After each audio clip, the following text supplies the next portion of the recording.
Stars, they can tell you stories which are brighter than yesterday.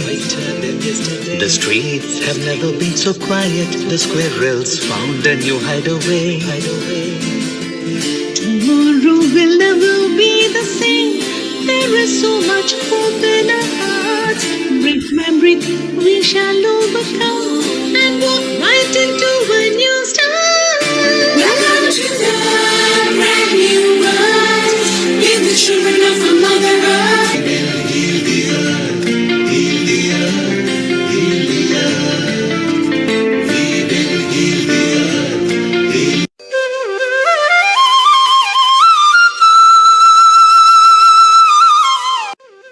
Namaste.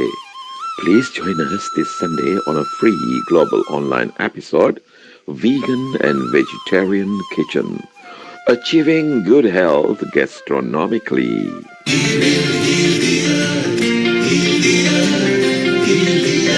Stars, they can tell you stories which are brighter than yesterday.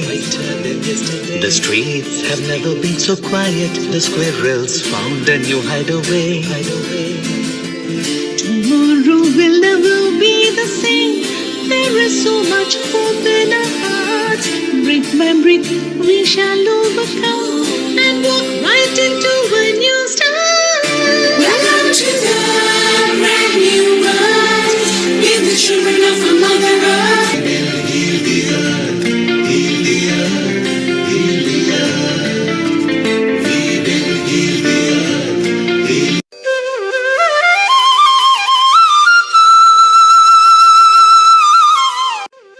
Namaste. Please join us this Sunday on a free global online episode, Vegan and Vegetarian Kitchen, achieving good health gastronomically.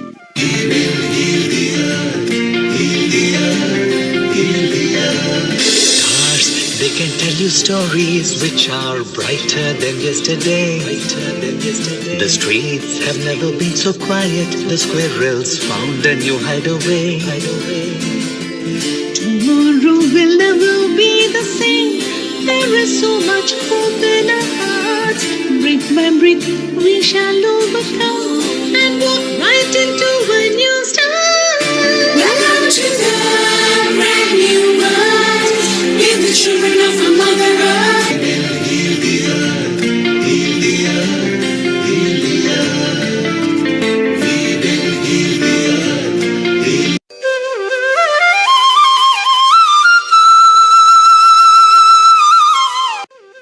Namaste. Please join us this Sunday on a free global online episode, Vegan and Vegetarian Kitchen, achieving good health gastronomically.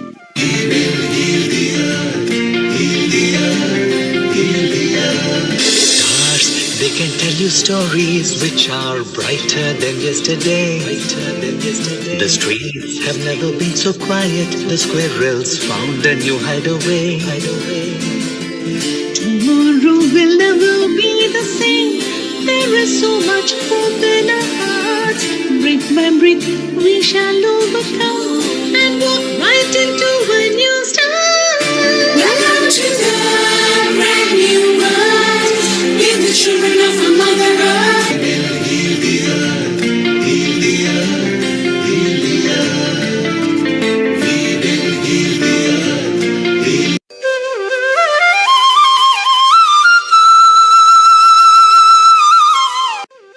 Namaste. Please join us this Sunday on a free global online episode, Vegan and Vegetarian Kitchen, achieving good health gastronomically.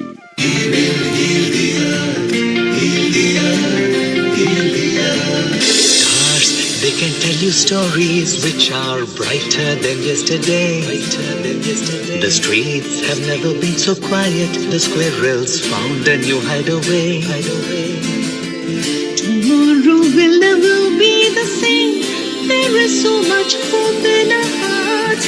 Brick by brick, we shall overcome and walk right into a new start. Welcome to the brand new world. Give the children of our Mother Earth. Heal the earth,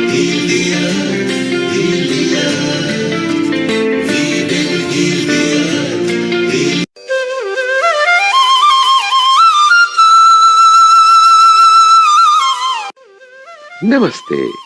Please join us this Sunday on a free global online episode, Vegan and Vegetarian Kitchen, Achieving Good Health Gastronomically.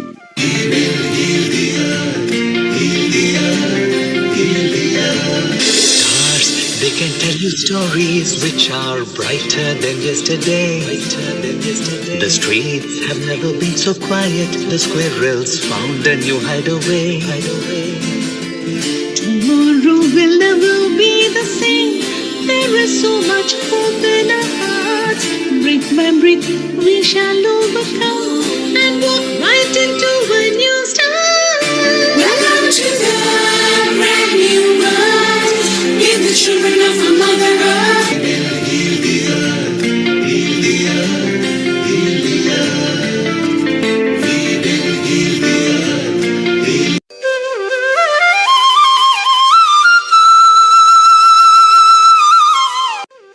Namaste. Please join us this Sunday on a free global online episode, Vegan and Vegetarian Kitchen, Achieving Good Health Gastronomically.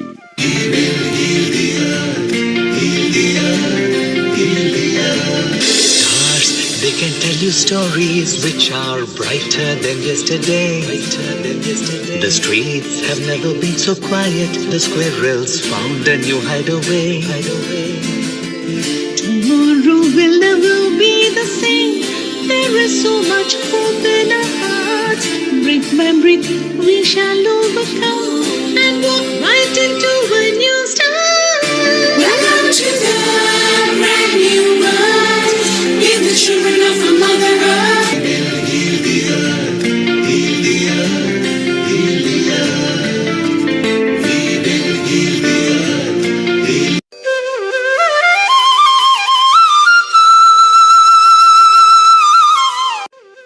Namaste. Please join us this Sunday on a free global online episode, Vegan and Vegetarian Kitchen, Achieving Good Health Gastronomically.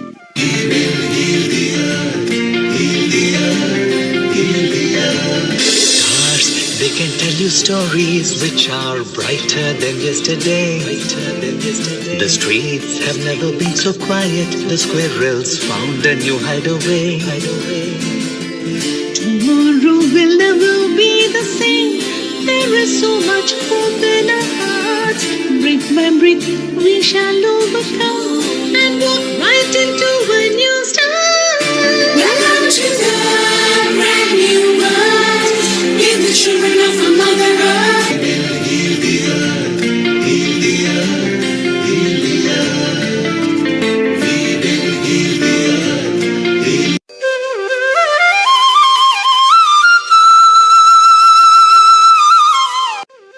Namaste. Please join us this Sunday on a free global online episode, Vegan and Vegetarian Kitchen, Achieving Good Health Gastronomically.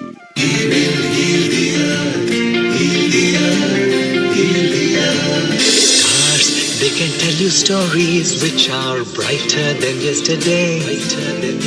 The streets have never been so quiet. The squirrels found a new hideaway. Tomorrow will never be the same. There is so much hope in our hearts. Brick by brick, we shall overcome and walk right into a new start. Welcome to the brand new world. Give the children of our Mother Earth. Heal the earth, heal the earth, heal the earth. We will heal the earth.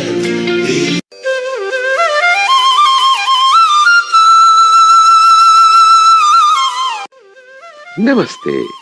Please join us this Sunday on a free global online episode, Vegan and Vegetarian Kitchen, Achieving Good Health Gastronomically.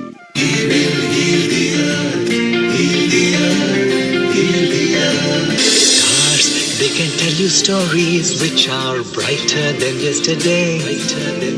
The streets have never been so quiet. The squirrels found a new hideaway. Tomorrow will never be the same. There is so much hope in our hearts. Breathe, man, breathe, we shall overcome and walk right into a new start. Welcome to the brand new world. Give the children of the Mother Earth.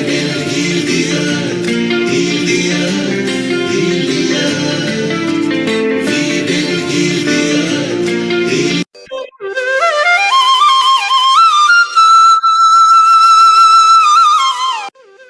Namaste. Please join us this Sunday on a free global online episode, Vegan and Vegetarian Kitchen, achieving good health gastronomically.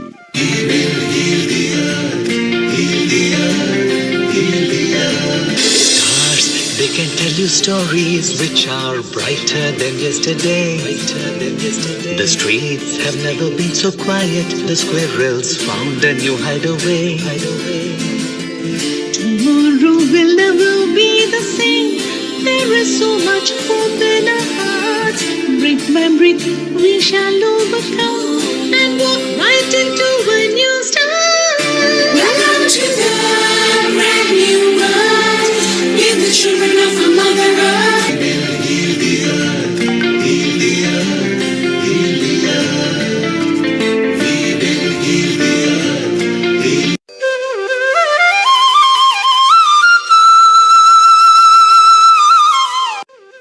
Namaste.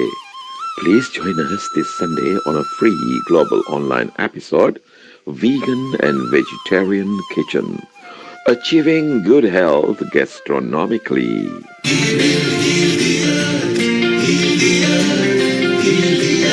Stars, they can tell you stories which are brighter than yesterday. The streets have never been so quiet. The squirrels found a new hideaway. Tomorrow will never be the same. There is so much hope in our hearts. Breathe, man, breathe, we shall overcome and walk right into a new start. Welcome to the brand new world.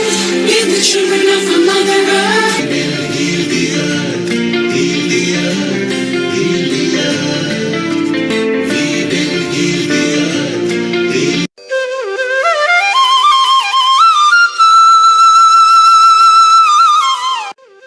Namaste. Please join us this Sunday on a free global online episode, Vegan and Vegetarian Kitchen, achieving good health gastronomically.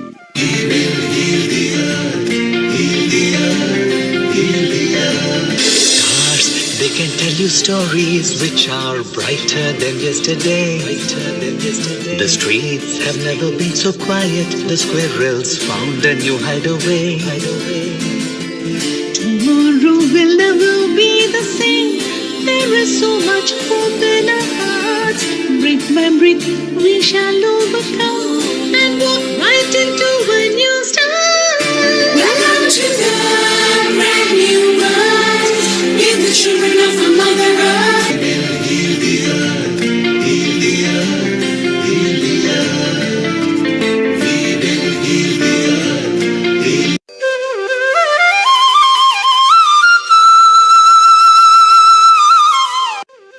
Namaste. Please join us this Sunday on a free global online episode, Vegan and Vegetarian Kitchen, achieving good health gastronomically.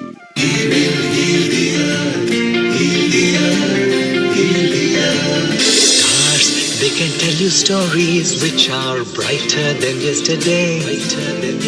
The streets have never been so quiet. The squirrels found a new hideaway. Tomorrow will never be the same. There is so much hope in our hearts. Breathe, man, breathe, we shall overcome and walk right into a new start. Welcome to the brand new world.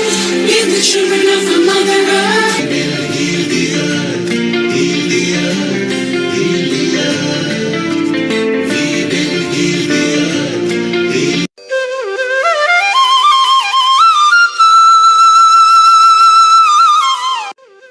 Namaste. Please join us this Sunday on a free global online episode, Vegan and Vegetarian Kitchen, achieving good health gastronomically.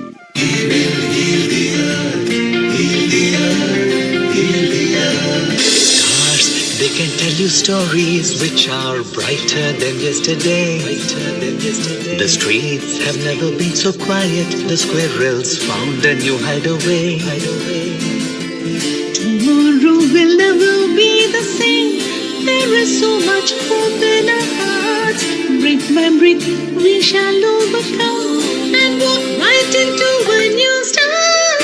Welcome to the brand new world. With the children of our Mother Earth. Heal the earth, heal the earth, heal the earth. We will heal the earth, heal.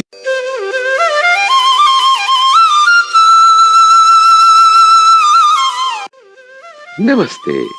Please join us this Sunday on a free global online episode, Vegan and Vegetarian Kitchen, achieving good health gastronomically.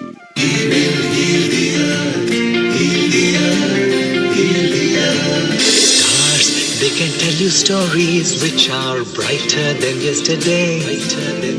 The streets have never been so quiet. The squirrels found a new hideaway. Tomorrow will never be the same. There is so much hope in our hearts. Brick by brick, we shall overcome and walk right into a new start. Welcome to the brand new world. With the children of our Mother Earth.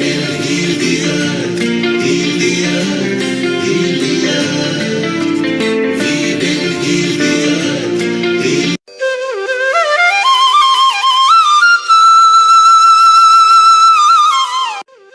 Namaste.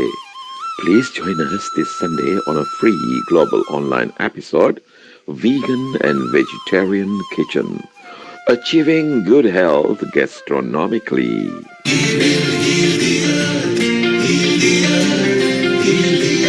Stars, they can tell you stories which are brighter than yesterday. The streets have never been so quiet. The squirrels found a new hideaway. Tomorrow will never be the same. There is so much hope in our hearts. Brick by brick, we shall overcome and walk right into a new start.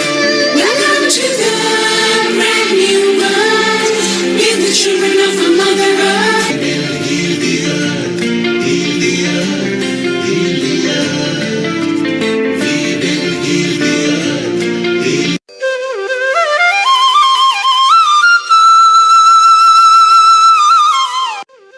Namaste.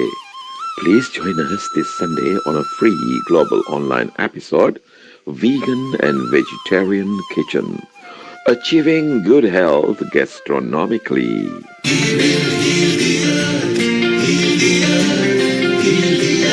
Stars, they can tell you stories which are brighter than yesterday.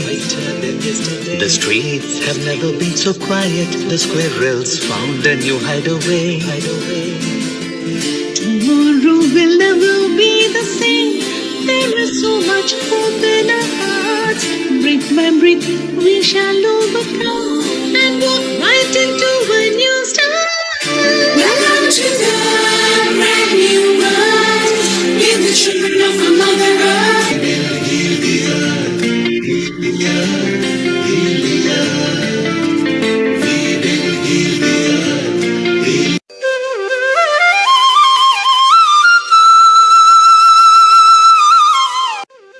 Namaste. Please join us this Sunday on a free global online episode, Vegan and Vegetarian Kitchen, achieving good health gastronomically.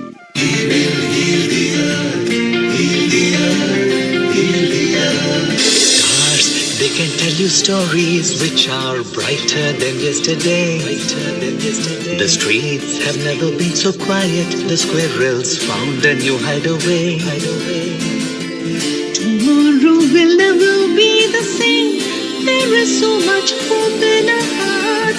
Breathe by breath, we shall overcome and walk right into a new start.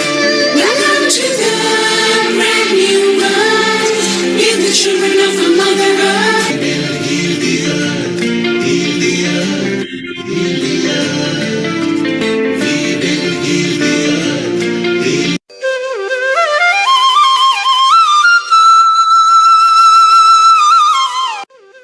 Namaste.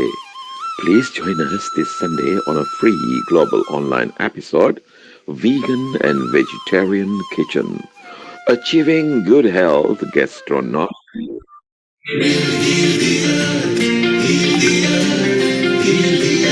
Stars, they can tell you stories which are brighter than yesterday. The streets have never been so quiet. The squirrels found a new hideaway. Tomorrow will never be the same. There is so much hope in our hearts. Breath by breath, we shall overcome and walk right into a new start. Welcome to the brand new world. We're the children of a Mother Earth. Heal the earth, heal the earth, heal the earth. We will heal the earth, heal.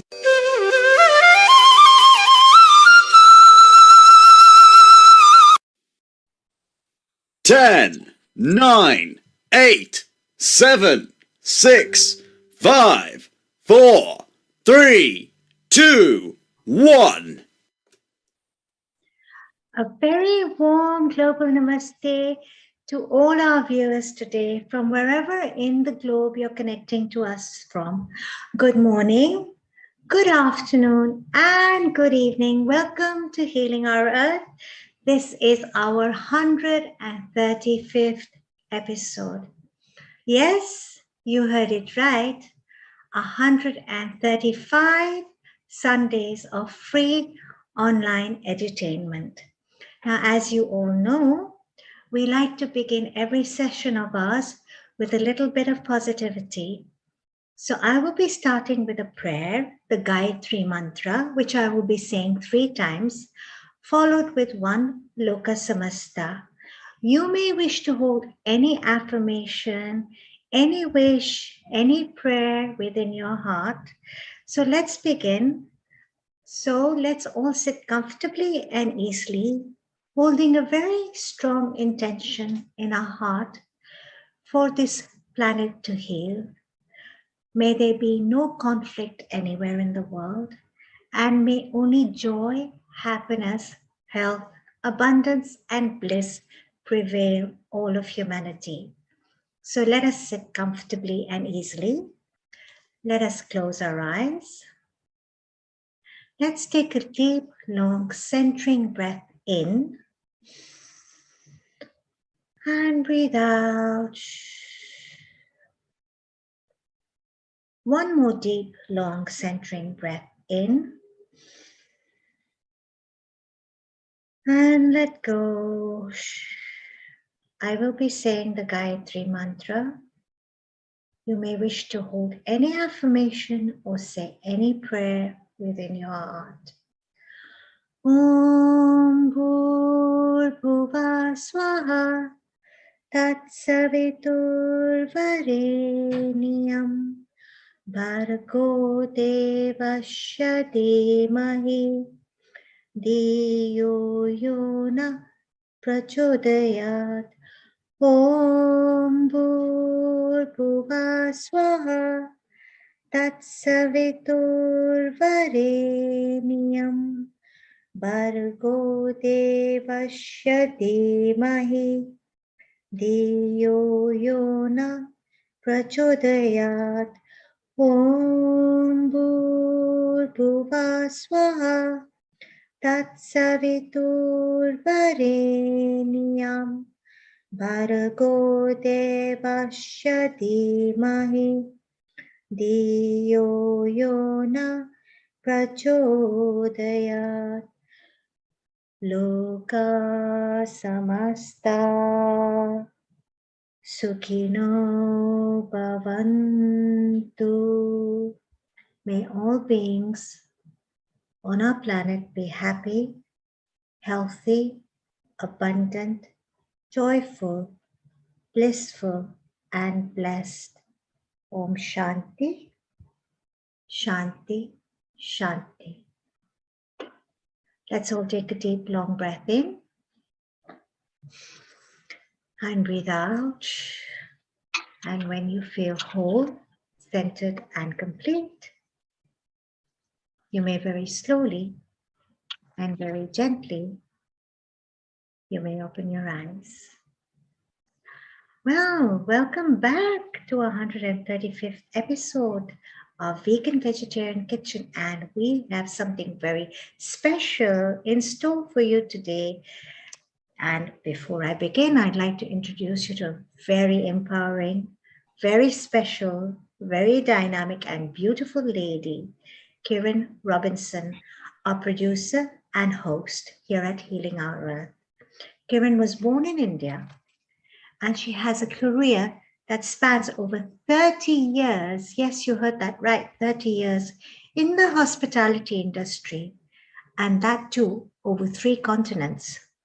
She started her journey in my own Hong Kong, and as a chef and an entrepreneur, she launched the niche brand here in Hong Kong known as Taza.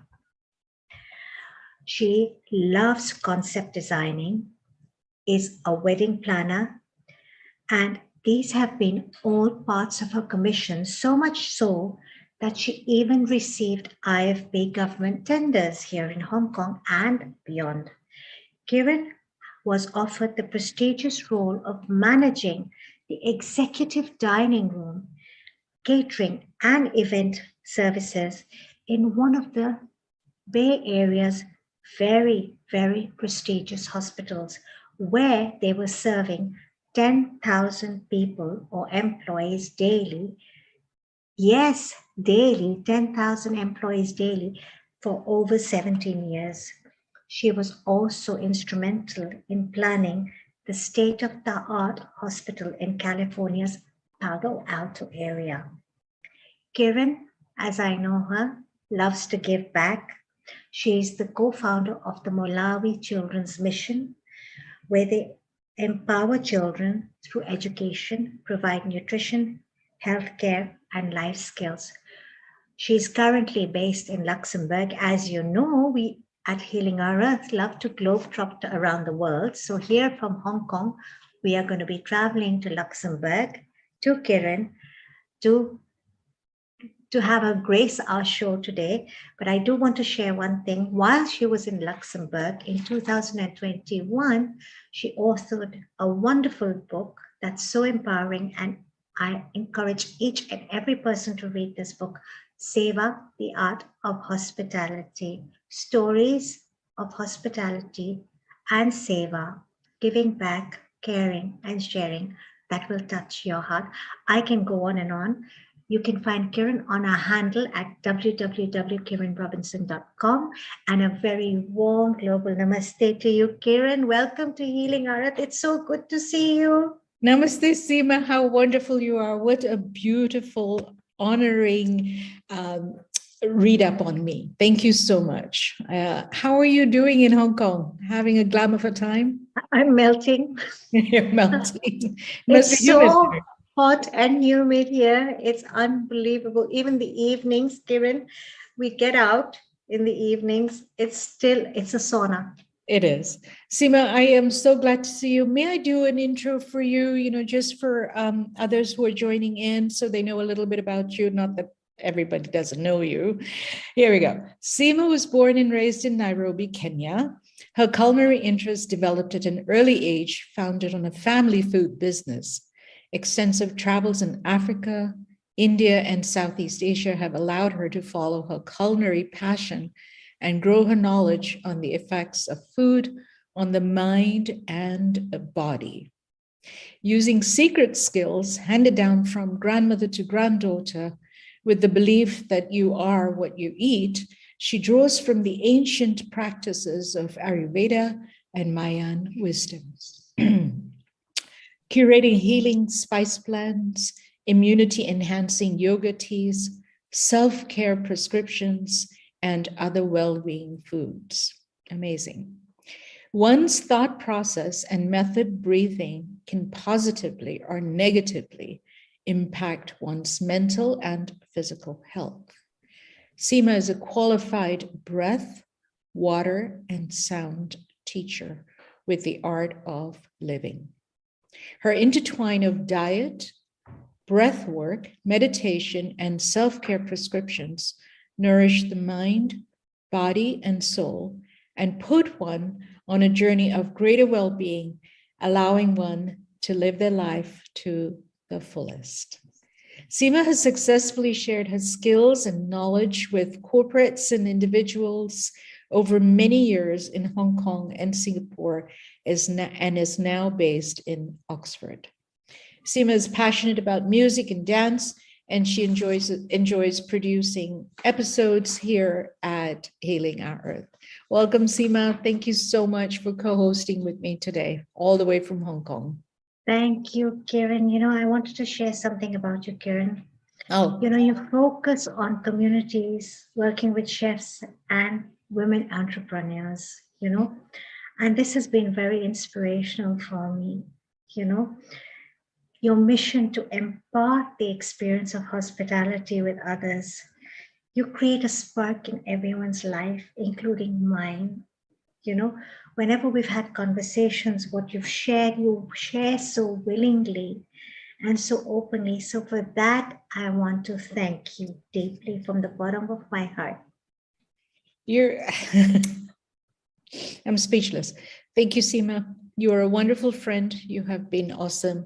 As I shared in my newsletter yesterday, every word of it is true. You are the art of friendship. I think every human being should learn from you what it means to give willingly, freely, all of your love and all of yourself to a friend. I would say straight back at you. Straight back at you. And what a beautiful article. You made me cry.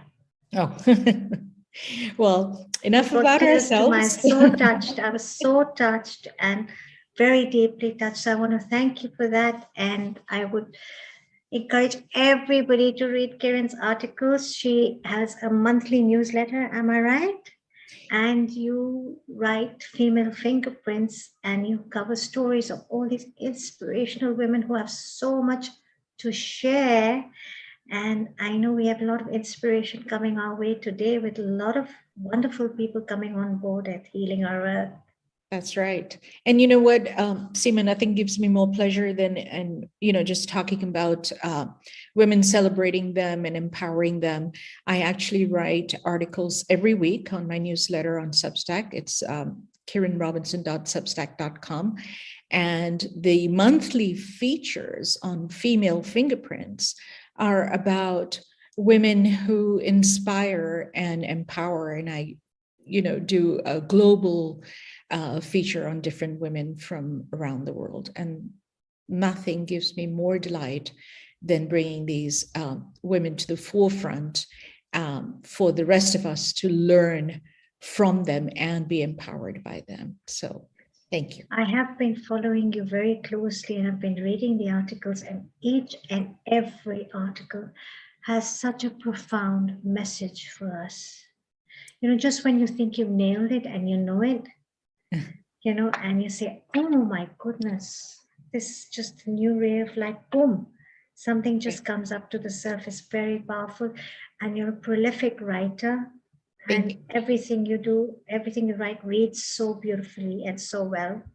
Thank you. It's easy to do that when you're surrounded by women who are open, who want to have a voice and who want to put it out there and share their messages. So it's easy to attract those beings, Thank you. You certainly are attracting them. Thank you. Absolutely. And we have so much in store today. I'm so excited. Yes, tell us more, Kevin, what we have planned today. Very exciting. We have a full program. We have our beautiful, wonderful guest, Michelle Whistler. It's going to be her first time on Healing Our Earth. And shall we bring her on and say hello to her? Yes, please. Hi, Michelle. How are you? Hello. Hi. Welcome to Healing Our Earth. Nice It's to be here. so wonderful to have you here. Big global warm welcome to you. Thank you. Michelle Whistler. Michelle Whistler is a certified nutrition coach specializing in plant-based eating and founder of our Conscious Earth. She's a member of the American College of Lifestyle Medicine and follows evidence-based nutrition principles. She coaches busy 40-year-old women, the habits and skills to make conscious food choices, offering them the opportunity to reverse or avoid chronic disease, lose weight, and enjoy a longer health span and lifespan than average. She provides 121 coaching and online group monthly membership. I'm sorry, I meant one-to-one, not 121. She provides one-to-one coaching and online group monthly membership. I beg your pardon. After pivoting from a busy fashion career in footwear and handbags, she dived into the plant-based nutrition course with T. Colin Campbell and E. Cornell, a gut health course with Dr. Will, and help me here with the pronunciation. I don't want to butcher that word. Yeah, it's Bolsewicz. So it's a Polish name, similar to my name, but Bolsewicz, yeah. Bolsewicz. And both Rubies, it's Rubies. Yeah. And Matthew Kinney's culinary education courses. What a great, great bio here, Michelle. Welcome again. Thank you so much. I'm so excited to be here. So let me share my screen here because I have a bit of a presentation before we go into actually making the recipe. Michelle, how are you around? Michelle, Yes, how did you, flip-flop, your pivot? How did that happen? I mean, you were in a fashion career, footwear and handbags, and then you switch. I mean, that's huge. That's very intriguing for me. Do you mind sharing that? Oh, no, not at all. Actually, it was, I really was interested in food my entire life. So even when I was in the fashion industry, I had a regional job here in Asia. So I used to visit all the different countries in Asia. And I always made an extra day in my schedule to go eat at the latest restaurants, the little local hole in the walls. I just love traveling and spending time taking cooking classes in the different areas. So I just loved food and I always was into that. And I ended up, just basically being an overworked executive and needed to improve my health. But I'm actually going to share a little bit of that in my slide presentation about what prompted me to do that. But it was really just being overly stressed out, just crazy life-work balance and realizing that I needed to take care of my health. That's good. That's good. It's amazing when I hear people's stories about them being conscious finally, realizing that, it's this stress, it's not worth it, right? And to be able to take big pivots, really big pivots to get to the next season of your life, even if you have to reinvent yourself, so to speak, right? That's very brave. But if you don't do that, then you're just in the rut and you only have yourself to blame, isn't it? That's true. It's all about actually taking that first step, just telling yourself you're going to do something. And even if it's a small step, then you feel accomplished. And it's like, okay, I can do the next thing. What's the next thing? Absolutely. That's very encouraging to hear. Indeed, it is. Yeah. Michelle, whenever you're ready, please proceed. I'd love to see what you've got in store for us today. All right, let me share here. Okay. Can you see my screen? Yes, it's beautiful. Okay, great. So we're going to let us eat no oil salads today.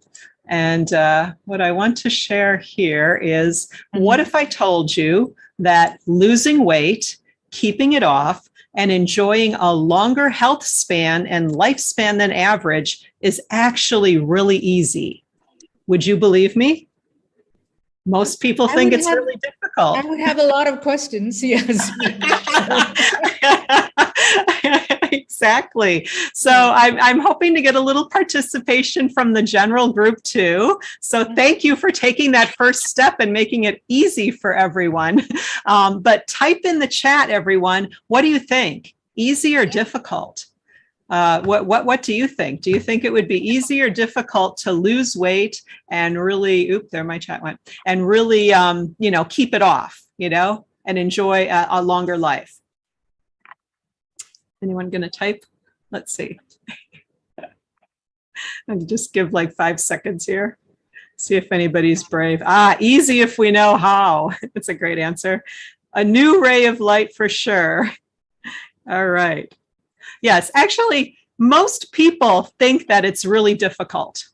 They think it's difficult because we live in a world with a fast-paced modern lifestyle that basically has evolved to keep us fat, sick, and feeling tired all the time, while we become addicted to both overly processed foods like salt, oil, and sugar, and unhealthy animal foods.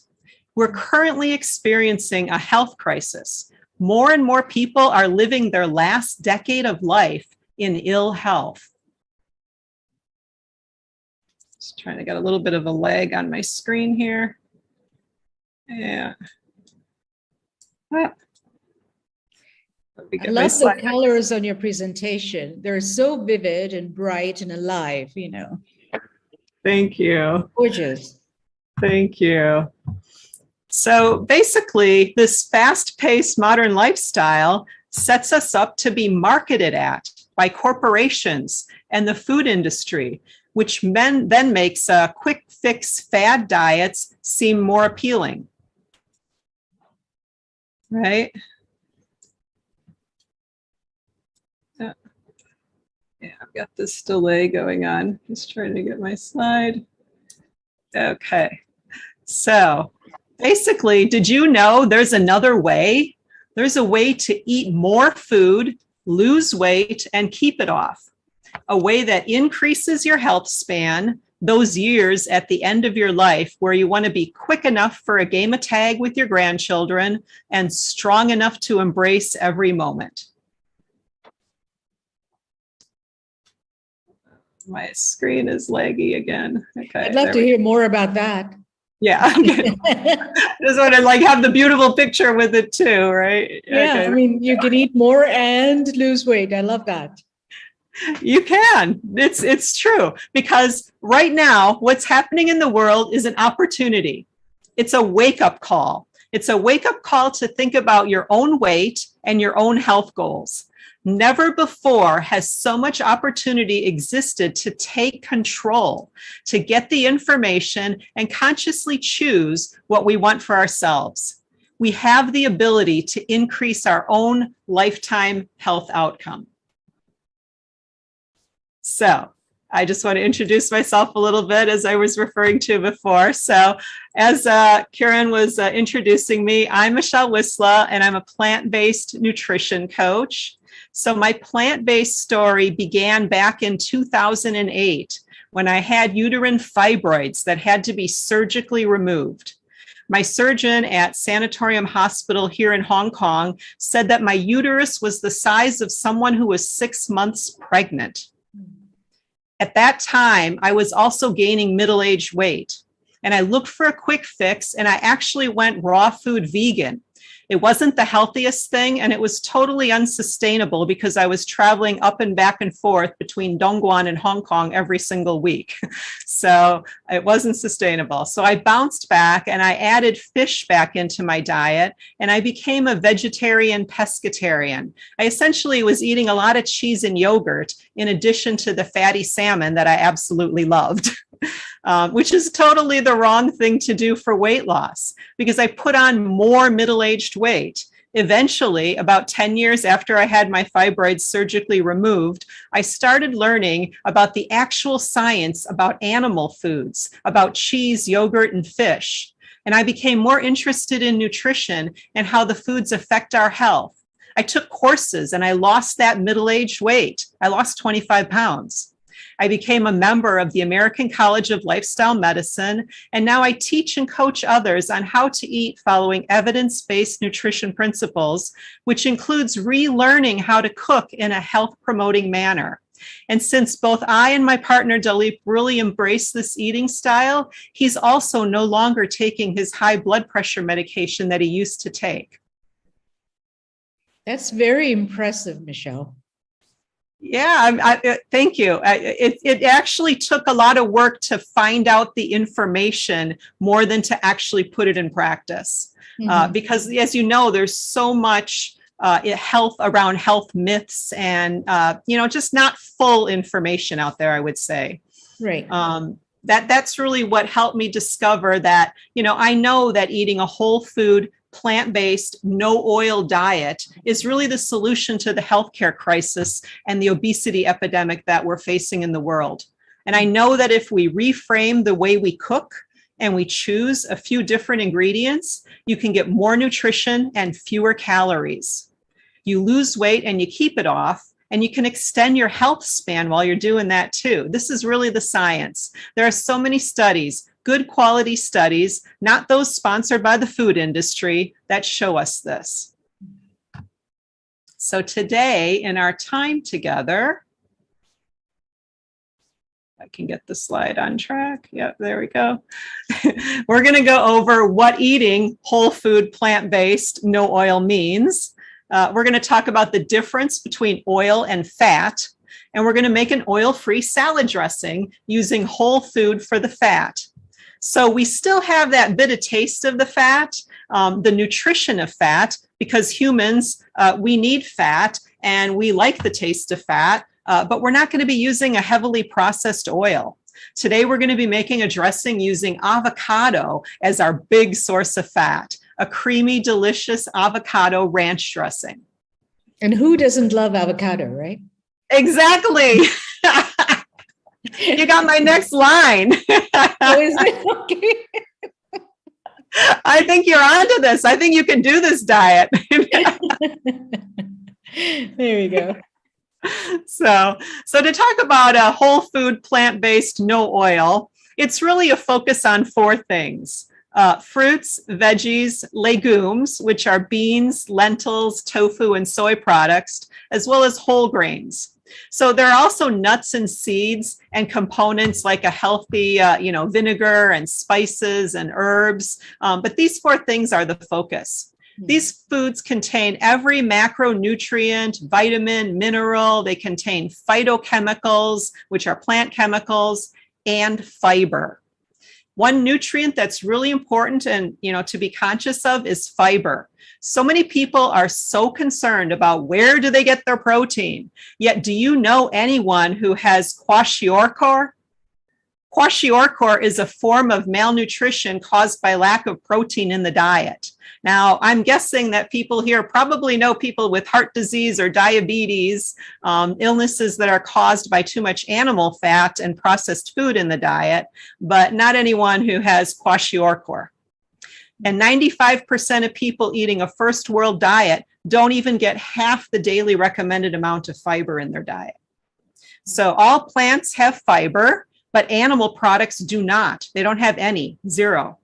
And most processed food doesn't have fiber at all either. It contains very little. Fiber is the key to being able to eat as much quantity as you like. Not eating enough fiber is the main reason people can't lose and keep weight off. In addition to fiber, all plants also have protein, carbs, and fat. Even iceberg lettuce has fat. It's only a very small, minuscule percentage, but it has it. They're complete. So that's the eating style. And Michelle, then where do you get your statistics from?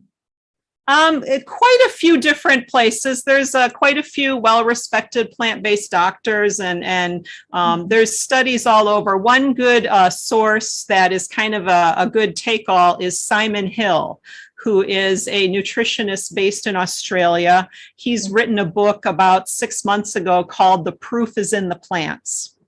So if you look for that one, that's a great source. He has a wonderful podcast too. And I also use Dr. Michael Greger, who runs a nonprofit or nonprofit, I guess it is, website, and he's written books. His site is called nutritionfacts.org. So he's a great person to look to. And then, of course, the Physicians Committee for Responsible Medicine in the U.S. is an organization of doctors promoting plant-based lifestyle and health and just, following the science. But, every day there's new studies that come out. I'm kind of a geek. I did take a class, an online class with Yale University, and studied how to read medical research papers because I wanted to know why are some studies like right and why are some wrong. So exactly, I'm a freak like that. I need that proof behind it. Oh, wonderful! I can share that course with you. It's really good. Yeah. Thank like you. a 12-week course, I think it was, but it's online, so it's nice.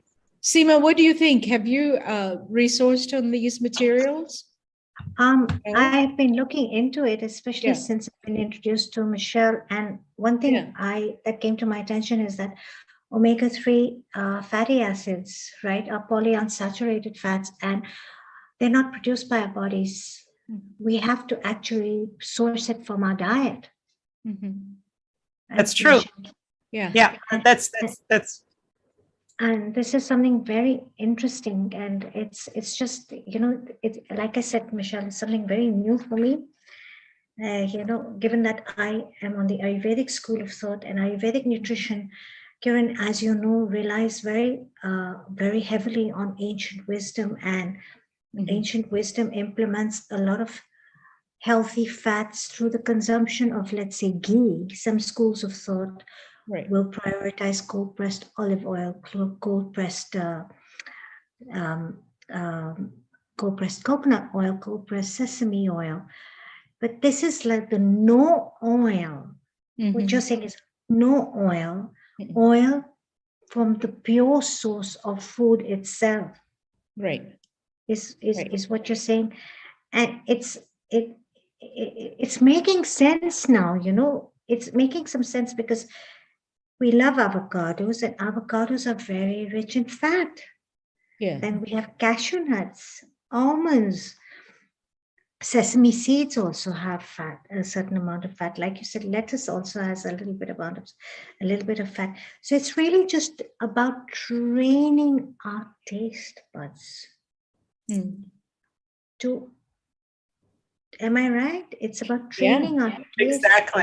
Exactly. To accept that fat, because our mind is so attached to the other form of fat. The food industry has made you attached to that fat, actually.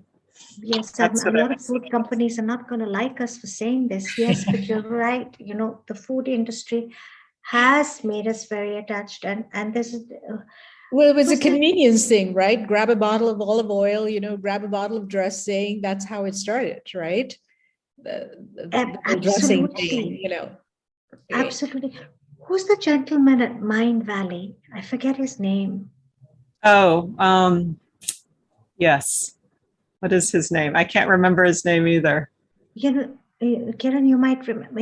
I love him because he goes out to the supermarkets and he says, no added sugar.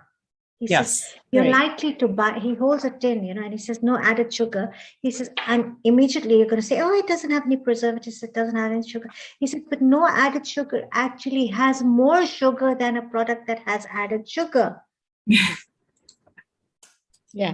And he was reading the contents of the label, and he said, you really have to be aware of what you're buying these days. Even I would say, Michelle, after having this brief conversation with you, it definitely, like I said, is a new ray of light, and it's a spark.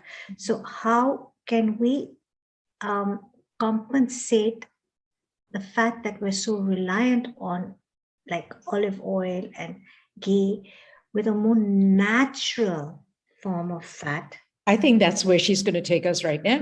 Right? Yes. I'm jumping the gun as usual, Karen, but I'm excited. I'm just seeing like what super learners I have here. You guys are going to get this really quick,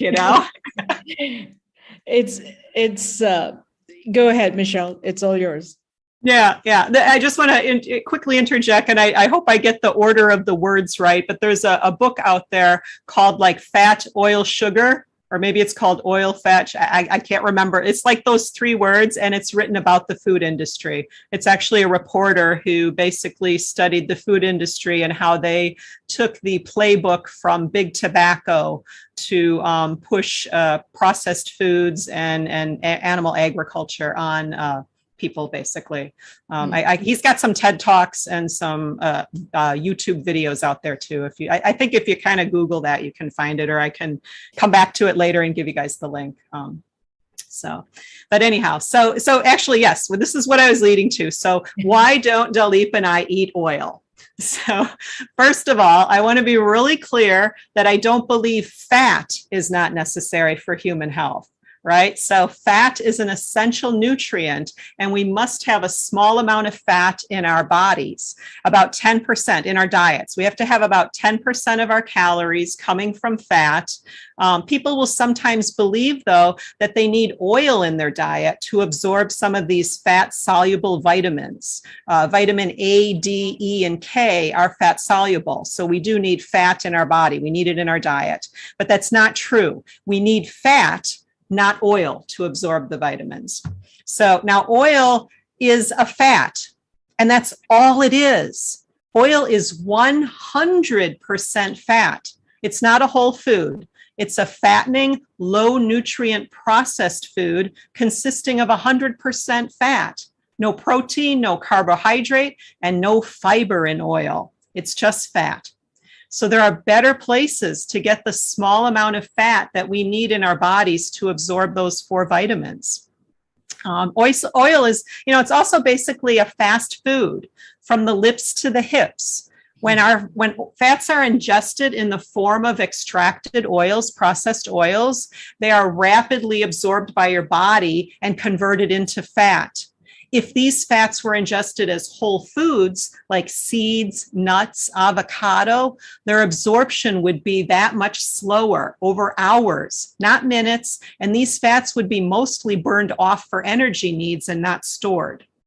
So I used to be like everyone else. I used to use oil in my cooking and make olive oil and vinegar dressings, since I thought that was the healthiest salad dressing rather than buying the bottled stuff from the supermarket. But for the number of calories it has, oil is just not a good source of nutrient. It's not what I would call nutrient dense.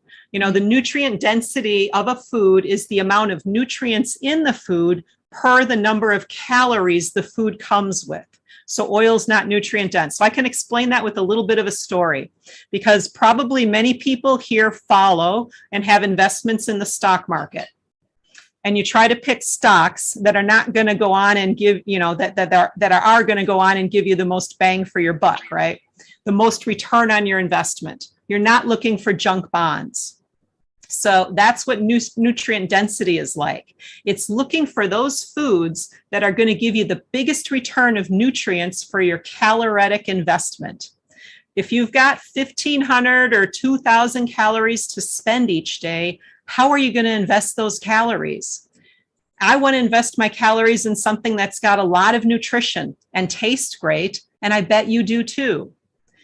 If we think about some of the foods that typical oils come from, like olive oil or avocado oil, it's from olives and avocados. Olives and avocados have fiber.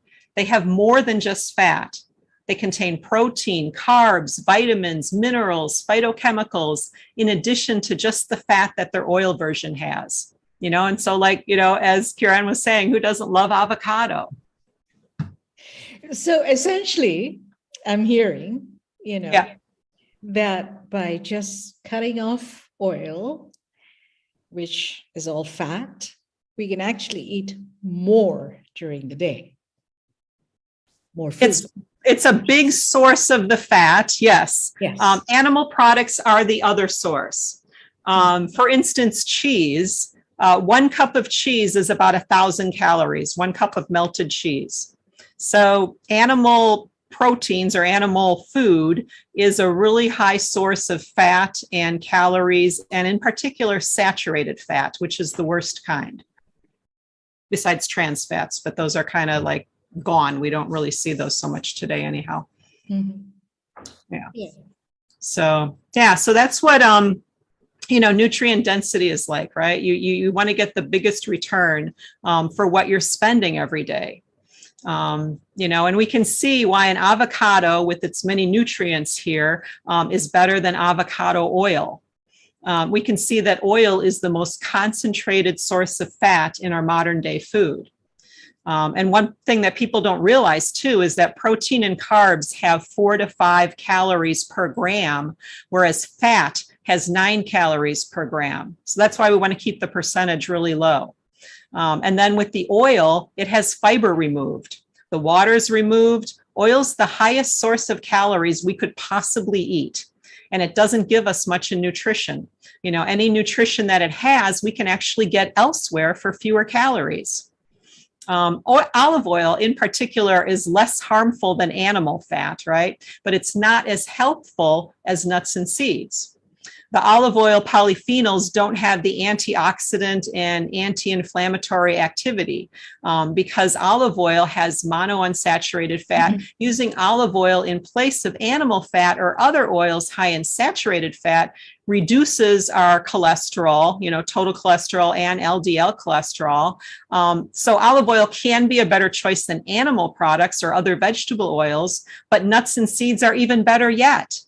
So it's just a better choice, right? That's putting into practice, how am I going to spend my 2,000 daily calorie allotment, right? Eating avocado instead of avocado oil, right? It's got all the fiber, the protein, even looking, one giant sweet potato has 120 calories. It's the same as 1 tablespoon of olive oil.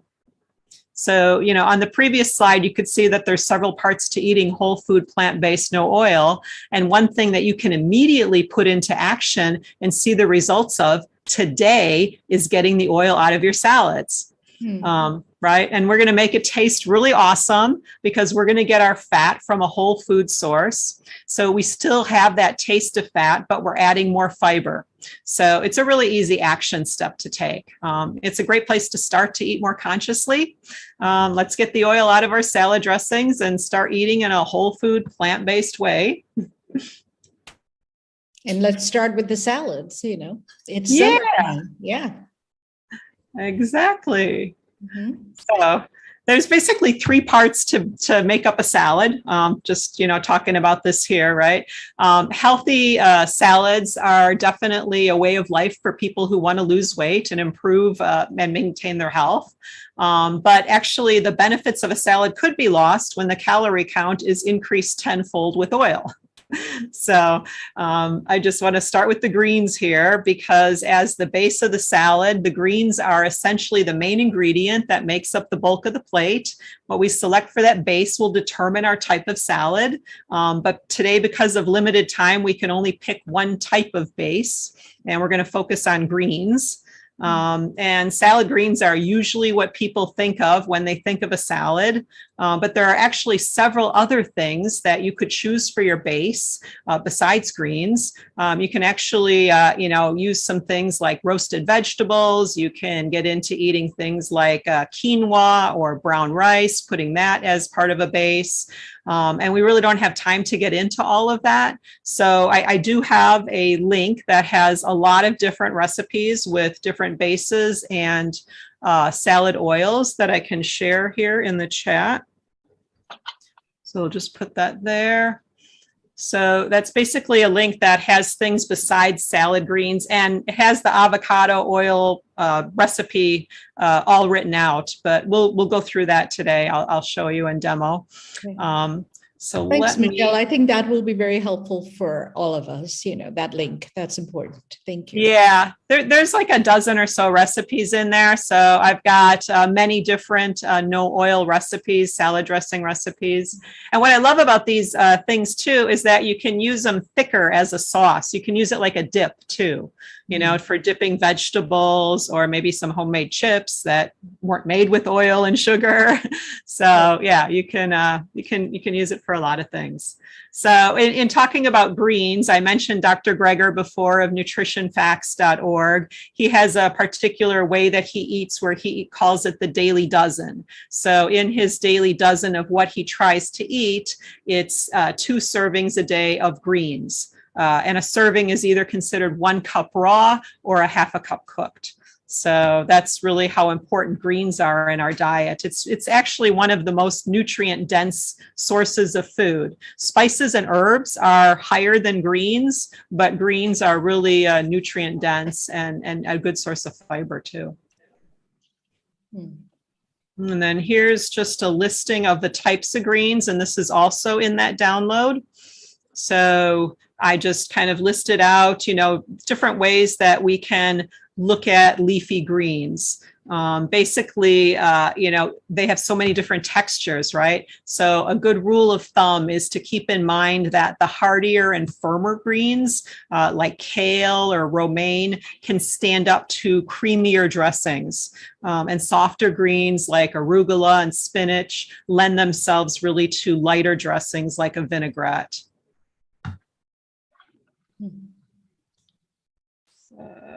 Yeah, so our dressings here. So just quickly, basically, before we make it, the dressing's the thing that brings everything together, right? It's what influences the flavor of the dish and what can make it seem hearty or light. You know, sometimes people do want to eat a light salad, and sometimes they want it to be more like a meal. And then dressings, let's see here, made without oil, basically are creamy and rich. Your greens actually can remain crisper without oil because the oil is heavier. So if you make a vinaigrette using maybe like some mustard and nutritional yeast or some other things with your souring agent, your vinegar or your lemon juice, it's a lot lighter on the greens. So it keeps the original taste of the greens too. And then the garnish. The garnish is one of my favorite parts of the salad because the garnish can often be more than just a finishing touch. I think we need to go beyond the garnish, you know, thinking of it as something that makes our plate beautiful, because it's actually a source of what other plant can I add to my plate. Because the variety of plants that we eat is actually what helps keep our gut microbiome really healthy. It gets back to that idea of eating fiber that I mentioned. So the more diverse sources you can get your fiber from, the healthier it is for your body. So with that, we're going to switch our cameras here. We've got another camera, and we will do the no oil avocado ranch demo here. I'm just going to allow Dalip to take over my computer to switch it over. Sure. And then, so you know, can when we're training in chef schools, we're taught to garnish with only edible foods. And garnish, point number 2 is to garnish with the ingredients that you have used on your plate. Oh, how does that work? Well, yeah, I mean, instead of, you know, what did people used to use before? A sprig of something or the other, you know, but no, we've always been taught that this is the right way to do it. You know, you can't put anything on a plate that's not edible, B, that does not belong with the ingredients in the plate. Those were the rules of thumb, you know. Right. And so I've always been, you know, aware of that. And that's how I generally garnish. So when you brought that up, it reminded me like, hey, this is good. Let's bring that point across, you know, because you want to be able to eat the garnish as well, you know. Definitely. Yeah. Especially those like edible flowers. People are, and I don't know which camera to look at. Those edible flowers, like people are always, you know, wondering, should I eat them or not? Right. Yeah, exactly. Yeah. So, I mean, there are so many wonderful edible flowers, but I think my favorite one is the hibiscus, you know. I love hibiscus. Yes. Right? Yeah. In the tea, do you make hibiscus tea? Yes, in the teas and, you know, sometimes desserts. Yeah. Yeah. That's a lovely garnish. Yeah. Mhm. Okay, great. So I'm going to start with the dressing here. Now I'm going to switch over cameras so you can see what I'm doing. So let me just explain to you what I have here as far as ingredients go, okay? So we've got our avocado here, and I'm actually going to show you a secret for how you open the avocado. To start out with, we have garlic cloves. So I'm going to put the garlic cloves in my blender. Now I have a Thermomix, which is a high-speed blender, so it'll blend it in 1 second. So I'm just going to do that because I don't feel like chopping, right? I can be lazy with a high-speed blender. So I just put... Michelle, if you can hear me, if you can stop the screen share, then we can see what you are doing. Over.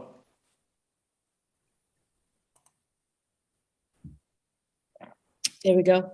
Thank you. Perfect. Carry on. Sorry. Sorry. I'm here. That's okay. That's great. Now we can see your pretty face. Okay, good. All right. So what I did is I just chopped my garlic. If you can see that. Yeah, I can see that it's there. Okay. Good. Yep. All right.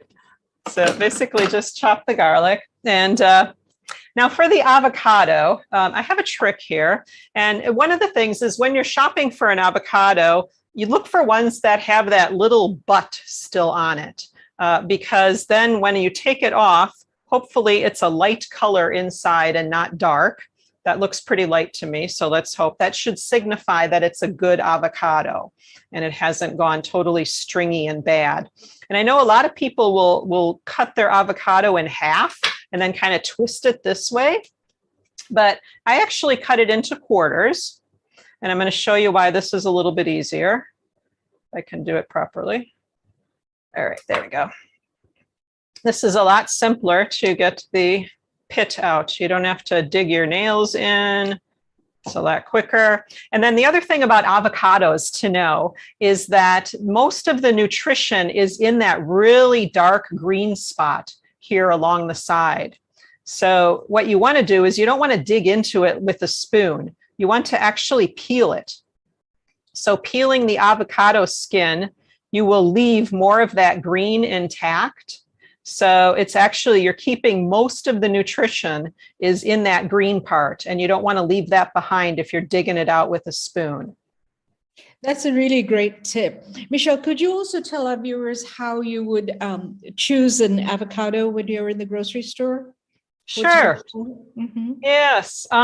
So I'll actually buy a few at once. And so I look for them at different stages of ripeness so I can eat them over a few days. Mm-hmm. And if you see ones that are a light green and are really hard as a rock, they're not ready yet. But the great thing about avocados is that they continue to ripen. They ripen off of the plant.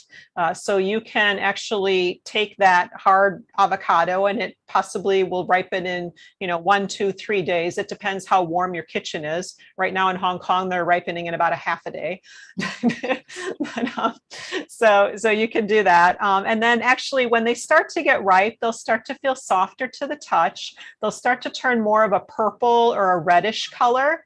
So that will signal to you that it's ready. So really, you just need it to be that softer touch. You don't want it to get really shrivelly and really like where you can push really deep into it, because then it's going to be bad. That actually is overripe. So you don't want to go there. Mm-hmm. But that's kind of my system. I try to buy some that are a little bit riper than others so that I can eat them. And now I'm just going to put these avocado in the blender here. And I'm hoping that I'll have like one with one bad spot, because actually this peeling trick is good in another way, because it will take any black spots that you have will off in the peel. So this is really actually awesome for not having any bad parts of your avocado. Michelle, I'm from Africa. And in Kenya, we get these really big apple avocados. They're huge. They're like great granddaddy avocados. And my mom, in fact, my uncle, my maternal uncle, has an avocado tree in his garden. So my aunt would always get baskets full, and my mom would always go over and steal a few avocados from my mommy or my aunt and say, Abba, give me a couple of avocados. And they'd be raw. And she had a trick, mommy had a trick of ripening her avocados really fast. She would lay a bunch of bananas on top of them. And she said, if you put bananas on top of avocados, they ripen faster. And Kiran, won't you agree they do? They somehow like the bananas, and they have ethylene gas. Yeah. It's true. It's the gases that help that. But my daughter also lives in Africa, and they also have a huge avocado tree, and they call it apple avocados or something like that. Big ones. And I'm like, what should I do with this? It'll feed the whole family, right? But they ripen very fast, naturally, because of the warmth in the kitchen as well. And I would just, try to be creative and just make a salsa. I mean, what shall I do once I've peeled this ginormous avocado? And the children just love that because they can enjoy that with cucumber spears and carrot sticks and things like that. So that's another way, eating healthy, have a bowl of avocado salsa. Exactly. So healthy. So healthy. Exactly. Kenya isn't as hot as Malawi. We have air-conditioned weather all year round because Nairobi is, although we're not far from the equator, we're on a high altitude. Right. So sometimes it won't ripen so fast. So my mom was always putting bananas on the avocados.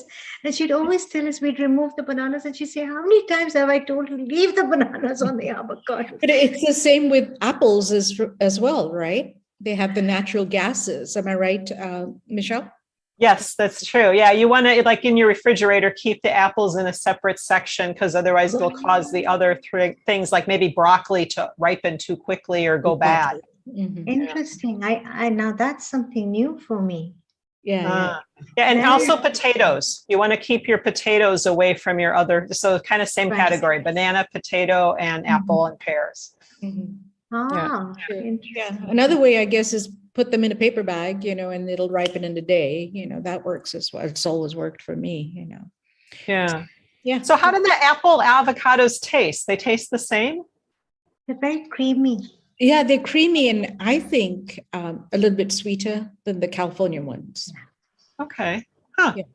Yeah, in my opinion. Yeah. We get an abundance of the Hass avocados from California here.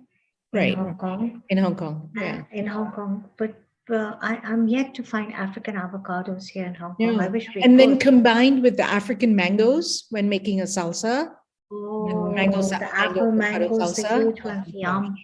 I've never had that together. That would be awesome. Mango and avocado. I never thought of that. Try that. And that's your natural sweetness, in your salsa. It's amazing. Michelle, we're keeping you away from your. That's okay. I'm worried I'm slowing you guys down because I know there's people after me. But okay. So the rest of the ingredients. So this is actually really easy. So this is the great thing about these no oil sauces. You just really need, like any blender will do, even a food processor. But of course, the faster the blender, the more high speed, the easier it is. It's more of an easiness question. So this is nutritional yeast. So nutritional yeast is a good source of B vitamins, and it also adds a nutty kind of cheesy flavor to things. So it's savory. It's got that savory kind of taste. Really yummy. And then I have a little bit of mustard. We're talking about that later as well. Go ahead, Michelle. Sorry. No, that's okay. I've got a little bit of mustard here. And so I'm going to put that in for some do you use Dijon? Do you use Dijon mustard or do you? That was Dijon. Yes, I'll switch them around, but Dijon is a good basic to have. Yeah, I thought so. Philippe likes the spicier Coleman's, but yeah. So, okay, then I've got some spices here, some onion powder, chipotle powder, and then I'm using plain black pepper, but often I'll use lemon black pepper. So that's really yummy too, if it's got a little bit of lemon in it. They sell it that way in the store, but I just don't have any on hand right now. So we'll put that in. and then lemon juice. So I've juiced 1 lemon. So the other thing about the way I like to cook and the way I like to teach people, because it's easy, is I try to use like easy to understand portions rather than saying a 1/4 cup of lemon juice. It's a whole lemon, and they're kind of similar, kind of not. So it's not going to turn out exactly the same, but we're doing home cooking here. We're not in a restaurant. We're not trying to repeat something exactly for every single guest, right? Yeah. It's just And we up to what can you have. taste as we go, right? Exactly, that too. Yes, yeah. You just juice another lemon if you want it more tart. So, and then I've got my dill. So this is a ranch dressing with a lot of dill in it, and I just chopped it fresh, and it smells heavenly in our kitchen right now. So if anything would make you hungry, it might be probably the smell of this. Do you use apple cider vinegar as well in your dressings, Michelle? I do. I use them fairly often. Yes. Yeah. I switch around. Depends on the dressing. That's Nice. easy to have if you don't have lemons on hand. You could even switch it out in this one. So You're this holding recipe, my favorite milk, Oatly. Is that yes. oat milk? Try not to Yeah. make it. I hope it's not too noisy as I'm shaking it. I love Oatly. I've actually stopped having dairy. I'm doing the Oatly in my tea and my coffee, and I'm loving it. It's good. I think it's the creamiest. I also drink a lot of soy milk. So just because that's really, really healthy, but I do think the taste of the oat milk is a little bit nicer, but they do have some, I think it's rapeseed oil in here, which I don't really like. So, but it's convenient. So can't always make my own oat milk. So, and basically the recipe calls for 1 cup, but I've got a scale on my Thermomix. So I'm just going to measure out what 1 cup would be, which is about 240 grams. So I need the other container. And then this will make a fairly thick dressing. If you want it thinner, you just add more milk, basically. So I'm not putting in, I have chives here. I'm not putting those in because I'm going to mix them by hand. This won't take too long. It might be a little noisy. I'll try and cover the mic.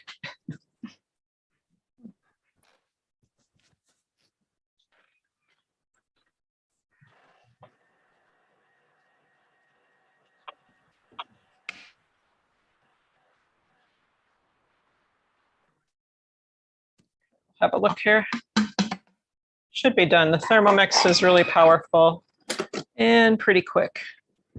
Yes. Okay. All right. Let me show you what that looks like because it is a beautiful green color with the avocado and the dill. Can you see that? Yeah. Okay. Oh, yeah. There you go. Okay. That looks really yummy. Oh, yes. It's one of our favorites. You have to make this. Definitely. Definitely have to make this. So what I like to do then with the chives is just kind of mix it in by hand. I could chop it in, but I think it looks a little bit nicer and it's nice to have a little bit of texture in it. But again, it's your kitchen, it's personal preference. You can take the recipe and make it any way you like, which is what's great about home cooking, right? Michelle, I have a question. I mean, you used the wonderful dill, and in my opinion, dill and avocado are a perfect marriage. So are chives or green onions and avocado, depending on which, culture you're leaning towards. But you have extended yourself here with chives and dill. Tell me what you were thinking. Oh, sure. Really, what I like to do is, having studied gut nutrition and our microbiome, really the thing that makes a healthy microbiome is having a diversity of plants in your diet. So when I'm creating recipes or even when we're eating at home, I'll look at something that I've made or that I'm tasting, and it's like, what one more plant can I add to this? What can I make, to add another plant? Because I don't count calories. I count plants. How many plants did I eat today? How many plants did I eat this week? Is it diverse? Did I pick different vegetables and fruits than what I had yesterday? Good point. You've got me thinking. Okay, I'm glad I asked that. Right, Seema? I mean, do you think like that? How many plants am I eating today? Well, she's definitely got me thinking Yes, about right? Right. how many plants I'm going to eat Exactly. I this made, coming made a week. note of that earlier. Start I'm counting, making a note counting of that. calories How from many your plants plan. am I going to eat? Yeah. Because that will help you get more in your diet too. And I think a lot of the ways I like to work with people is not set a limitation. Okay, so in my general scheme and view of things, I believe in no animal foods, no oils, but I don't like to talk about that really or coach people that way because it doesn't work mentally, right? You don't want to think about your diet being a restriction. You want to think about it as what can you eat? So if I tell you, like if you're normally like, you give me your diet, you're eating like 3 plants in a day, you have a piece of fruit, a small salad and, like, I don't know, broccoli for dinner and 3 things in a day. Okay. How can we get it up to 5? How can we get it up to 10? How are you going to eat more plants in a day? Because I think by putting those extra plants on your plate, you're crowding out the other stuff. You only have 1,500 to 2,000 calories. You don't eat that much more usually, right? Your daily calorie intake is about the same. So the idea is to look above and beyond, look far and wide, and start counting the plants. Okay, cool. Yes. Yes. I like it. Okay. Yeah. I like So it. so that is really my presentation today. What we're making the no oil dressing and explaining a little bit about that. So Philippe can help me switch over so I can put another. I'll just put the link. I don't know if it got lost in the chat. I'll put it back. Can I just paste here? Okay. I actually just received your, as you put your link up, I clicked on it and I put in my email and I received your book, your recipe book. Oh, wonderful. Yeah, so I'm very, very excited. I do have one question because my creative, I'm Kiran, you know how crazy I am in the kitchen. Your juices are flowing. My juices are flowing now. I'm thinking of an Indian dal makhni, for example. It's buttery and it's rich. So I know you have an Instapot, right? Am I right? So you could either put it in a pressure cooker with, the onions, the tomatoes, the ginger, the garlic, and of course, no tin tomatoes, everything fresh, and all your spices, your turmeric, your green chili, your cumin and everything. And you could really cook this up into a creamy mush. But to give it that butteriness, we normally put cream and butter into it. So would you say cashew cream, just soaked cashews, blitzed and added into it? Cashew is one of the most neutral. It's one of the most neutral creams that you could use. I don't know, like sometimes with a lot of the food, I go to tahini too, but that's quite a nutty, it's got a different taste, right? So I think part of it is, although we can say like, we'll make like a plant-based burger, like a bean burger, or we'll make, like I do plant-based pulled pork using oyster mushrooms. It's all about the barbecue sauce. So we have things we can say are similar, but I really think it's about discovering new taste too. Right? Not everything's going to be the same. Oh, and you did ask about this a little bit earlier. Actually, our taste buds in our mouth turn over about every 2 weeks.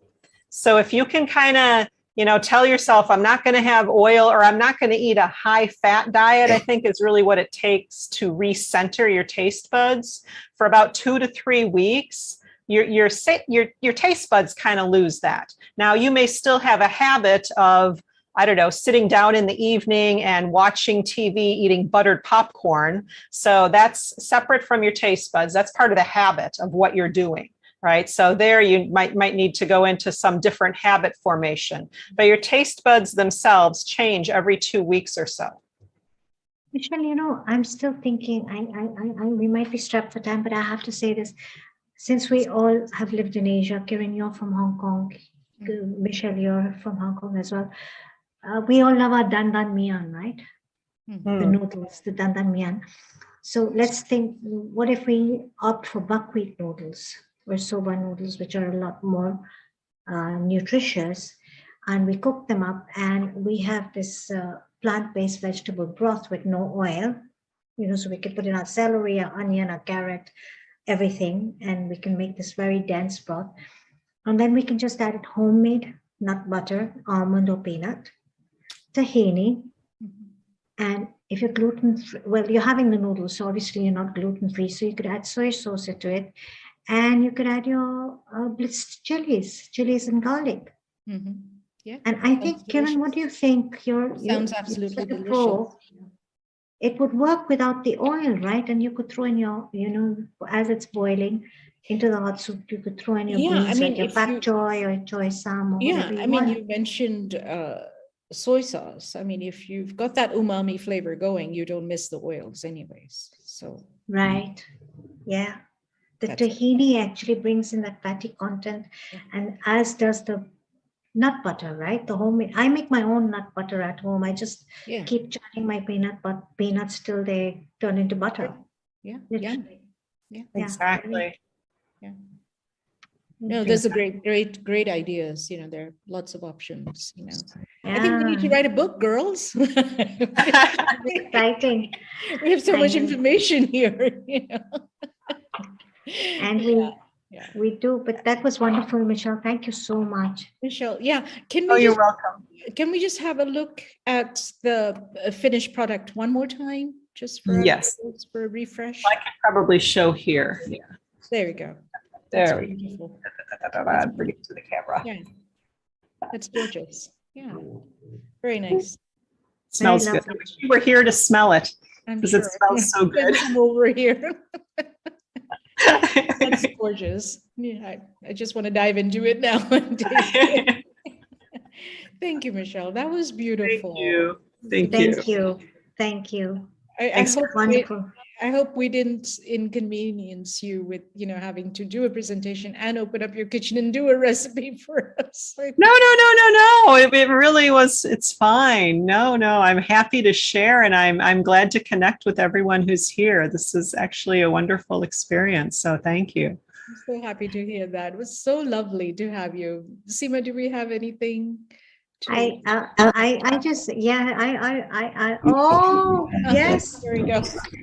There's Kiran's son. So yes, I'm going to buy the book.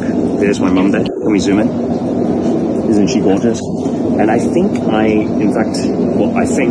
am pretty much predominantly featured in this book. I assume so, considering I'm a son. If you get a chance, come and buy this book. You can buy it online as well.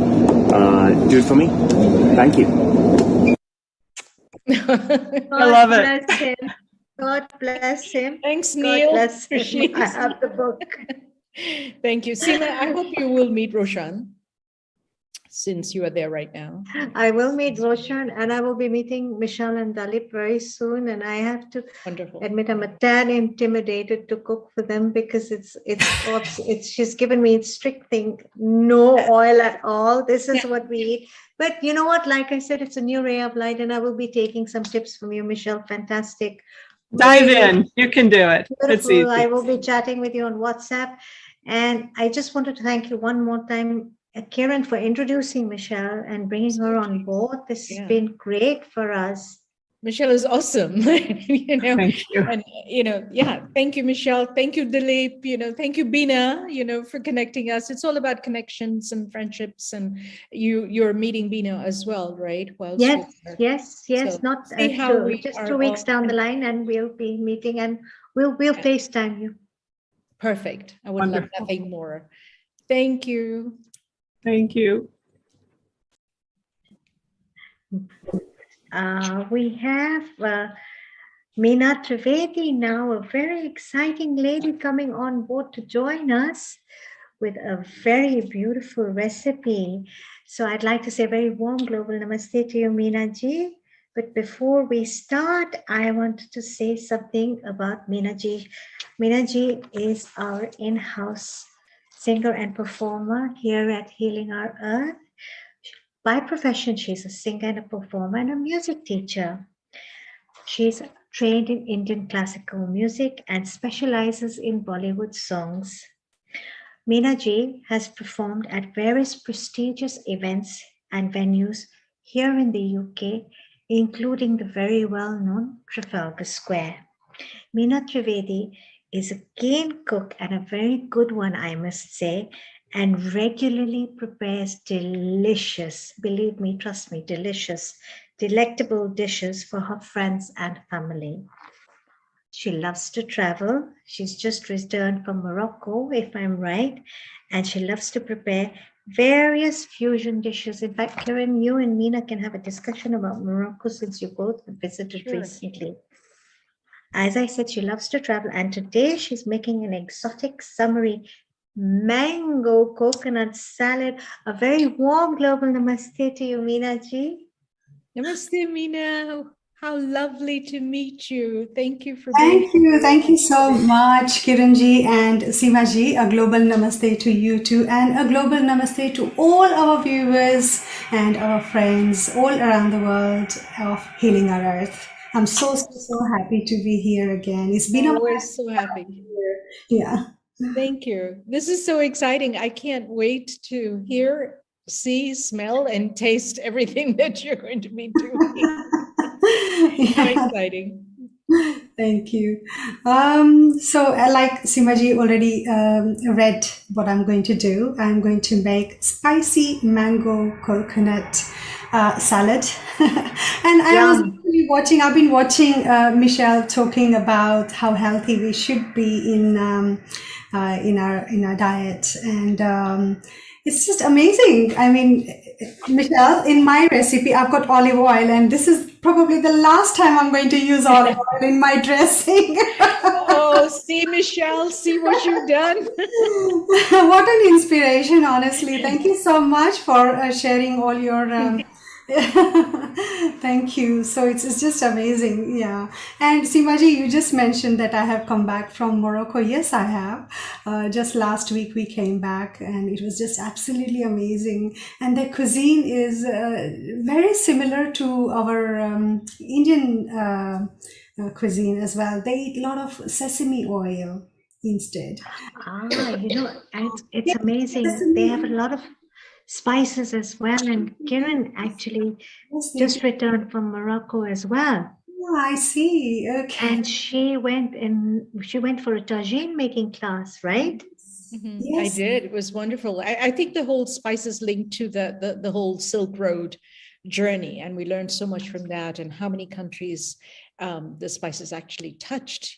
So it's not uncommon.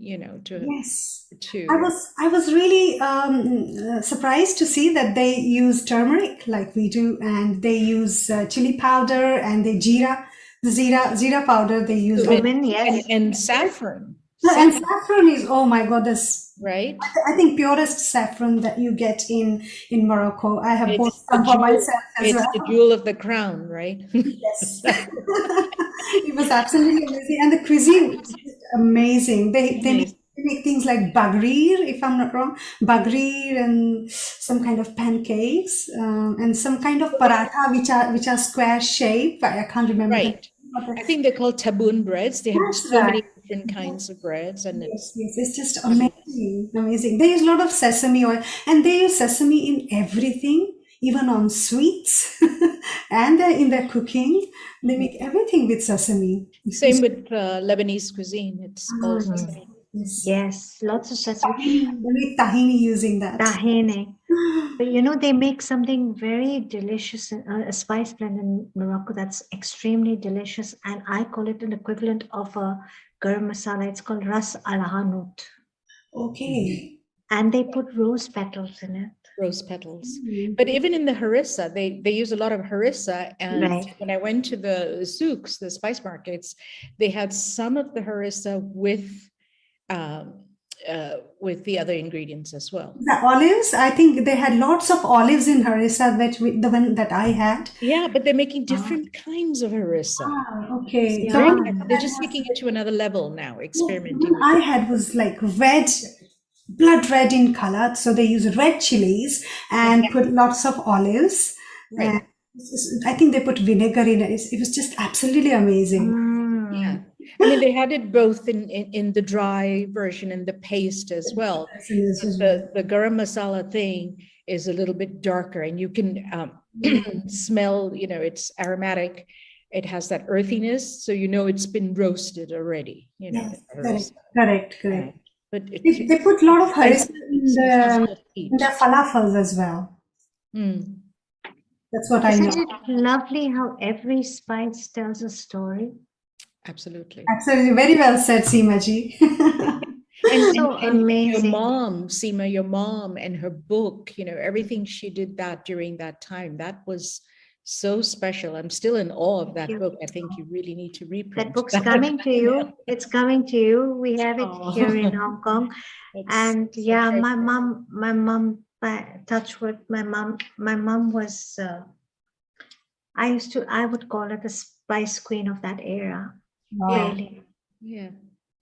Very Very aristocratic, No. She wouldn't weigh anything, Kiran. She used to get frustrated with me. So I used to be in the kitchen and I say, Mama, but how much? You just say, put a little bit of jeera, put a little bit of cumin. And I said, but how much? And she'd go, do this, how moms go, mathu. She said, just put it and say how much. She said, I've shown you 100 times. I said, yeah, but you just put it without a blink of an eye, and it's the same amount every time. I don't know. Is it a teaspoon? You Is go it half a teaspoon? go figure it out. And then she'd say, oh, just go. But I know Mina's here today, and she's going to give us exact measurements for all of us and our viewers, especially. Yes, I am. Before I start showing what I have to show today, I'm going to sing a song for Seema and Kiranji. Thank you. You are our singing chef, so please sing a song for us. Thank you. Ji, zarur, why not? आपकी आँखों में कुछ महके हुए से राज है, आपकी आँखों में कुछ महके हुए से राज है, आपसे भी खूबसूरत आपके अंदाज है, आपकी आँखों में कुछ महके हुए से राज है. So this was nice for both of you. You both wonderful ladies. That's sweet. Can you just tell me in a few words what that meant? Right, Michelle? Is Michelle still there? Michelle? I'm sure you'd like to know, right? It's a very romantic song, actually. Beautifully sung by Kishore Kumar and Lata Mangeshkar from the film Ghar, and very, very popular song in that era. And Aapki aankhon mein kuch mehke hue se raaz hai means there are some suspicious things in your eyes. आपसे भी खूबसूरत आपके अंदाज हैं. Your how do you say अंदाज in English? Your thoughts or your actions? Actions, I would say, yeah. Your actions, Antos, yes, they are even more beautiful than yourself. That's what it means. So lovely. So romantic, right? Very lovely song. Thank you. Very popular song. Very, very popular song. Just being able to sing in the kitchen, it's kind of like what you do when you are prepping yourself, but to be able to sing in the kitchen, it brings joy, right? Happiness, joy, like you're ready to do it. And it's the love that pours out of you into what you are preparing for your family, for your loved ones, right? Very true. Is that how you feel, Mina? Yes, absolutely. I never cook without singing. I'm always singing when I'm cooking. Always. My music is always on and I'm singing along with it. Oh, that's so inspiring. I love that. Yeah, so I think music and cooking, both are very therapeutic, I would say. It is. It's thank you. It's a kind of therapy.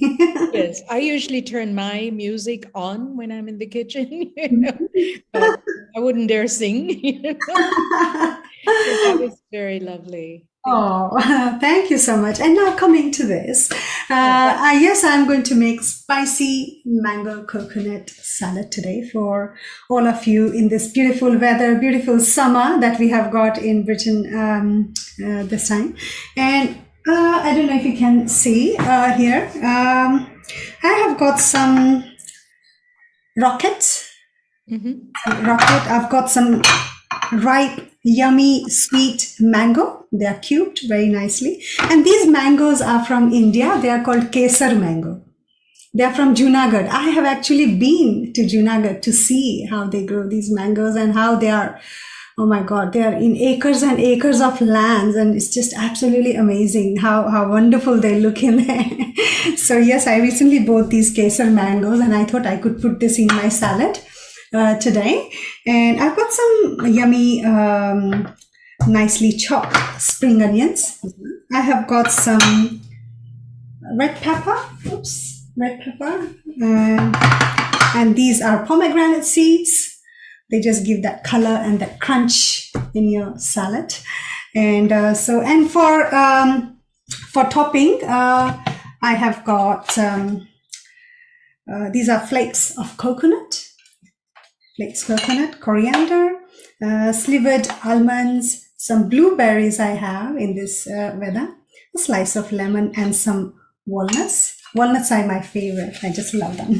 I can eat walnuts in just buck.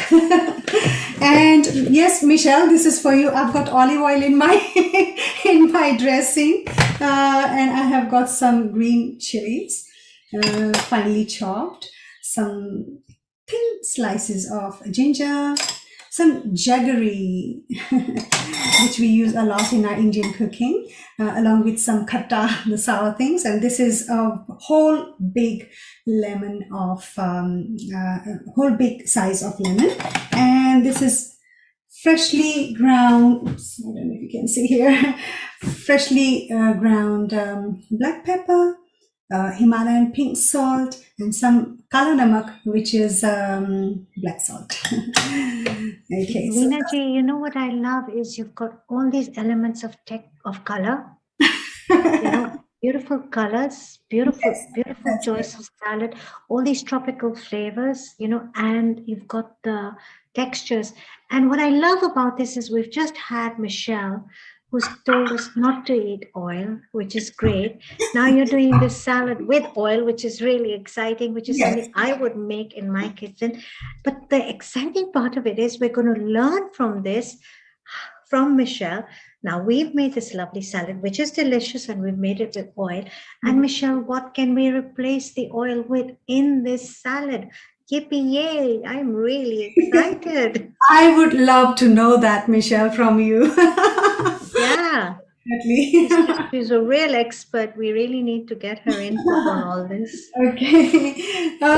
So basically it's very simple. I'm going to put these rocket leaves, tip them here. They're absolutely crunchy, fresh, and yummy.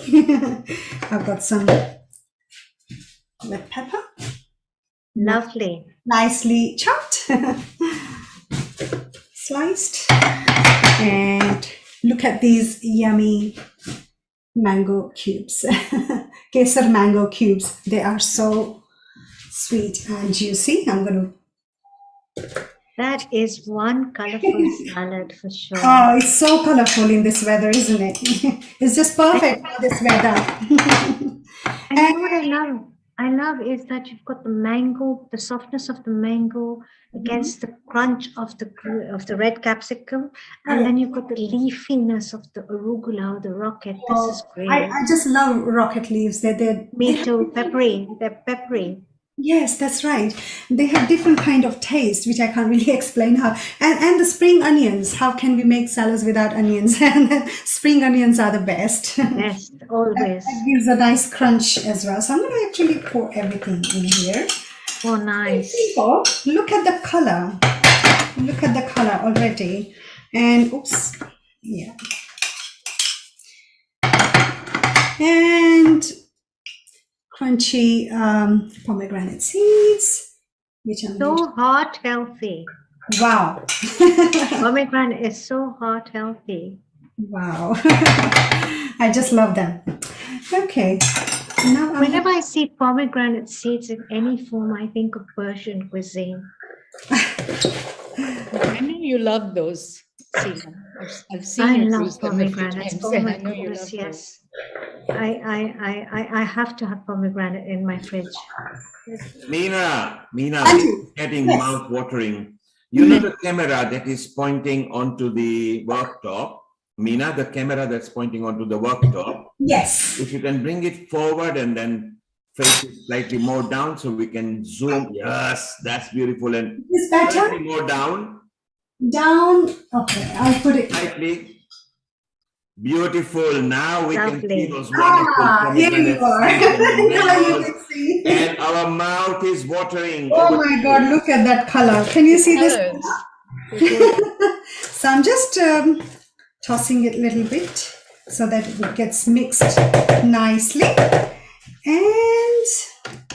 And now, This salad is not only a feast for the eyes with colors, but it's going to be an explosion of flavors, just like that ranch dressing. I'm actually salivating, and it's 10:30 at night here, and I had my dinner at 6:30. And after seeing Michelle's beautiful creamy dressing, another salad, I'm hungry.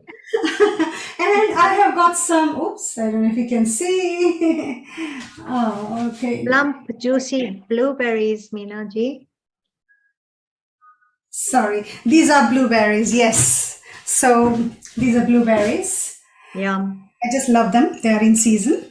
So I'm just going to pour them in as well. We're going to toss again. This is a better way of actually mixing salad rather than using a spoon or a spatula. See how, That's what my mom used to do, the see same how thing. nice and colorful it looks. Beautiful. Wow, yummy. And now I'm going to prepare dressing. So, Michelle, here I'm going to use some oil. And this is, like I said, this is probably the last time I'm going to use oil in my dressing. Oh. Michelle, look what you've started, huh? Yeah, she's Oh my gosh. she's gonna create a movement, Kiran. Yeah. Yes, it seems like, yes, definitely. Amina, you actually look quite thin anyhow. I don't know how you're doing this by eating that oil, but Trust me, in my daily life, I don't use so much oil in my cooking anyway. I try to use my air fryer for all the fried foods, so I'm not using any oil actually in my food. So, like we Indians, we like our pakoras and bhajiyas and all. I'm just using my air fryer to do that. I'm not actually deep Nice. at all. Yes, I've completely stopped. yeah, you've already took your first step. Yes, I have. And this will be my second step. And this is one big lemon that I have used. I've also put some zest in it. I've already mixed with it. And so I'm going to use this lemon in here. Nice. Yum. Yum. And some jaggery to go with lemon, because lemon is really, really sour and khatta, and so I'm going to, just to balance it out, I'm going to put a little bit of jaggery in there, not much. So you're just going to get that that sourness balanced out, right? Yeah, that's right. Just to give that balance. Okay, now I'm thinking, Michelle here, okay? Sorry, forgive me. This has really impacted me, okay, in a huge way. So I'm thinking olive oil, replace it with what? So I'm thinking of tahini. I'm thinking of cashew cream. I'm thinking of any almond butter or peanut butter might be nice. I love the lemon. I love the lemon zest. For the jaggery, I use a lot of jaggery in my dressings. I'm from Kenya. We use a lot of jaggery in our cuisine to balance out the sweet and sour. I'm thinking of a fruit. How about apple puree? What do you say, Michelle? Perfect. But actually I would also, because she's using a powder, right? Maybe go to date sugar. is what I use. That's a good I idea. use date sugar. Yes, now you're talking. Yes, correct. Wow, there's so much to learn for me. Date sugar has this very deep, rich molasses kind of flavor, right?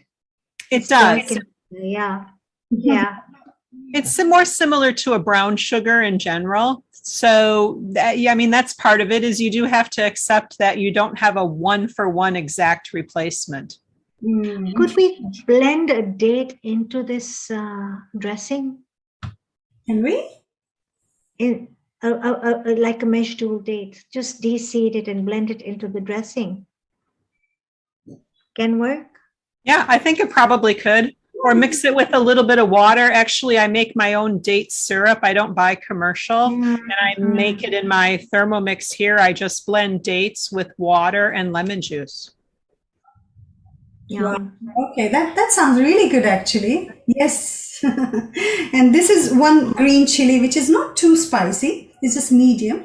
I'm just going to add that in here. Nice. Mm. Yummy. And this is ginger. Yay. Yeah, I love ginger. I love ginger. Okay, that's different. Ginger in a salad, you know. And this is freshly ground black pepper. I just now did just before I logged in. So I'm just going to take. You know what I love is you're using Himalayan pink salt. Yes, You're that is. also using Kala Namak. So you're giving that Indian, you're bringing in the ginger and you're bringing in the Kala Namak, which is, Yeah. so may I say this, if I may be permitted, that I was reading about Kala Namak and a lot of my Western friends asked me to define what Kala Namak is, you know, Seema, what is Kala Namak, you know, it has this gunpowdery taste. So Kiran, I looked it up and please throw some more light on this because someone told me it's salt petre. And Yeah, it's that is one commonality, you know.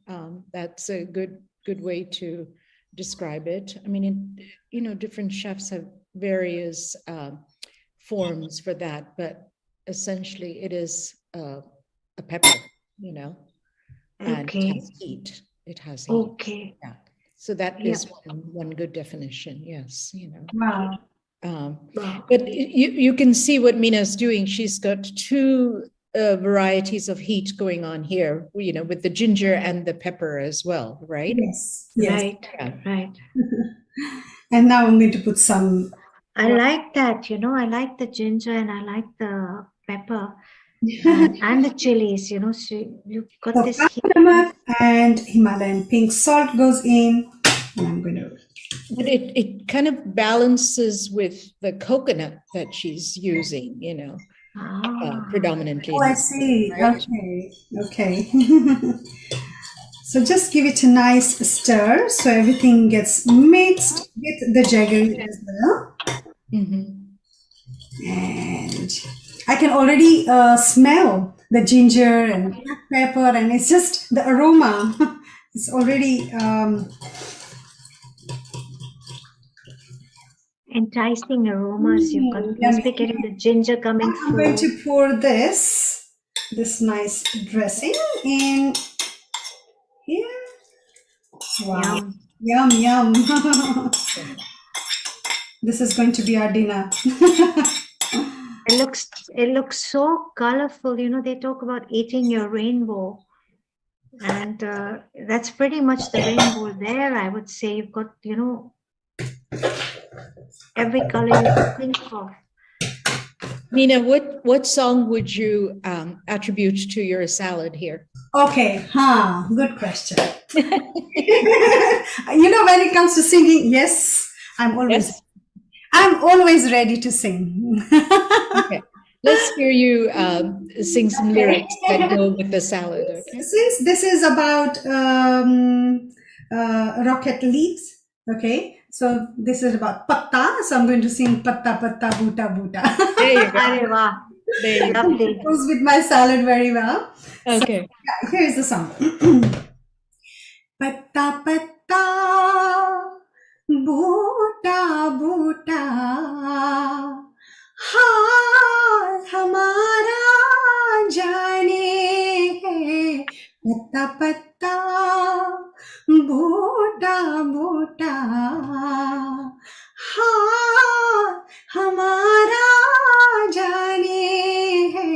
पत्ता पत्ता जाने न जाने गुल ही न जाने बाग तो सारा जाने है पत्ता पत्ता बोटा बोटा हाल हमारा जाने है पत्ता पत्ता कोई किसी को चाहे तो क्यों बुरा समझते हैं लोग कोई किसी की खातिर तरसे अगर तो हंसते हैं लोग बेगाना आलम है सारा यहाँ तो कोई हमारा दर्द नहीं पहचाने है पत्ता पत्ता बूटा बूटा हाल हमारा जाने है पत्ता पत्ता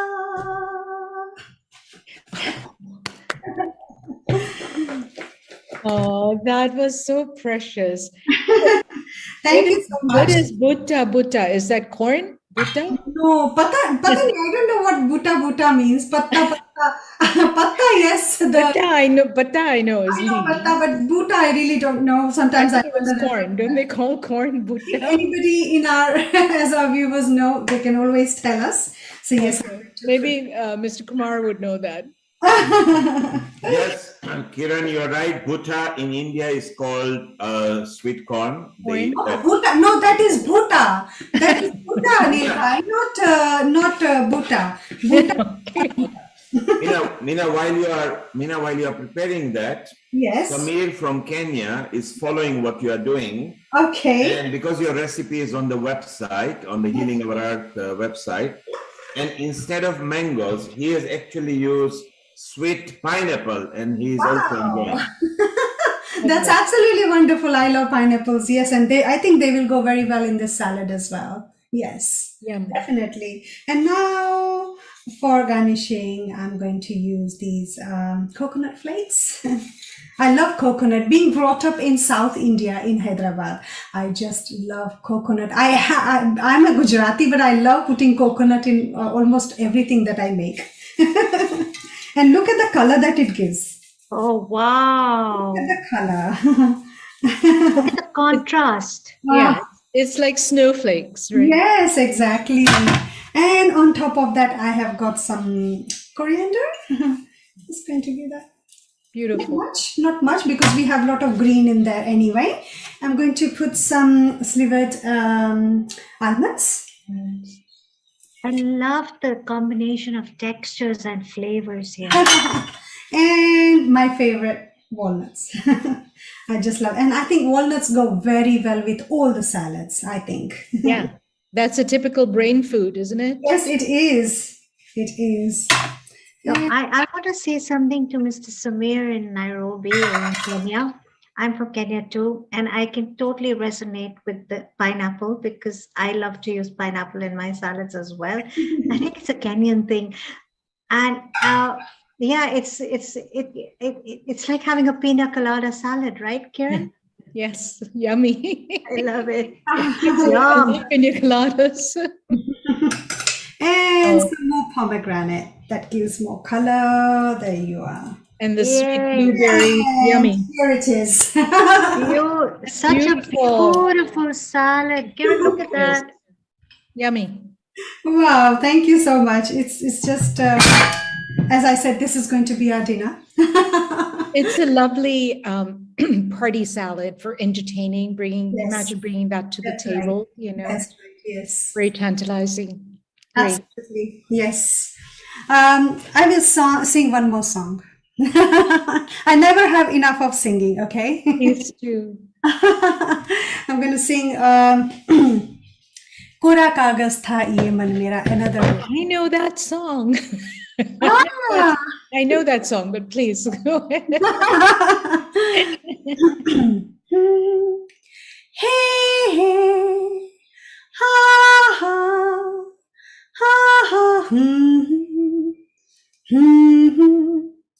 Ha ha ha ha. He he.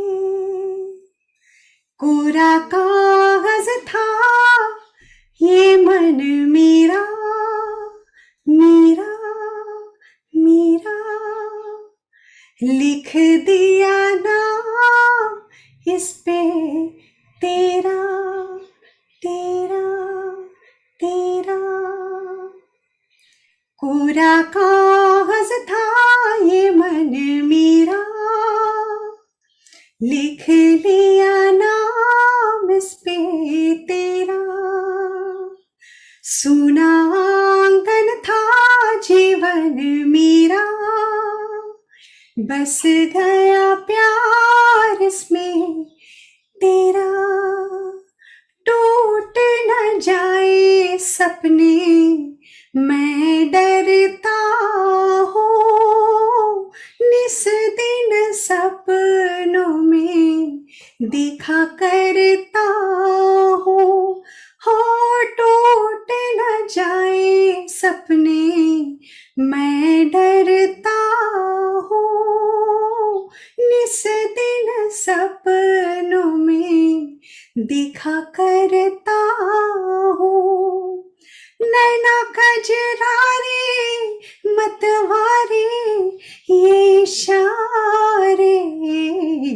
खाली दर्पण था जीवन मेरा रच गया रूप इसमें तेरा कोरा कागज था ये मन मेरा लिख लिया नाम इस पे तेरा तेरा तेरा. And this is for healing our earth actually. This song, I was singing this song keeping healing our earth in my mind because I have been part of healing our earth for the past more than 2 years, and I have grown so much since then. So I'm so grateful to healing our earth. Thank you, Neilji, for making me part of this as well. I'm really happy to be here. That's so precious. Thank you, Meena.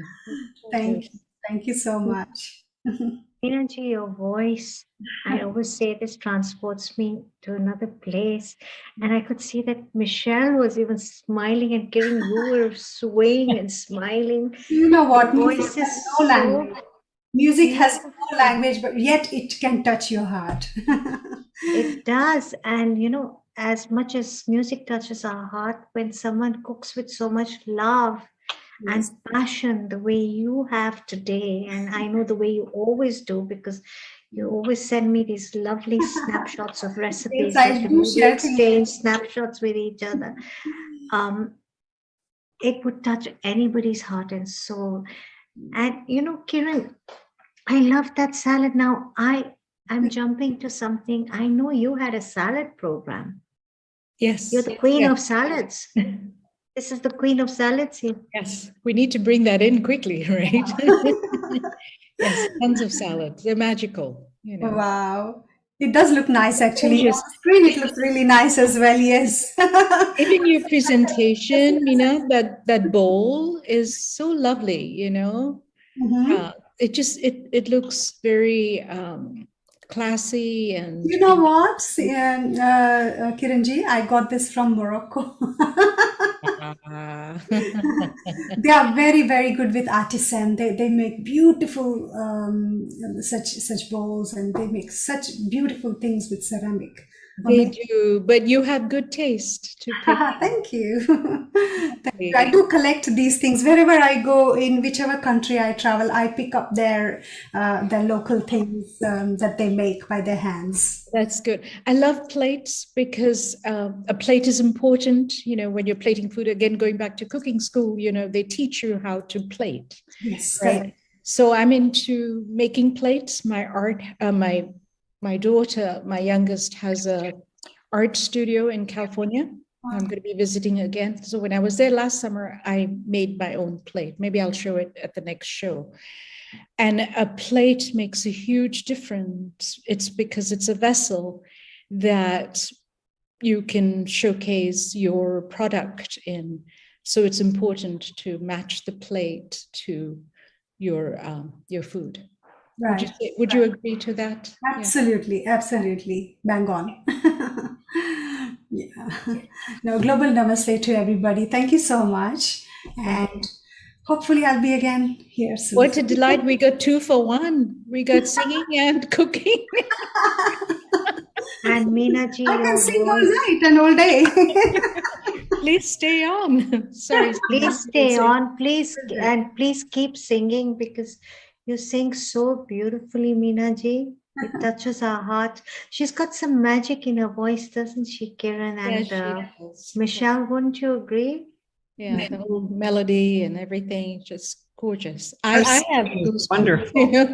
Oh, thank you, thank you. Yes, Tina, can you lift the final presentation on the Yes, other I camera? Can you lift it near the camera? like this. Yes, bit more. That's it. Well, there you are, the scrumptious, yes, beautiful. Just run with the ingredients again. Wow, the ingredients are rocket leaves, pomegranate seeds, peppers, spring onions, and on top of that, I have put some, for topping, I used all the nuts that I had, which is walnuts, almonds, and as you can see, some blueberries and pomegranates again. And for dressing, I had olive oil, ground pepper, Himalayan salt, black salt, jaggery, lemon, and yeah, that's it, really. I think Michelle will approve of this. I think that's enough vegetables and fruit for a day. What do you think, Michelle? Yes? I love all the plants. It's just awesome. It was like she was just thinking to herself, what other plant can I add? I love that. Exactly, right? Yeah, I think we can also use some baby young spinach in there as well. Would they be nice as well? Do you think? Beautiful. I think so. Yeah. I would use some baby spinach if I had some, yes. But pineapple sounds like a very good idea as well. If I had pineapple, I would have definitely put some pineapple in there. But I love it when our viewers contribute and participate and get excited and want to share. You know, I love that involvement. You know, so that's great, Meena. I mean, well done. You know. Thank you. You included everyone in this. Oh, thank you so much. My pleasure. Thank you, Meena ji. That's truly a very special salad, and definitely going to give it a try. You know, and yeah, and Michelle, yeah, I know we have the oil, but we could easily make it without the oil, right? I think you could. Yeah, I think there's enough stuff in there that you could make it without the oil. And if you want to get that fatty aspect, I almost was thinking because she's adding so many plants, you could just chop up avocado and add it to it, right? I mean, I think you could do well to do that. So that could work, I think. Wow. Yeah, Okay. very yummy. But Lovely, I mean, if yummy. you're looking for that, you know, a little bit of liquid to have everything tossed together, and if you're missing that, and if you're not using oil, I mean, you've got the juice of the pineapple. You know the juice of the blueberries will also secrete into your mouth. You know, when you bite into them. You know, so I think you have enough going to you know, toss it together without missing the oil fat part, right? I think so. Yeah. I don't think you would necessarily miss it unless you're used to eating it. You know, that's the only thing. Yeah, because you want a bite, you want some crunch in your salad as well, you know, and that's where the peppers and other things contribute that, you know, you want that as well. Yeah. Yeah. I mean, it might take a little bit of experimenting, but you could even make it into a creamy dressing using like the cashew cream, as Seema was, you know, alluding to earlier, or the tahini, maybe to keep it a little bit more authentic. But that makes it creamier. Then you're going away from that liquid, that vinaigrette type feel. Instead of jaggery, can we use some honey? Do you think?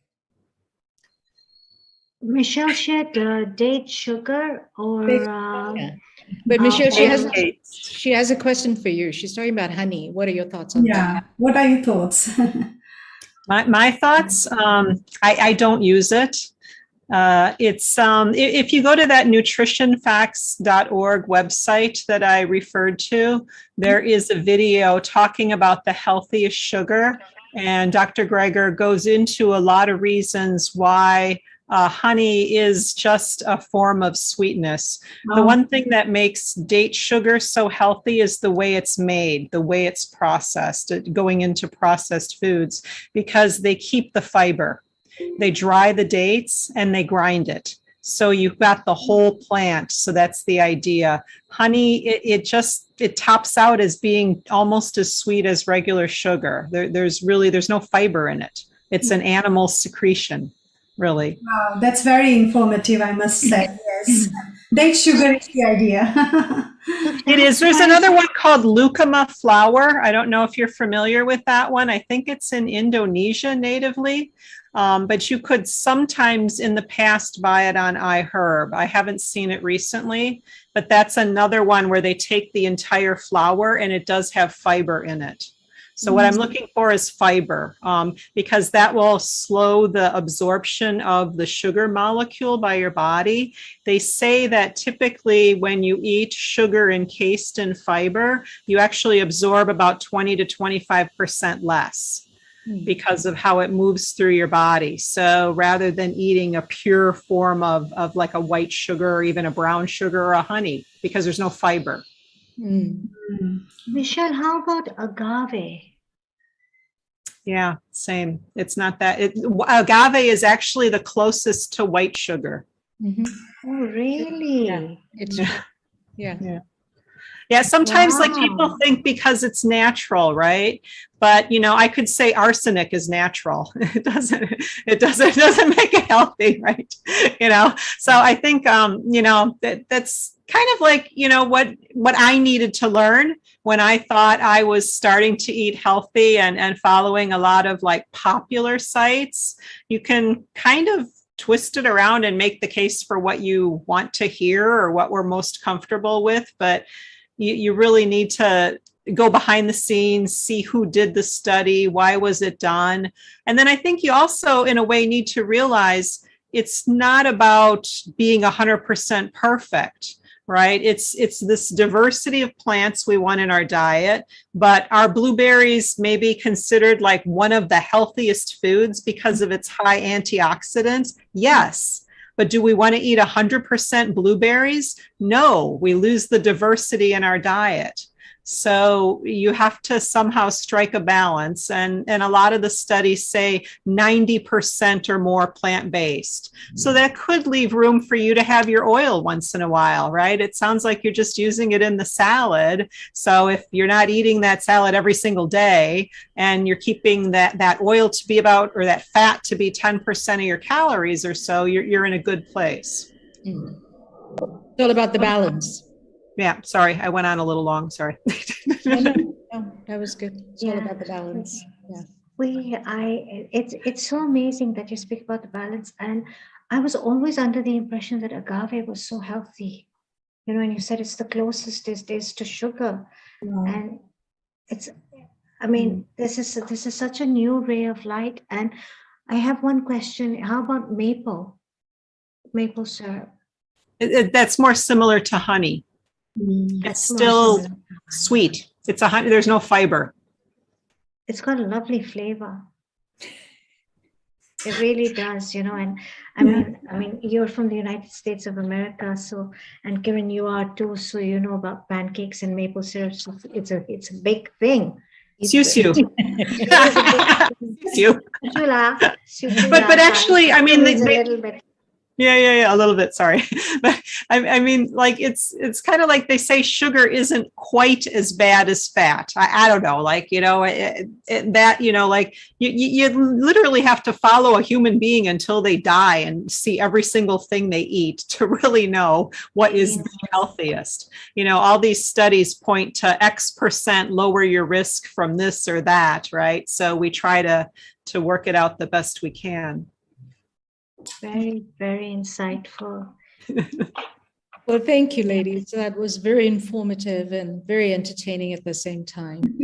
We learned a lot today. And I love Mina's salad. I mean, I love the diversity of plants in it. And yeah, it's great. In crunchy, I get that crunchy. From now on, I'm going to think how many plants did I eat in a day. Definitely. You know, and I loved the salad too. I love the colors, and I think we have Ranju Ben here with us, joining us, and she'd like to say something. Hello, my name is Ranju. Can I ask a question to Michelle, please? Sure. Yeah. Nice to meet you. Nice to meet you. Thank you. I've been listening to all these healthy options, but regards to the salad and the salad dressing and the oil mixture and everything, how about mixing up with 0% yogurt, 0% fat yogurt in the salad? That's how I eat my salad. Just mix it up with, just do a selection of different salad stuff and mix it with 0% fat yogurt, and I love it. Yeah, yogurt has a nice creamy taste and it does make a good base. I try to go to a plant-based yogurt. Yes. So I look for like how to say, like an oat milk yogurt or a yogurt made from soy or a yogurt made from almonds. Actually, I've seen in the market too. Yes. So I don't eat animal foods. I don't like dairy in particular. It's also been shown in a lot of studies to not be good for human health. Basically, you're getting a really concentrated source of animal hormones just naturally. It's not even whether the cow was fed hormones. It's because that 800-pound cow was meant to grow a 60-pound calf to an 800-pound cow in about a year. So they're getting so much growth hormone. It's just not good. And I know you mentioned 0% fat, but a lot of it is the fat in animal yogurt. So that's kind of my thought on that. But, again, it's not about perfection, right? It's about trying to keep that, how to say, like bad stuff to maybe 10% or less of our calories. Okay. Does that answer? I hope that answers. But try a soy yogurt or an oat milk yogurt. They actually can be really creamy. And if you're a cook, you can try making your own and see how it goes and see what you like. Yeah, I'll try the oat yogurt. Yeah. Thanks for your advice. Thank you very much. Thank you. Yeah, sure. You're welcome. Hope that helps.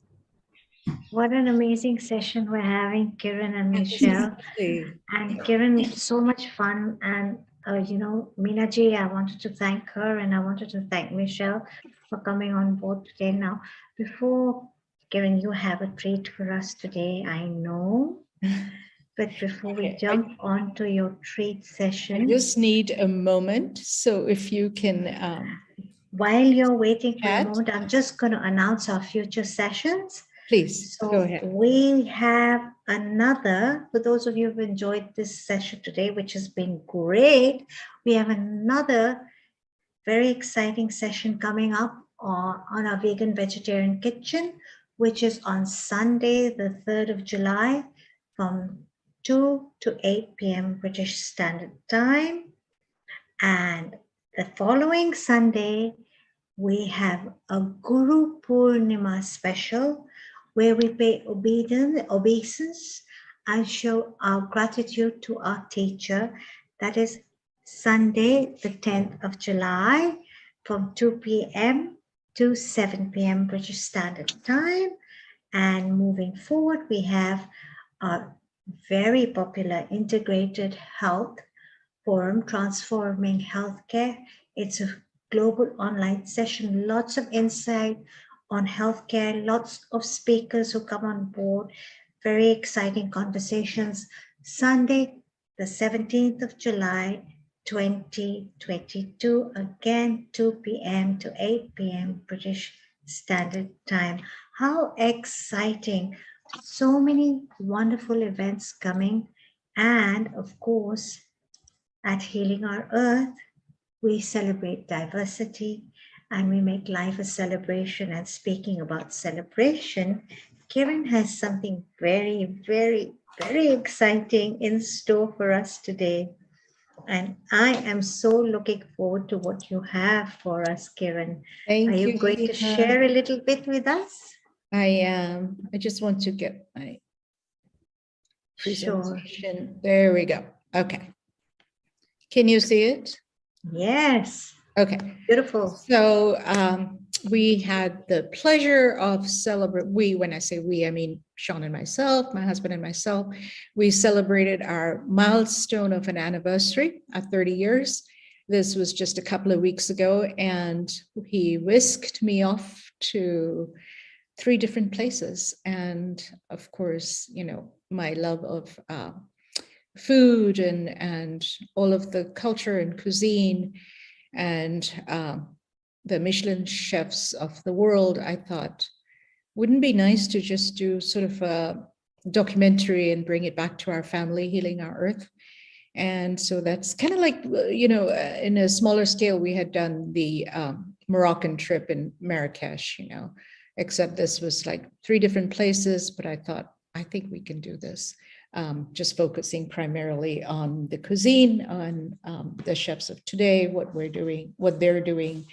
And this time I was like, when I reached out to some of the chef friends, I thought, you know, I'm just going to challenge you guys and see if you can just give me a tasting of all the vegetarian, vegan cuisine that you are doing, you know, instead of me going there and picking and tasting. And believe it or not, all of them were thrilled. They went out of their way and they created special menus for me. And we got to taste together. And I got to share my book with them. And we had amazing conversations. And they heard a lot about Healing Our Earth, what we're doing. And they were like, a couple of the chefs were like, yes, in the future, they would love to come and be with us. Okay. So the first place that we visited is the Bulgari Hotel in Milano. It's a 5-star hotel, and it's overlooking the most beautiful gardens in the city. A delightful, extraordinary culinary journey here. And sorry. Let me go back and, whoops. What happened?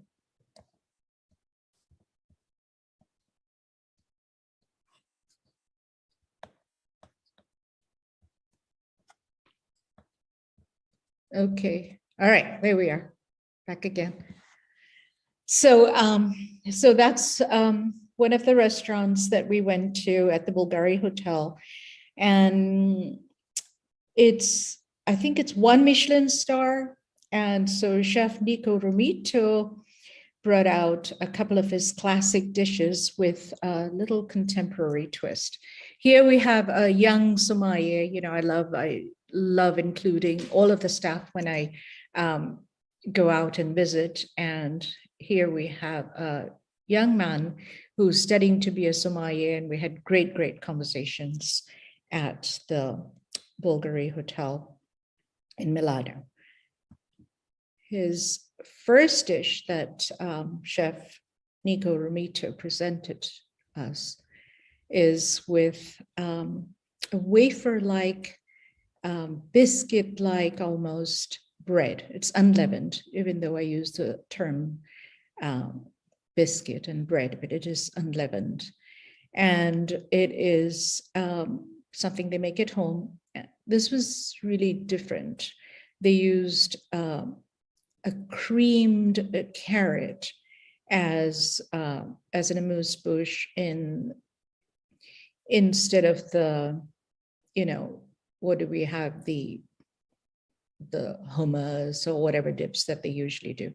It was sweet, but I could tell that there was no artificial sweeteners. There was no sugar in it. It was just the confit of the carrot with no added sugar, and it was phenomenal. There we go. We had a little bruschetta as well. And again, look at those artisanal breads, wafers, flatbreads, bread with herbs and things. And of course, the baby wine tomatoes grown locally with a tiny sprig of basil there. And that was their preemie.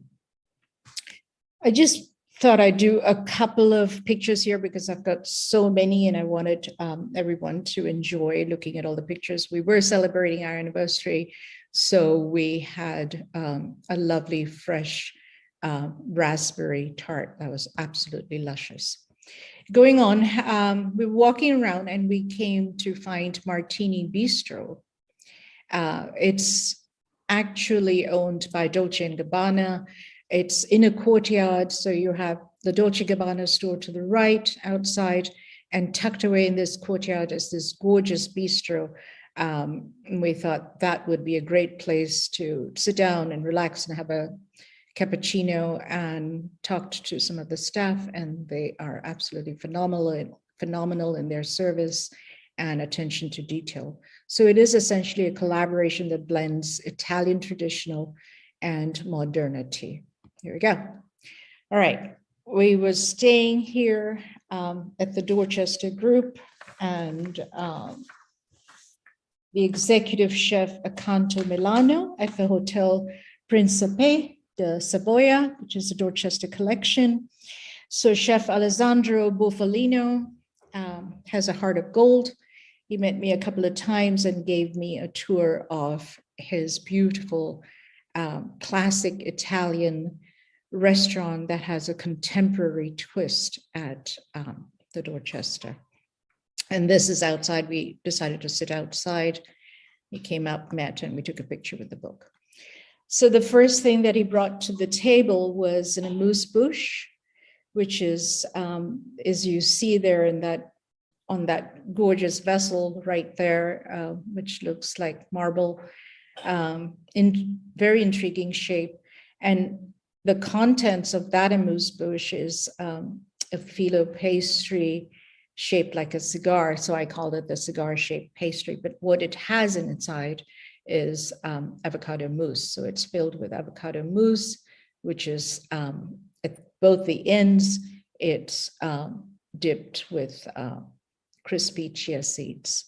And the one next to it, on the left, my left, is a little bit of the eggplant and roasted tomatoes dip on a cracker, a homemade cracker. That was delicious, crunchy, yummy, all of the yummy flavors. So we all know porcini is a fall mushroom, and chefs just love porcinis. However, what I learned this trip was that the young porcinis are available just for 2 weeks in the start of summer. And you have to be well acquainted with your vendors in order to get this chunk of gold, as they call it. So what chef did was he put up a special menu. And when I saw the taglione ai funghi porcini, I said, yes. And that brought a smile to his face. And he was like, okay, here's someone who knows what's in season and what's good to be enjoyed. And of course, we ordered that. The priceless porcinis were definitely sweeter. They still had that earthy taste, but definitely sweeter than their counterpart that you find in the fall. And it was just perfectly created with a very, very light broth.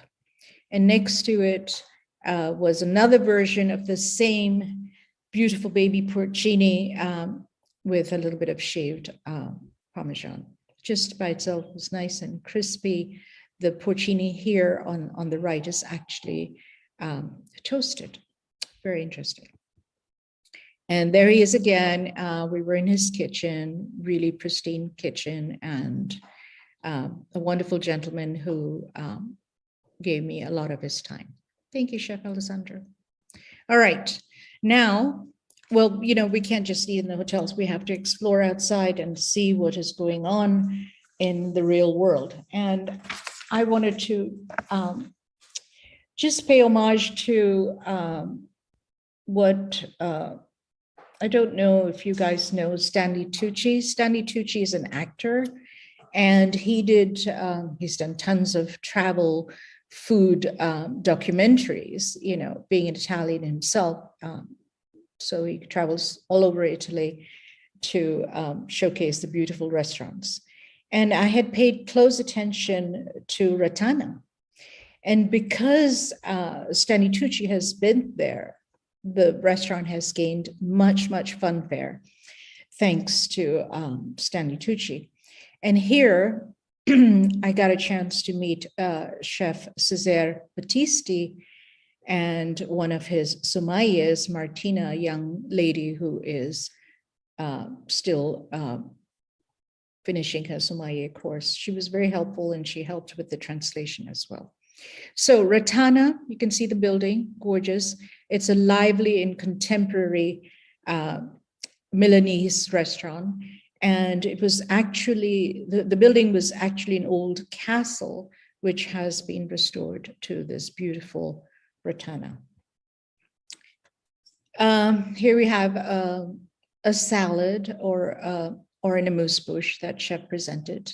And very interesting, this is a carrot hummus. So what he did here was he served carrots two ways. One, as a hummus without the chickpeas. Very interesting, right? But definitely had some of the tahini in it. And then he had purple and red carrots, baby carrots, and white carrots that he just shaved off. And that lent an extra crunch. And you can see some of his homemade chips as well. Amazing. And then a couple of other dishes that he presented was the bucatini al dente with pomodoro. Very plain, very simple. The tomatoes here are actually sweet. There's no tanginess at all. They're sweet, delicious, and the basil is fragrant and fresh and delicious. The pasta always al dente. To my right, we have cauliflower three ways. Very interesting. He has written a cookbook, and I found that recipe and the picture in his cookbook as well. So he has in that cauliflower, he has toasted, roasted some of the cauliflowers, shaved ever so tenderly with care, and he has the puree. He has salsify, as well as a lovely sauce to go with it. That was sweet, as well as tangy, and had a little bit of earthiness as well. Bravo. That was like really hats off to that dish. And there is Chef Cesare and his charming sommelier Martina. They were both amazing. You can see that wine collection behind him. Amazing. It was a great, wonderful evening. We learned so much from these awesome people. Nothing to do with food, but I thought I would include Cathedral Duomo de Milano. A little bit of history is here I am on the rooftop. This was actually constructed from 1386 to 1965. It took 6 centuries to complete this amazing marble and brick cathedral. All right, so we leave Milan. We started in Milan. We leave Milan and we go to this amazing place called La Chèvre d'Or in Aise, in France, on the French Riviera. It is a medieval resort, a building that has been there for a long time. And it used to be a medieval village. And they've kept it the way it is without touching, and they've just put in little suites. There are no rooms, just suite. And the lovely thing about each suite in this magical place is that it's named after and was built after artists like musicians and writers. So in our suite, we had a beautiful white baby piano, and that was my inspiration. And then I actually did some writing in that room. Gorgeous sights. And here we are in a 2 Michelin star restaurant, which is situated high up on the peak. And there's that gorgeous view. We have a table by the window, gorgeous view, and overlooking the beautiful Mediterranean. I'm sorry, I'm just fumbling with my notes and I'm looking at the Le Chef d'Or. So what Chef did here for us is he created a menu for me.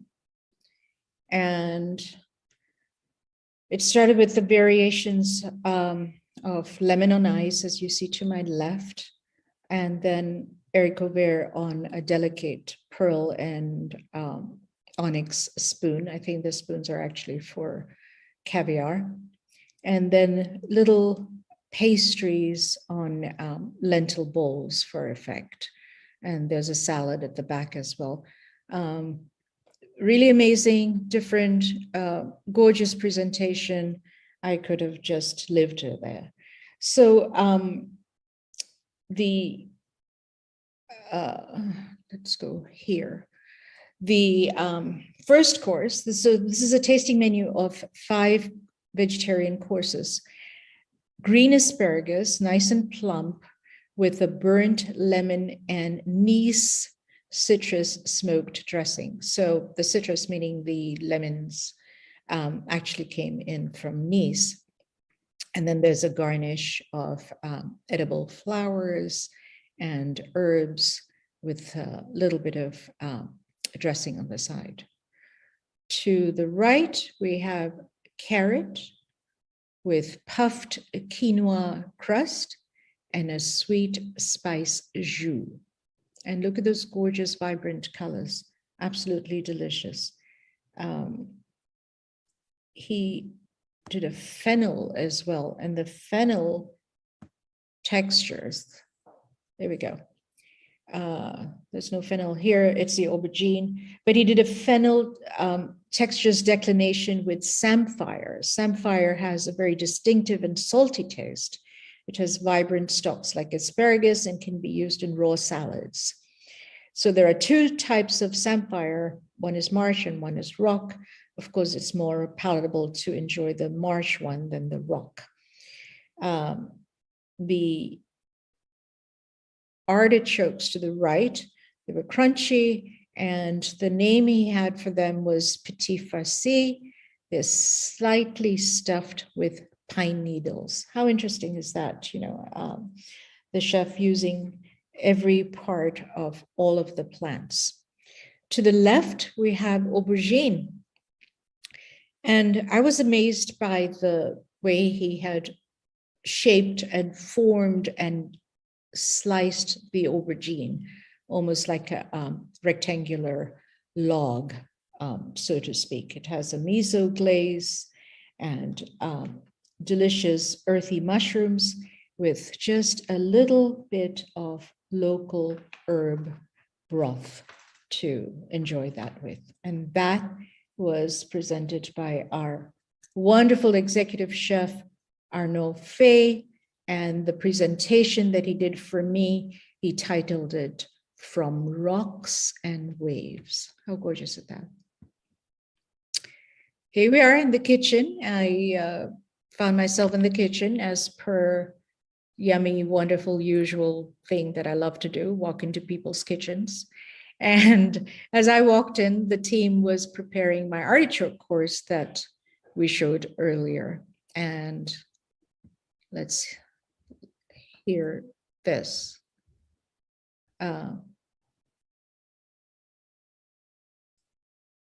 This is supposed to be a video. Let's see if I can start it. Okay, here we go.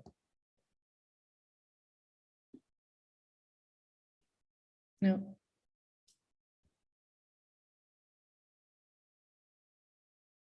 It's working. Okay. And here's the chef, Chef Arnaud Babe,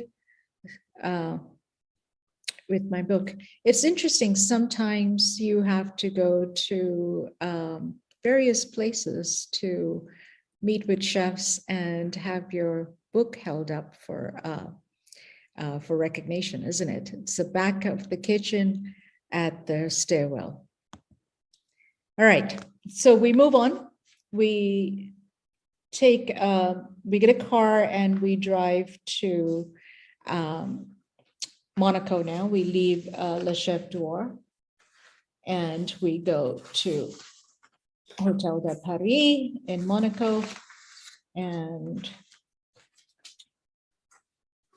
we visit with Chef Yasmina Hayek of the M. Sharif. Now, M. Sharif is fairly new. I think it opened in April in at the Hotel de Paris in Monaco. And she has a very interesting story, Yasmina. From Beirut to Monte Carlo, hearty cuisine with flavors that touch the senses, with the opening of the new emblematic restaurant M. Sharif, Chef Yasmina Hayek, daughter of Mirel Hayek, and M. Sharif means chef's mother. So Yasmina's mother, a brilliant Lebanese chef, had a dream and a vision to create her own restaurant, her own business. And Yasmina, who actually was studying medicine, decided to stop, halt for a moment, and help her mom so that her dream can come true. And I met with this lovely, lovely young woman. We had a wonderful time. And in her restaurant, she presented falafel in a cup. So it's primarily Lebanese cuisine, but with a twist. Falafel in a cup, that's different, right? It was gorgeous, crunchy, yummy, and really took it up to another level. And to the right, we have a meze of the dazzling white labneh with toasted pine nuts as a garnish, nice and crunchy. Sorry, Michelle, about the olive oil, but you know, like I say, balance, okay? Here we go. We have a variety of fresh Lebanese house breads, you know, crunchy. Some of them look like naan breads, and of course there's the taboon bread. And behind that, you'll see a beautiful hummus with Seema's favorite garnish right there. So let's talk about the hummus first. So the hummus is made with hand-peeled chickpeas to achieve a robuchon puree. So when I say robuchon puree, what I mean by that is, I don't know if you remember Chef Joel Robuchon, who is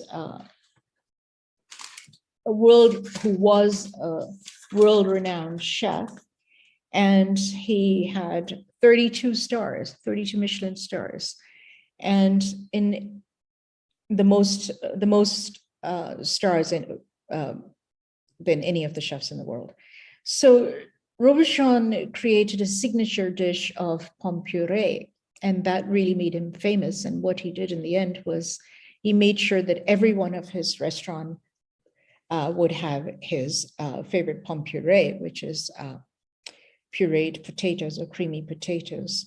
It wasn't, it's a very easy recipe with just fingerling potatoes or Russian banana potatoes, whatever you can find, or Yukon Gold potatoes, a lot of butter and a little bit of milk, but it was the techniques that he had formulated which made his potatoes just soft and milky.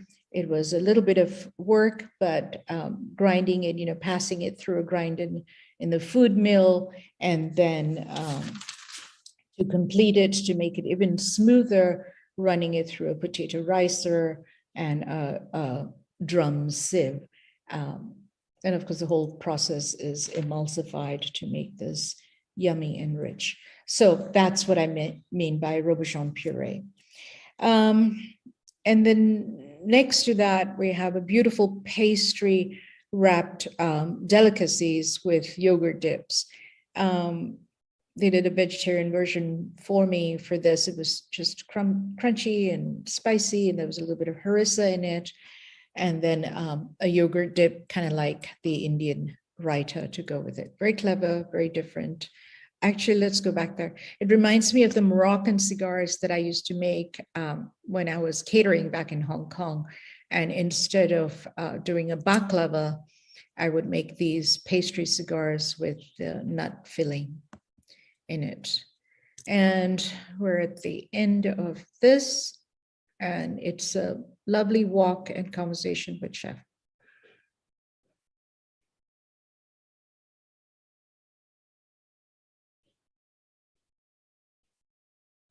Karen, wow. Can you hold on? Let's see this.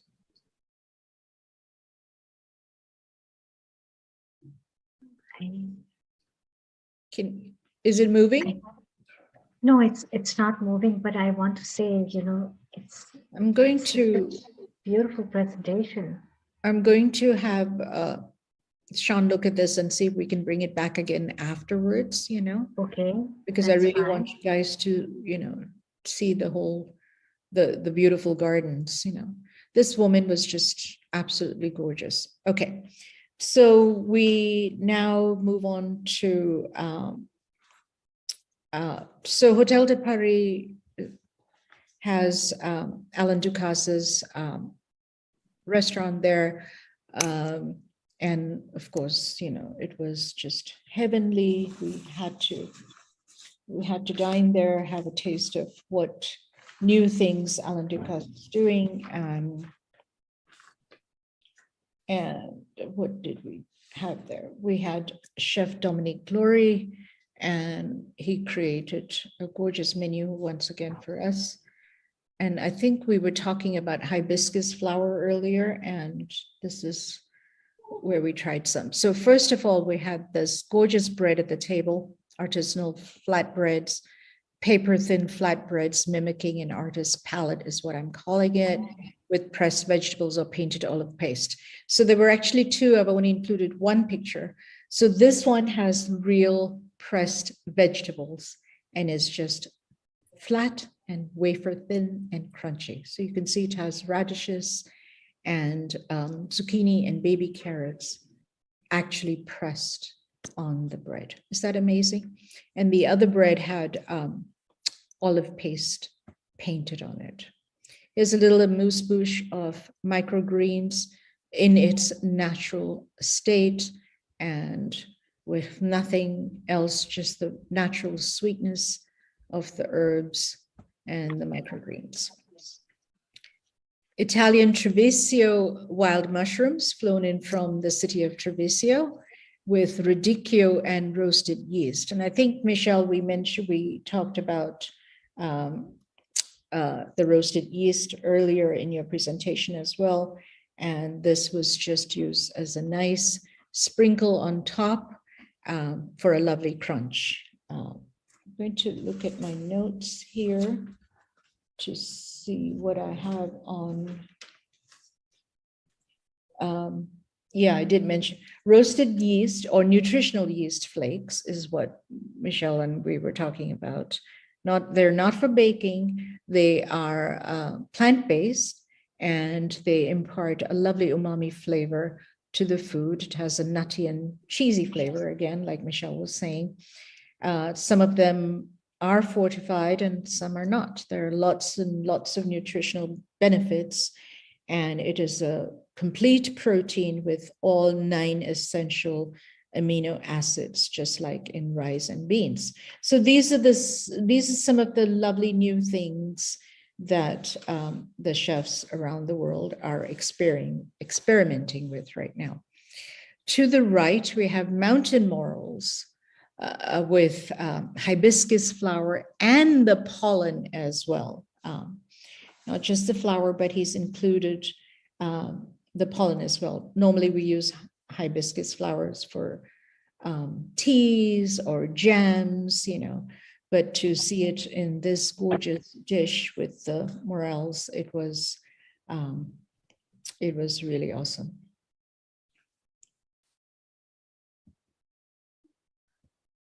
So I had notes on the asparagus. I think I missed that, but no worries. We can come back to that. Here we go.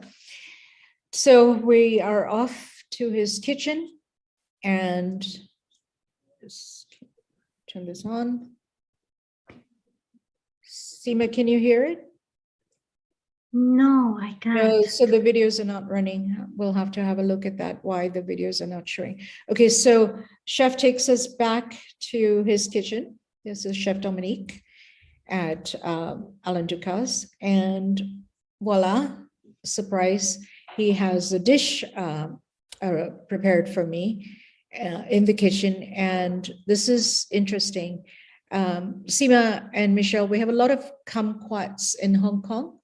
We use them primarily during Chinese New Year, whether the whole pot bring good luck, as a decoration or to eat or make desserts with.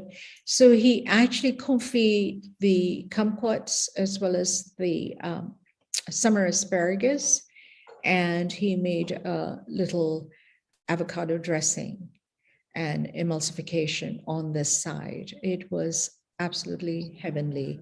And I did have a little chat with him. Sorry, the video is not working again. I do apologize. We will look into that. But that whole meal here we are in, the one holding my book is Chef Dominique. That whole meal was mountain morels with hibiscus flower and pollen, the wild mushrooms radicchio and roasted yeast, the green asparagus with yuzu condiment, and on a tart and fragrant citrus fruit that grows in East Asia.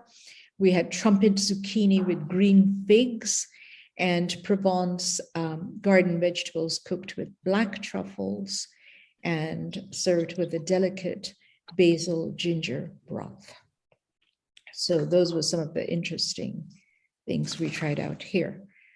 And it's always sad to leave their kitchens, but voila. On the last evening, we decided to go up to the roof at Le Grill at Hotel de Paris, and gorgeous room. And we have a little amuse-bouche here for tasting, roasted summer tomatoes with basil. So they're not just roasted, they're twice cooked in the sense that they were confit first and then finished with a little roasting. To the left is the garden vegetables with herb vinaigrette. I think there were two kinds of herb here. It was basil and dill, if I'm not mistaken, and it was just amazing. To the right, morels and baby spinach risotto garnished with Parmesan crisps. Now, I think in all of my experience, this was the lightest risotto I've ever had. Normally a risotto is creamy, not necessarily because of cream added to it, but it's because of the product. The risotto rice is naturally starchier, so it appears to be more creamy. But this was the lightest risotto I've ever had. And it was easy to digest and absolutely delicious on the palate. My favorite dish, puffed souffled potatoes. So every time I go back to Hotel de Paris, I have to have potatoes, just even by itself as a little starter dish. souffled potatoes, or twice puffed potatoes, as they're called. This is the grill's signature dish since Winston Churchill days. Now, Winston Churchill was a frequent visitor here, and he has his own private room. And I had posted a lot of pictures and done articles on that during my last trip. So the potatoes, again, they're very much technique oriented. They're trimmed at the edges to form a rectangular football shape. And I've made these many a time during my catering days. So they're first blanched in oil and then fried in hot oil again, all the whiles we're shaking the pan. And that's when they start beautifully puffing up. And I usually serve mine with tarragon aioli. And here we had a creamy, buttery sauce, which I don't think I got a picture of. And then next to it, we were presented a whole array of petit four with lemon, chocolate, and lovely strawberries. And here I am saying, La fine, au revoir to a magnificent Epicurean journey, which it truly was. There we go. What a treat, Karen, through your eyes. I'm so sorry that the videos did not work. And maybe at the end of the show, I will just stay back and replay them again after I've fumbled with them. So sorry. Many apologies for that. An amazing presentation. And you know what I loved? I loved was the asparagus with the kumquat. I know. I mean, that was the highlight, right? The kumquat. Absolutely. And the flatbread. What a piece of art. One with the pressed vegetables. Yeah. That was what like a beautiful piece of art, And really like a painter's palette. Amazing. I really want to say something. You've written this lovely book, Seva, the Art of Hospitality. Mm-hmm.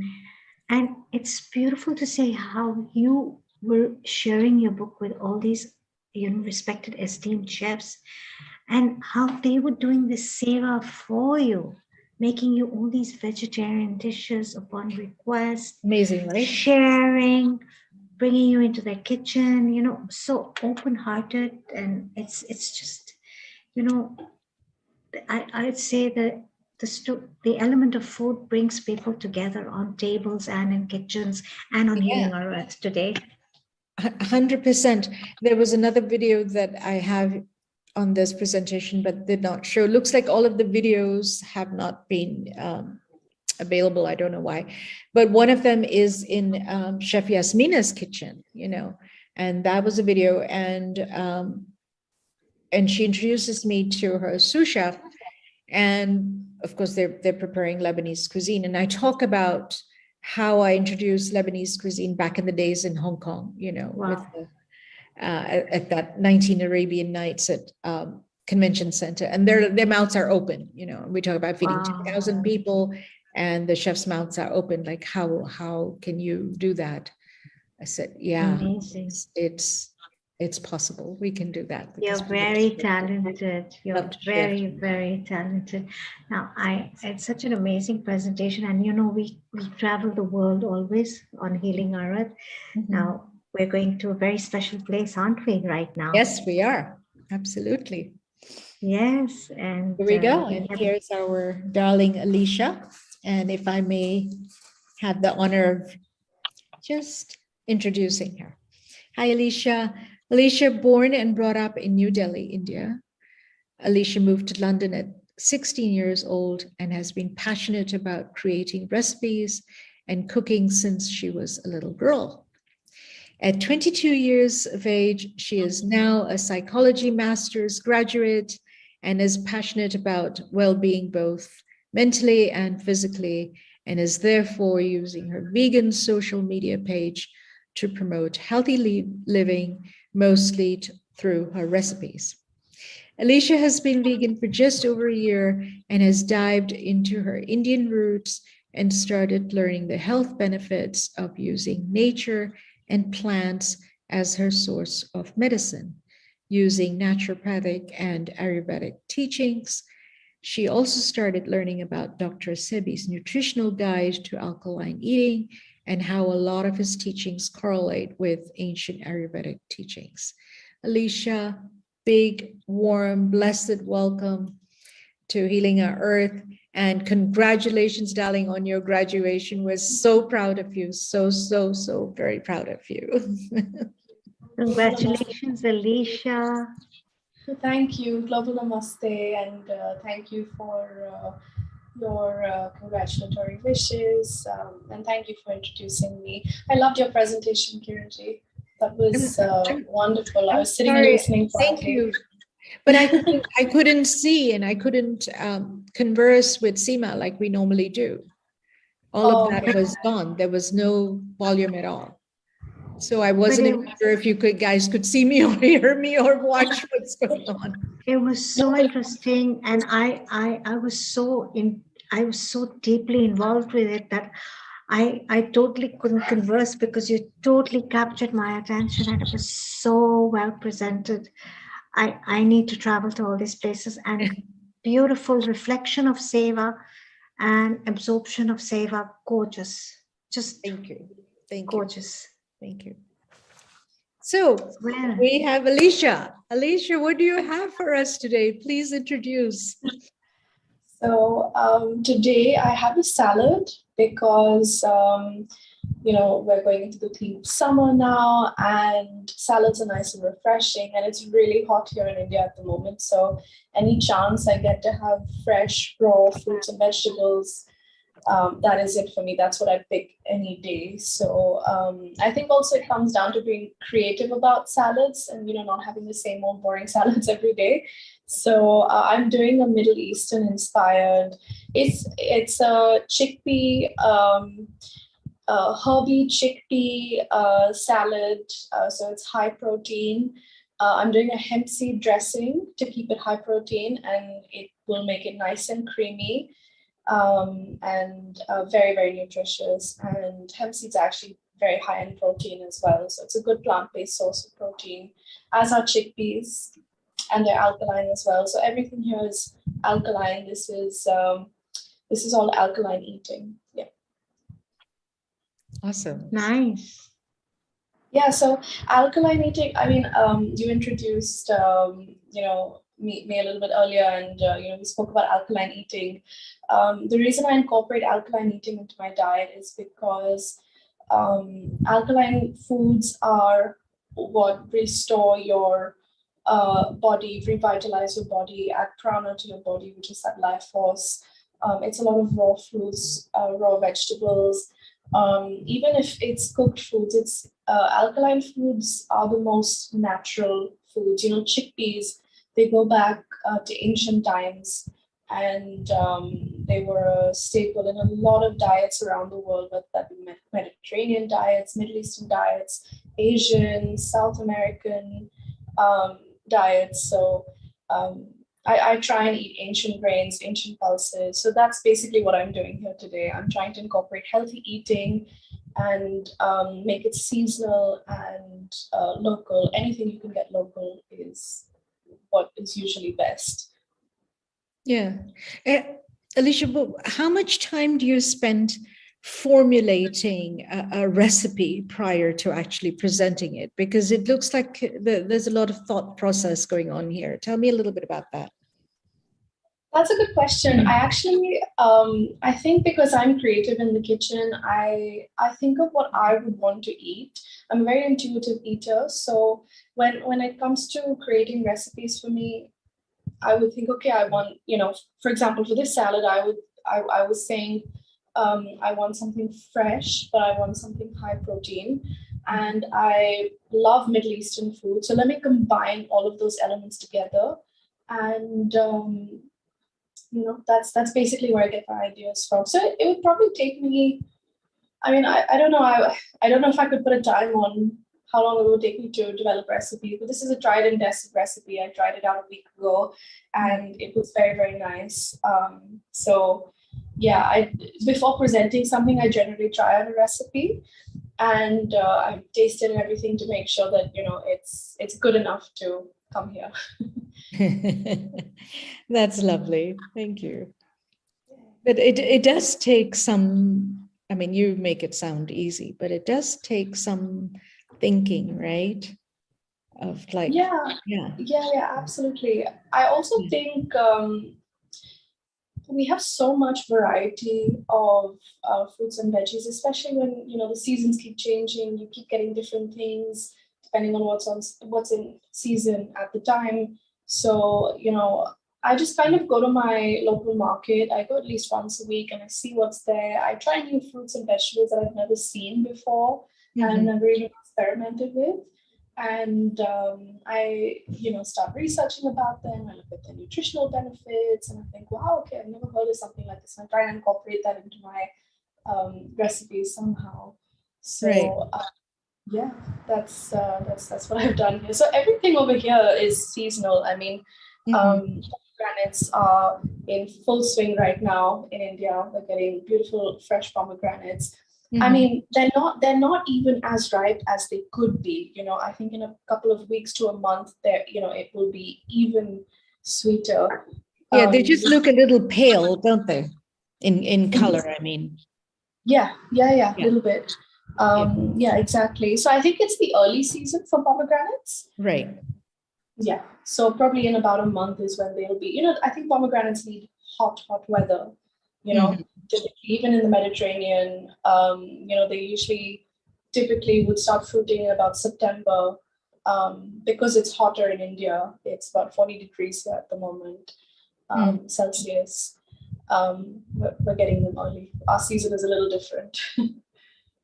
Yeah. Right. Interesting. I'm just thinking we used to get pomegranate in California during the holidays, Thanksgiving and Christmas, Okay. Yeah, it's interesting. Not that they were grown there, but yeah. Michelle, what are your thoughts on that? Michelle, what are your thoughts on that? Yeah, I mean, same as you. I remember them in the States around the holidays. They were always very big then. Yeah. But of course, here in Hong Kong, we have better access to them. So it's a little bit more probably like India. I don't know if this is true, but more like you can have them when you would like them. Yeah. I don't know. Yeah. Well, we don't get any in Luxembourg. At least I haven't seen anything in Luxembourg. Wow, none at all? None at all. Yeah. Oh. Yeah. Interesting.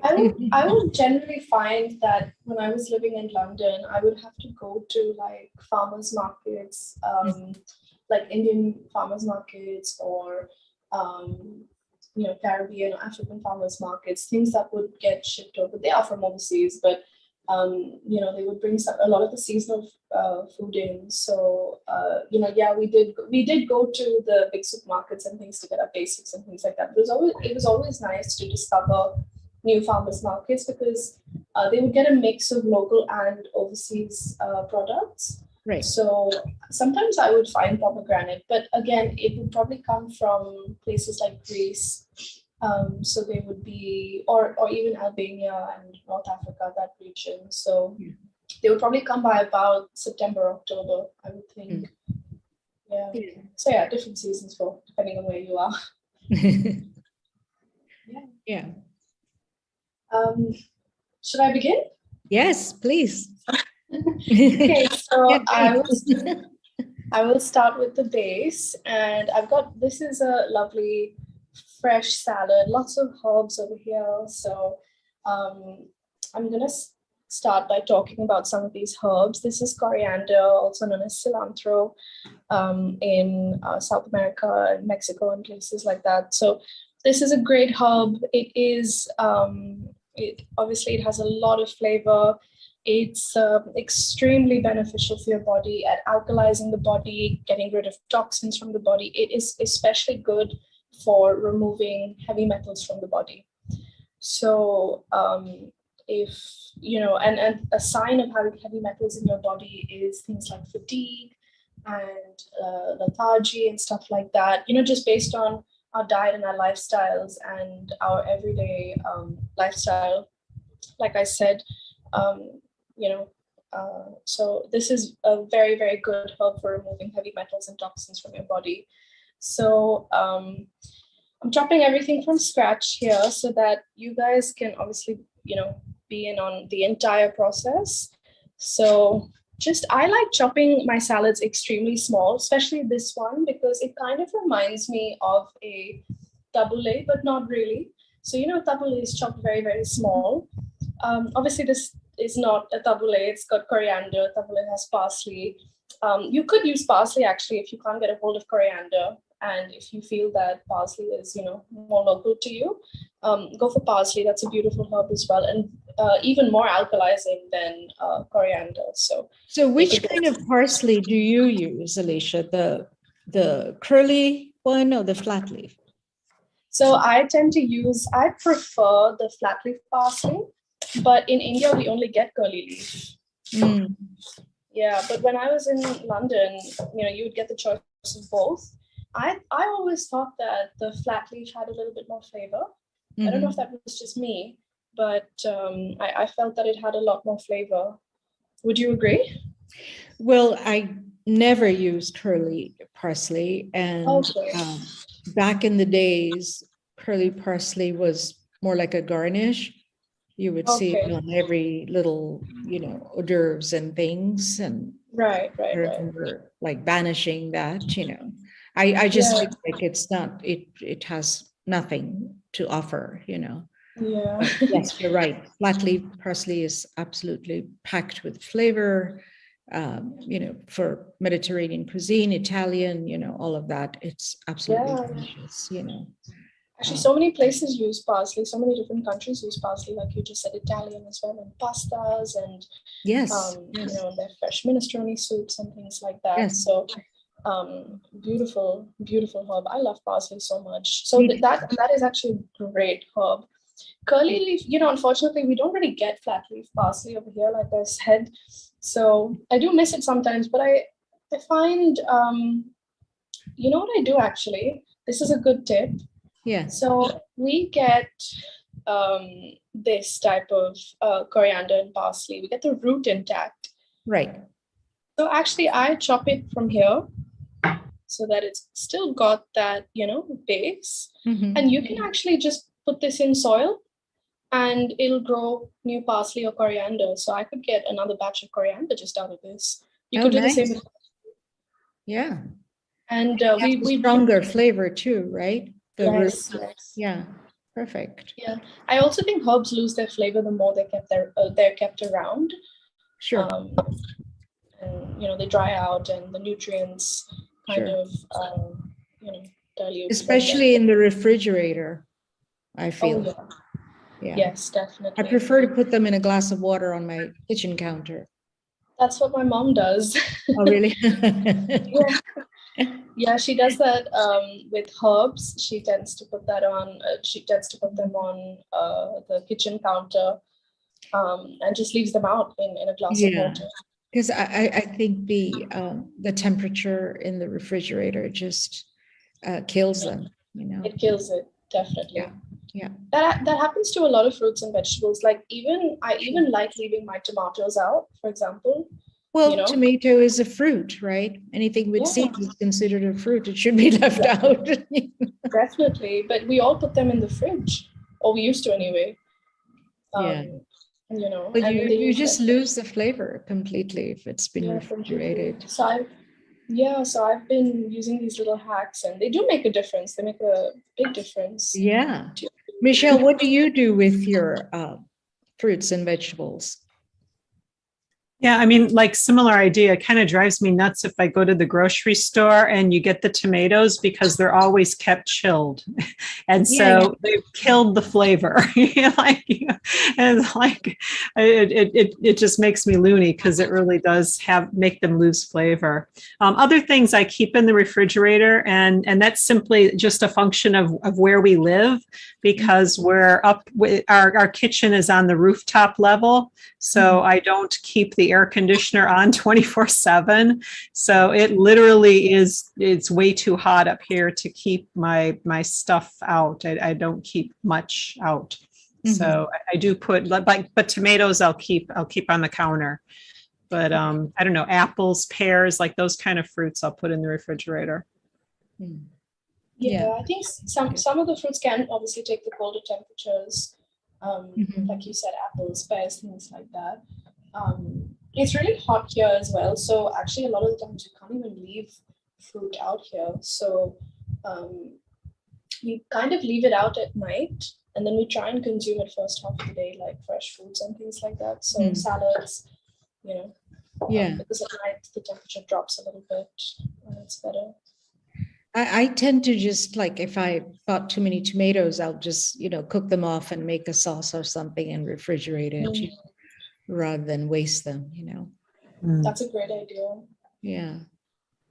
Yeah, actually fresh salsas are a great summer snack, aren't they? I mean, with some nachos or any potato chips or anything. But Alicia, even tabbouleh, you just brought that to my attention, and I'm like, oh my gosh, I haven't made that in years, Yeah. It's so like refreshing. I love Middle Eastern inspired salads because they have so much flavor, all the herbs and all the fresh fruit, veggies. They're just, I personally love them. This is mint as well, so I'm putting quite a bit of mint. This is another very, very cooling herb, and it cools down your body very well in the summer. So we make a lot of drinks with mint. We'll often put it in a nimbu pani or something like that to keep it refreshing, and because some days if you're out in the day with this type of temperature, it's so hot that you come home and you really feel like you're going to faint. Sometimes you need some hydration. That's right. Nimbu pani is like the best thing. Lemon water with like Himalayan salts and mint, and to kind of hydrate your body. So that's very refreshing and cooling. You're right. So tell us what you're doing with all the vegetables. It looks like you're doing a little fine dice of everything. Yeah. So I added the mint, coriander. Now I'm adding the cucumbers, and these are just desi cucumbers, the Indian ones that we get in season these days. I was actually in the hills last week for my birthday, and the cucumbers that we got there was so fresh and delicious. They came straight from somebody's farm, and they were selling them in the market because it's quite a small community over there. So I think you get a lot of local stuff where I was. So the cucumbers there, you could taste the freshness, like as if they were harvested a day or two before, Yeah. So and I love the ones with all the seeds. I know a lot of people like the seedless cucumbers, but I feel like the seeds actually give them more flavor. I love seeds. I love crunching. I want to eat the skin, everything. Yes. Yeah. So we have to kind of be careful about the skin because we get cucumbers that are a bit bitter. So we do that hack where you chop off the bit where it's hanging from the actual vine. Yeah. And then you rub it against the Do people still do that? Yes. I know I used to do it way back with my mom. She taught me to do that, but I don't do that anymore. Yeah. But Michelle, do you know what we're talking about? No? You Not a clue. the top and the end of the cucumber, and you rub the two pieces together to take away the bitterness. In case does it work? I don't know. I mean, I just imagine you're rubbing it off. Old wives thing. I don't know. But I actually find when you're actually rubbing it, a lot of the white foam, the white foam starts to come to the top, and I think that's what's better. It does actually work because I could swear there's a difference. Maybe for bitter gourds, but I don't know about cucumbers. Okay, that's what we do here. Yeah. No, maybe it's just different kinds of cucumbers. Oh yeah, maybe in India, and it was necessary there, and yeah. So So now I'm just dicing up some peppers, and this is just a green pepper. I love green peppers. So this salad is very green so far. We've got everything green over here. But now we're going to start adding a little bit more color. We've got some beautiful colors here. They say eat your rainbow because they've all got different colors. And fruits have different nutritional properties. So the next thing I'm going to go with is these purple onions, rich in antioxidants and anthocyanins. And onions are, especially raw onions, are very good for you because they're quite, they're good with colds and coughs and flus, and they've got this medicinal compound in them. I don't know if you've heard, but if you want to make a cough syrup, a really effective cough syrup, this is obviously a ancient recipe, but you chop these onions, you put them in a jar, and then you put a lot of salt or sugar. I would prefer to put salt, and then it basically drains out a lot of the onion juice. And then you could just shot that, and that's very, very, very good for colds. I don't know if you've heard that. No. Seema, have you heard that? No. Sorry, no, I didn't hear that. Onion juice? Yeah. For colds and coughs and flus, it's got a very medicinal compound. Good for colds and coughs. Actually, if you have a cold or cough, if you put a slice of onion under your feet and wear your socks, apparently it's supposed to help with coughs and colds. Really? Yeah, and a lot of people swear by this. I myself have not tried it, but then I have. But speaking of onions, one foolproof remedy, as an Ayurvedic nutritionist and beauty therapist, now I'm deviating onto the beauty side. If you are suffering from a thinning hair and your hair growth is thinning, onion juice. Okay, you put it on the head. You smell like a vampire. Okay. How do you drink it? Do you mix it with water? What you can do is you take coconut oil and you slow simmer your That ain't onion gonna in happen. coconut oil with black seeds and curry leaves, and you turn it black. So it's actually a foolproof formula to prevent your hair from thinning and helping it not gray so fast. And so are you ingesting this, or you? No. Then you simmer it. You can ingest it. I mean, it's food, right? You turn it black, you burn it, and then you sieve it, and then you put it in the partings of your oil. This is like old grandma's ways, ancient wisdom. And you put it in your hair, and anybody you want to keep away from you will keep away from you. If you want your spouse to keep away from you for that day, just put that oil in your hair. I promise you they'll run a mile. Your children will run a mile. And you can peacefully enjoy your hair, but then you shampoo. But surprisingly, when you shampoo your hair, the smell comes out. A foolproof. Well, it better come out. Ayurvedic formula to stop premature hair graying and increase your hair growth. And it actually works. You get very shiny, beautiful, thick hair. Twice a week, perfect. But you haven't experimented with that yourself. I have. You have experimented. I have. Shall I be mean? Oh, okay. And I hope my husband's not watching this show. I want it to be far away from me. He's in those grumpy moods. Put the hair oil on. You'll have a very peaceful day. They won't come near you, won't say anything to you. They'll put their hands on their ears and say, Baba, na. Smelling so bad, let her just stay in the kitchen. It smells really bad, but it really works. We should Works on your hair, not keeping people away from you. Know what I used to get put in my hair, like when I was in school and we used to be naughty and we didn't dye our hair. So our middle school like coordinator, she would she would always threaten us that if we didn't dye our hair, that she would come and put mustard oil in our hair.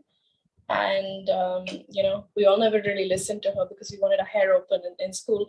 But she actually did. She actually got a hold of me one day and she took me into her office and she put mustard oil, raw mustard oil. It's got this pungent smell, and she put it into my hair and plaited my hair up and tied it up tight. And she said, "Now this will teach you to, not leave your hair open in school." And that was traumatic, to say the least, I think. And if you're talking about trauma, let me tell you, whenever we visited back home in India, my grandmom, she would look at us and she would say, "What is this? They're in the sun all the time." She would take out, all these ancient, and it's rubbed down on me. Kiran, if Kiran can hear me right now, it's rubbed down on me. She would take, you would know about this. She would take besan or chickpea flour. She'd put turmeric into it and sandalwood and yogurt and all different herbs and spices, skin-friendly spices. And she would, strip us down. We were very young, so we would be stripped down naked, sitting in the courtyard on these patlas or these little wooden benches, just 2 inches above the floor in height, and she would rub us down with this upton. We call it upton in Ayurveda. So this, or we'd say body scrub, and rub us down. And then she'd apply hair oil in our hair. And very often she would use mustard oil. She would squeeze lemon into mustard oil and say, "Oh God, their hair's not shiny. It's so limp and dry. What do? Your children are overseas." She would give my mom a long lecture. "You don't know how to look after your children. Da da da da da da da da.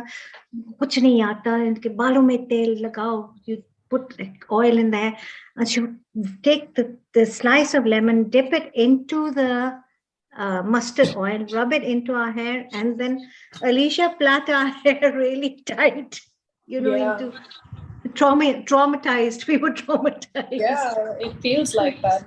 But the next day, we were shining. After our shower in the evening, we would have a shower in the evening, and the oil would be left in our hair overnight. We were shining, literally shining. And sorry to say, handed down from grandmother to granddaughter, I didn't strip my children down or put them in a courtyard sitting on a patla, but I did oil their hair and exfoliate their bodies when they were younger. I wish I could get to do it now, but they're big girls now, and they're like, "No, leave us alone. We don't like it." I think it's just the smell more than anything, because it's so strong. Mustard oil smells very, very strong. Yeah. And at that age, I don't know, in school especially, at that age, you don't want that in your hair. I think I snuck into the swimming pool bathroom and had a shower. I think that's what I did to try and get it off immediately. Like a good hour later. But was that allowed, to just, just put oil without a parental permission in any child's hair? I don't think they really considered that. I mean, I went to school in India, obviously, like they got away with a lot, like, so it was just, I guess, their form of discipline, Right. I'm not advocating for it, but I don't know. I guess times have changed a lot now, because in my children's schools, it would be like, also if a child had a small skin rash or a sunburn, you would actually have to write a letter to the school saying, "I'm sending her ointment or her aloe vera gel in her school bag to school, and please allow her to apply it on her skin at lunchtime, at lunch break, or just before or after school activities." I mean, in Hong Kong, they're pretty, at least the international schools here are pretty strict. with what you put into your children's bags. You know, they don't let children just carry any medication just like that, any ointment or cream or anything just like that. They're quite strict. I love the way that purple cabbage is coming around. I really love the colors you've chosen, you know, all the rainbow colors. Yeah, my salad. beautiful. You can't even see my salad. 1 second. Let me You get know, this. we're having such a treat today. Meena ji earlier, I don't know if you were watching, she did a salad with mango, and now you're doing this lovely eat your rainbow salad with hemp. Great. Yeah, thank you.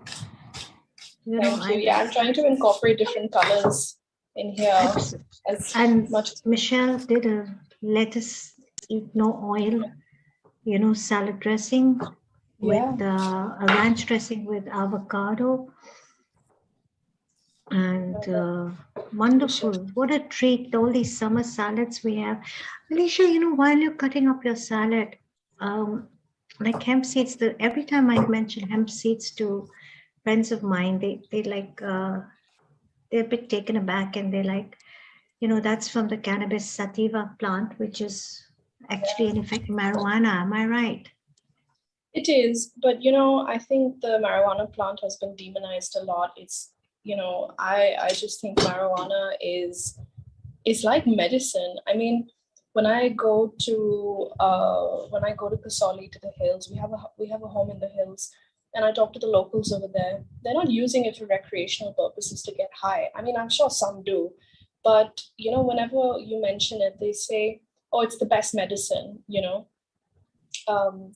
And it just kind of grows wild over there, and so that's why it's you know, kind of known by everybody. People have they take the marijuana leaf or even the hemp leaf. They're two different plants, I should specify. But they are very, very similar, and they have a lot of similar properties. They're just different strains, and they're just different varieties. So hemp is different, marijuana is different, but even marijuana is extremely medicinal, and hemp is extremely medicinal. It's been used to treat a lot of schizophrenics, seizures. It's been used to treat dementia, Alzheimer's. I can't remember which one, either dementia or Alzheimer's. And a lot of studies have actually showed that it's been really effective in reversing a lot of these diseases, neurological diseases particularly. So correct me if I'm wrong, that hemp seeds have cannabinol, right? Which is the version that doesn't get you high, whereas marijuana has THC, which is tetrahydrocannabinol, which is the version that can get you high, right? Yes, but it will only get you high if you actually heat it, or if you cook it. So, or if you either smoke it, cook it, or heat it anyway. So it releases the THC.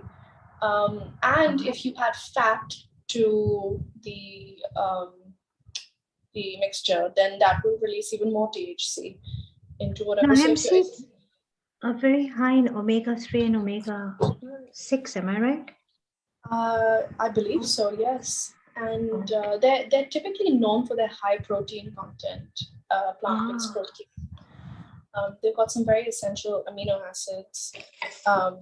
And they're extremely nutritious. Like I said, they're good for neurological functioning, cognitive functioning. They just promote, you know, a healthy nervous system, and so very good for immunity. So they're happy foods. Quite literally, yes. It's funny you ladies bring this subject up, because I was just reading a medical journal on that just last week. I mean, everybody has different thoughts, but I see Michelle smiling away, and I want to hear what Michelle has to contribute to this conversation. Well, I do eat hemp seeds every day in my cereal. So we have that as part of our cereal mixture. So, and it's because it is good for you. It's a whole plant food. It is high in protein. But, you know, all plants do have protein. So it's not that I'm like hooked on that. It's more just the diversity of plants, having seeds in our diet. You know, it's a good thing to eat. So, yeah. Interesting. And it is high in omega-3 and omega-6. Actually, primarily omega-3 is the one that you really want to try to get into your diet, because most people have too much omega-6 in their diet from the processed foods and the animal foods. So it helps to combat that with the omega-3s, which is really healthy. And gut cleansing as well? I don't know anything in particular. Like I haven't really seen that there's studies on gut cleansing, but it's good for gut health as far as being, good for gut you know, health. yeah, for diversity in your diet. You know, it's just one more plant to add, and it's a seed. You know, seeds and nuts are really, really healthy for us. They are indeed very high in zinc too. So then Alicia's favorite hemp seed oil would be okay for you, Michelle? No, because it doesn't have the fiber. So, I mean, it's about eating the whole food. So I'm, you know, personally, and what I teach and what I've learned from, you know, the people that I follow are about eating the whole food. So yeah, hemp seed, like I was saying with the avocado and the olive, right? Eat the avocado itself, eat the, you know, olive itself. Don't go for that oil because it's missing half its stuff. Got it. I agree. Actually, it's best to eat foods in their original form, their whole form. You get, because the fibers as well would help you digest a lot of the sugars in, for example, fruit, right? So a lot of people juice their fruit, but I like to just eat the fruit on its own or put it in a blender and not strain it, because you've got the fibers and it helps you digest the sugars from the fruit. And it doesn't spike your insulin, because you actually need fiber to manage your insulin levels as well in your body. Yeah, so, exactly. Yeah. I mean, not that juicing is bad for you, but yeah, like I said, it is. I agree with you there for sure. Yeah, you're missing some things when you're juicing it. So again, I go back to that, you know, if you're eating 1,500 calories in a day, take the fiber with it. And the fiber actually helps you absorb, like you're saying, your insulin doesn't spike, but you don't absorb the calories because the fiber's pulling it through your body. Absolutely. Yeah, it's good coming out the other end. digestion, yeah. Yeah, absolutely. So I'm just going to quickly go over everything that I've put into this salad. So as you can see, I've got, I put red and green onions just to give it some, you know, color. And I love green onions. I put tomatoes, cucumbers, the herbs. I also put a green bell pepper. I put half a green bell pepper, and I'm putting half a green chili because I do want a little bit of spice. So I chopped that extremely finely. So, you know, I'm not getting big chunks of really spicy chili. And last two things I'm adding before I add the dressing is cooked chickpeas. Now you can use cooked chickpeas or you can use sprouted chickpeas. They're more nutrient dense. You can even use sprouted lentils. That increases the bioavailability of nutrients as well by extremely large percent. So I have cooked chickpeas today. So whatever you have on hand is good. So I'm adding that to the salad.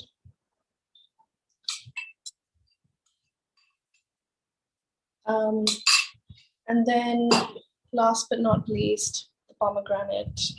This has become a very big salad, so my favorite, Alicia. My favorite. Your favorite pomegranate? Favorite. Yep.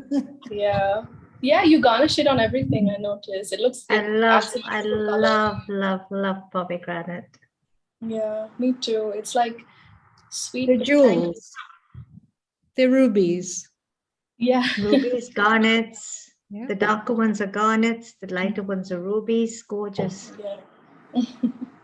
That's a beautiful salad already, Alicia. Thank you. I'm going to hopefully make it better with the dressing now. So, sorry, I had a little accident in the kitchen, clouds, but never mind.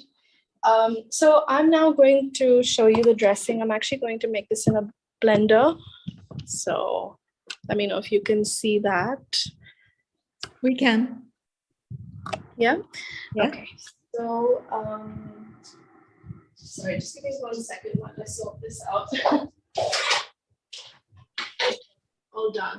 So yeah, I'm adding. So like I said, this is a hemp seed salad dressing. So I just buy my hemp seeds online. That's the best ways to get them. And I'm just putting 1.5 tablespoons of hemp seeds, and that should be good enough to get that nice and creamy. I actually want to show you what hemp seeds look like up close. Yeah, I hope you can see that. So these are shelled hemp seeds. So they have this white, greeny, the green is, I think, the husk. So, and the white is the inside of it. And if you actually get these fresh, they are extremely refreshing. But they have a nice taste, a nice earthy taste, I would say, on their own. So I like sprinkling them on top of my like avocado toast in the morning, or a muesli bowl, or porridge or something like that. I also make hemp seed milk sometimes, where I put this in a blender with water, and then I don't even strain it. I just use that milk as milk in different things like porridge and stuff like that. Or so and it has a nice earthy taste, like I said. So it's very good. So I'm going to add that to the blender, and then I'm going to add a clove of garlic. Just 1 clove. We don't want to make this too garlicky. We've already got some raw onions in there. So just 1 small clove of garlic goes in.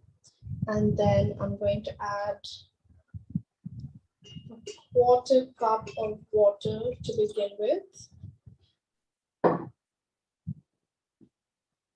So again, I'm using rock salt, but you can use sea salt if you don't have any rock salt. This is quite a small teaspoon, but 2 of these would make 1 teaspoon. So 1 teaspoon of rock salt, some black pepper, freshly cracked black pepper. 3 more ingredients, 4, sorry. Sumac. This is one of my favorite seasonings for Middle Eastern food. Sumac is nice and tangy. It is, it's literally, like I said, it's tangy, and it gives you that little sour flavor in your food. So it brings another element to your senses. So I'm just eyeballing that, but I'm roughly putting in a teaspoon of sumac, some roasted coriander, roasted and ground coriander. I just roasted and grind it up ourselves here at home. So again, I'm just eyeballing this, about 1/2 teaspoon of this, because this is quite strong. Some lime juice. You can use lemons. I've got limes, yellow ripe limes. These are actually key limes, as you can see. They've got seeds. Very, very alkalizing for your body. Limes are actually acidic in nature, but when they go into your system, the enzymes in your body actually alkalize them, and they in turn alkalize your body. So they're very, very good for cleansing and detoxing properties.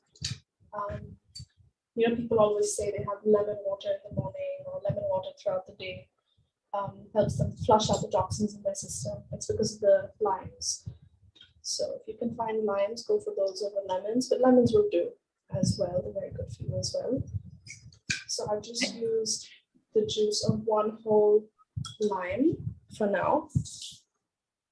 Alicia, I just miss the Indian limes, there's nothing, nothing like them, Yeah, I love them. And they're small, these little ones. Yeah. You get the green ones as well. They're very sour, those ones. So those are good for things like Thai food and like Vietnamese and Thai flavors because they're very sour, so they're good for those types of salad dressings and stuff. Um, for stuff like this, I prefer using the yellow ones. And also you get more juice out of the riper yellow ones. I find that we're wasting a lot of the lime juice with the green ones because they haven't fully ripened and developed yet. So I prefer these ones.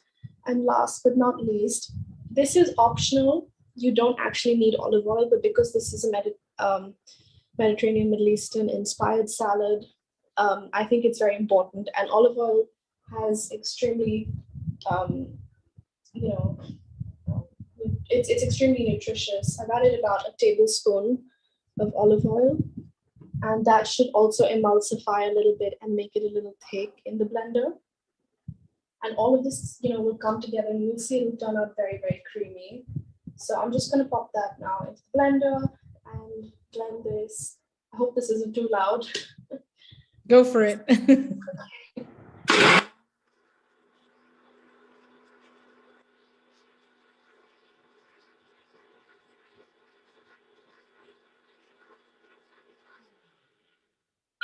So I like to pulse this as well, just to kind of get everything that might get stuck at the bottom.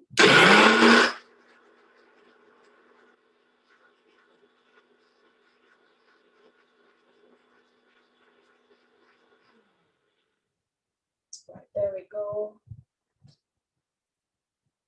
Yep. So there we go. That is nice and creamy, as you can see. So I have kept the consistency very light because that's how I like it. But you could use less water, more oil. So olive oil does have a lot of healthy fats, and olive oil is best when it's raw, when you don't cook the olive oil, because it loses a lot of its good properties. So I like using it in things like salad dressings or pouring it over the top of the pastas and Greek dishes over the top, Greek salads. It's just beautiful. So there we have it. Now that is our salad done. I'm just going to give this a good mix and present this. And hopefully it tastes as good as it looks. It looks so colorful and crunchy and yummy. I love chickpeas. Thank you. Yeah, I love chickpeas as well. Also, what you have here is so many different textures, which I think is so important in food, personally, because it makes it exciting. It makes you want to eat the food. And it's so nutritious. This is such a nutritious salad. So, and it's filling. You're not going to be hungry after eating something like this because it's got, so much fiber. It's got protein. It's got carbohydrates. But, the chickpeas also have carbs. Complex carbs. So it's well, the chickpeas in itself are so filling, right, with the fiber content. Yes, absolutely. It's chickpeas. Actually, yeah, chickpeas are very filling. So that's another reason. Like, I have kept the proportion of the chickpeas quite even to everything else, because you don't add too many chickpeas because they can be hard to digest if you add too many. Mm-hmm. So, it also comes down to how you eat them. You want to make sure that you're not swallowing the chickpeas whole. You're actually breaking them down. You're chewing them. With any food, really, these habits will obviously help digest your food better, because you start the digestion process in your mouth, not just in your stomach. Alicia, I just had a thought. Just watching you toss that salad, I just pictured chopped, diced beetroots in that. Yeah, that would be great. So I actually was going to put radish, but I forgot that it wasn't in season. So I went to the market and I was like looking for radish, and I was like, oh, of course, it's a wintry sort of monsoon winter, root vegetable. So I couldn't get that. But radish, if you're in an area where radish is in season at the moment, then the pink ones with the white. Yeah. They will then go great. Nice crunch to that and add Yeah, absolutely. Well, So that would be great. It's gorgeous. Thank you. So yeah, there we go. That's the final dish. I hope you all enjoyed that. And it's like a bale puri and a chana something, whatever. Seema, help me here. What chana something? I don't know what I'm saying. It's no, you're absolutely right. It can come, it could be a perfect topping to a bale puri salad. Right?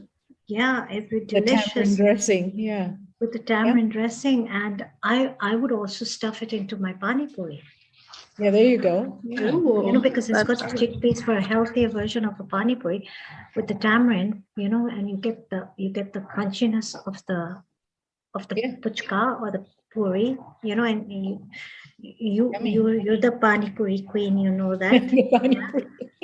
And then you put in that the cumin infused water with the tamarind chutney, and you have that explosion of flavor, the crunchiness, and then you got the raw salad, and you've got the boiled chickpea, and I mean, you think of all these flavors dancing in your mouth. Wow, it's gorgeous. Alicia, that whole board is very pretty. It's gorgeous. You should take a picture. Thank you. I've tried to make it as aesthetically pleasing as possible. Yeah, it's very aesthetic. Yeah. Thank you. Thank you. I'm glad you like it. Lovely recipe, Alicia. Wonderful, beautiful, that's all. And so well presented and executed. Thank you so much. Healthy, vibrant, colorful, summery, tasty, delicious, all the way from Delhi, Alicia. Thank you so much. Thank you. Lovely colors, right? You're awesome, Alicia. Always there for us. Thank you. Always I hope there. you enjoyed your graduation party and can't wait to hear what you're going to be doing next. You're amazing. Thank you. I will share that with the Healing Our Earth family first, of course. There are things in the works, so I'm quite excited. Love to hear. Love to know more. Thank you. Thank you for hosting me. So good to see you. Namaste, Alicia. Thank you. Namaste. Wow, Kiran. Yes. We've traveled to India and now we're traveling to an incredible journey. South America. And look where we're going now. Yes, absolutely. South America. Oh, amazing. And we're going to be meeting a very special lady by the name of Priscilla Vasquez Ruilova. I hope I've said that correctly. Priscilla is a tea sommelier, a tea taster. She has 10 years of experience in the Tao of tea. She has studied with teachers from different parts of the globe, just to name a few: China, Mexico, USA, I may say Mexico, if that's the right way to say it, the South American way, Mexico, and etc. She studies and practices the Japanese tea ceremony in the MOA school and has done so for the past 6 years. Wow, amazing. Priscilla directs tea experiences in different countries and enjoys teaching the Tao of tea. She is now growing the tea culture in Ecuador, and she can be found on an Insta handle, and I love this name, Casita de Té. Now, correct me if I'm wrong, does that mean the home of tea? Yes, it means little house of tea. Good morning, good afternoon. I'm very happy to be with you guys again. Thank you for having me. I'm very honored. Muchas gracias. Thank you very much. And a very warm global namaste to you, Priscilla. And thank you very much for joining us here at Healing Our Earth. And you are going to be, I myself am a tea lover. Okay. I grew up very happy you are. I grew up drinking umpteen cups of tea, and I hail from Nairobi, Kenya. And as you may know, Kenya is ranked as one of the world's finest teas as well, along with Assam and other parts of the world. But of course, we know there are different teas. There are different leaves of teas. the different flushes of teas. And what I find so amazing is that you are all the way in Ecuador and you're reliving and bringing this wonderful tea culture into your country from something I'd say a tea ceremony which actually had its origins in China. Right? Yes, it have been in China. Tea and tea culture and tea ceremony have been happening for more than 5,000 years. So it is spread around the world, and we have tea in different places, amazing places like you have in Bro, and like you mentioned, China, Sri Lanka, Kenya, Japan, and even here in South America, in Ecuador, we have a growing tea culture, I would say, but we are working on it. It's amazing, what really, really catches me is that the tea ceremony originated in China originally. And today it's quintessentially one of the, today it is one of the most quintessential experiences in Japan. Yes, actually on Thursday, I connected with Mexico. There was this friend of mine. He's an art curator, and he prepared a Chinese exposition about the Chinese art. And there was this lady, she is a Chinese art expert, and we were talking about tea. But it's impossible to talk about tea without talking about China. It is true that Japan took it and make it its own way. And it's beautiful. I cannot say another thing because it is my one of my ways of tea, Japanese tea ceremony. But it started in China. It's beautiful. The way they prepare tea, it's beautiful. Also, I work with tea in China, in Japan, in Taiwan, in Korea, in Africa, in South America, in Europe, and I cannot say which one is more beautiful. I can say they are different. They are the expression of human culture, of human souls. So I cannot say which one is more beautiful than other. And friendships, here in Hong Kong, if you want to have a strong friendship bond, Kiran would be able to step in here. Presenting someone with a gift of tea is an act of friendship, And when you speak of tea in your tea ceremony, I can't help but think on how aligned you and Kiran Robinson are, our host, Kiran Robinson. This simple act of preparing a drink. It's part of hospitality, isn't it, Seema? For a guest, and you elevate it to an art form, it's hospitality. It is seva. It's an act of giving that seva, intricately weaving it with movements. Now, I have attended a Japanese tea ceremony in Japan, and what I noticed that it was this very intricate weave of movements performed with great discipline, very slowly, with a lot of awareness. And a lot of grace. Given a lot of grace and appreciated by the recipient. And that's where I say, you and Priscilla are so aligned because it's seva, right? It's the act of giving and receiving. The act of giving and the act of being grateful in receiving. I love it, and isn't it amazing, Kiran? Yeah, I mean, the presentation, because it's and of course we are all of the same mindset, but you have to prepare it. Like the presentation I did of Marrakesh in the Amal kitchen. So you have a chef, and she's in her white coat and everything, and she's cooking and doing this tagine and all that for us. And then we come out and it's time for a tea ceremony, but she's changed her whole outfit and she's wearing this gorgeous robe, you know, Moroccan robe, and sitting on the floor and bowing and bending, and then actually brewing the water for the infused, remember the lavender and the mint infused tea, and the way she poured it and presented it, you know, cleaning the pot first with the first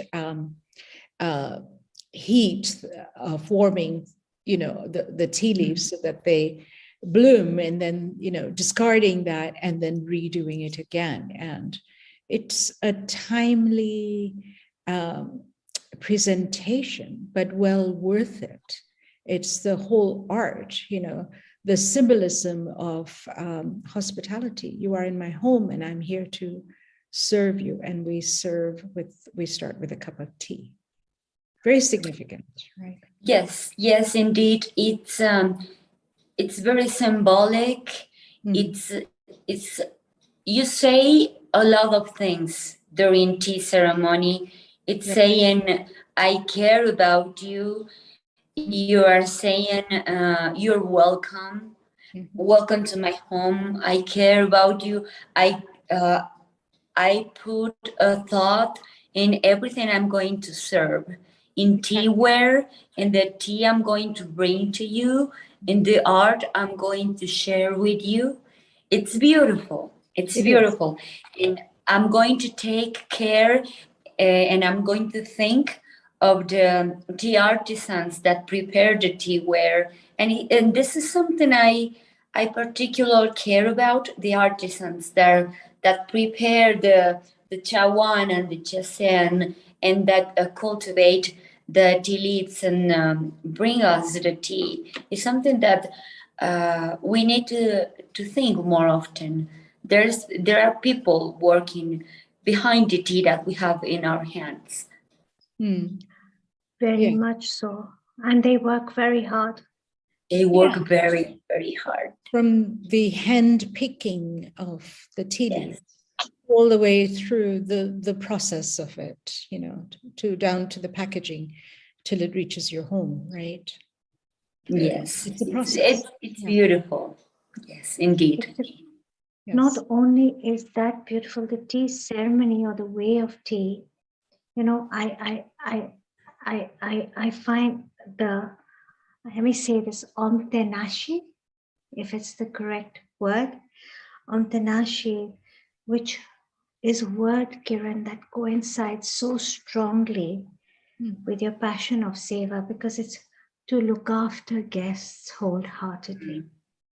And it's because of that one tea picker, you know, who worked so hard to bring that cup of tea. That brings that cup of tea for Omtenashi to be able to look after the guest wholeheartedly. It's just so lovely. You know, it really is the art of his hospitality. Yeah, but it's in everything that we do, you know, to have that mindset of gratitude, you know, to appreciate all the way down to who went and picked this in the fields, you know, all the way down, whatever you're making, you know, food or whatever, you know, it's going back and appreciating that. It reminds me of Mina, you know, how she sings in the kitchen. That is her way of seva and hospitality, you know. She's essentially pouring her heart and her love into that cooking before presenting it to her family, you know. So same way with the tea artisan, it's the grooming and the getting ready and the bowing down and being lower. Every time you sit down on the floor, it's a humbling position, saying essentially that I am here to save you, or save you, excuse me, seva you, or serve you inherently. Yes. You know? Yeah. And it can be an honor.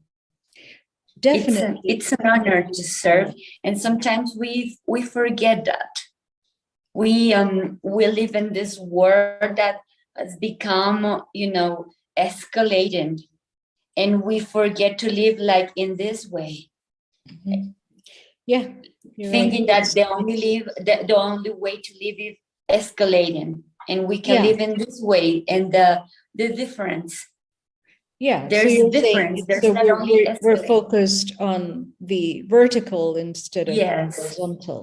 Yeah. Yes, we can live more horizontal, and that's maybe why inspiring in that today we were talking about cooking.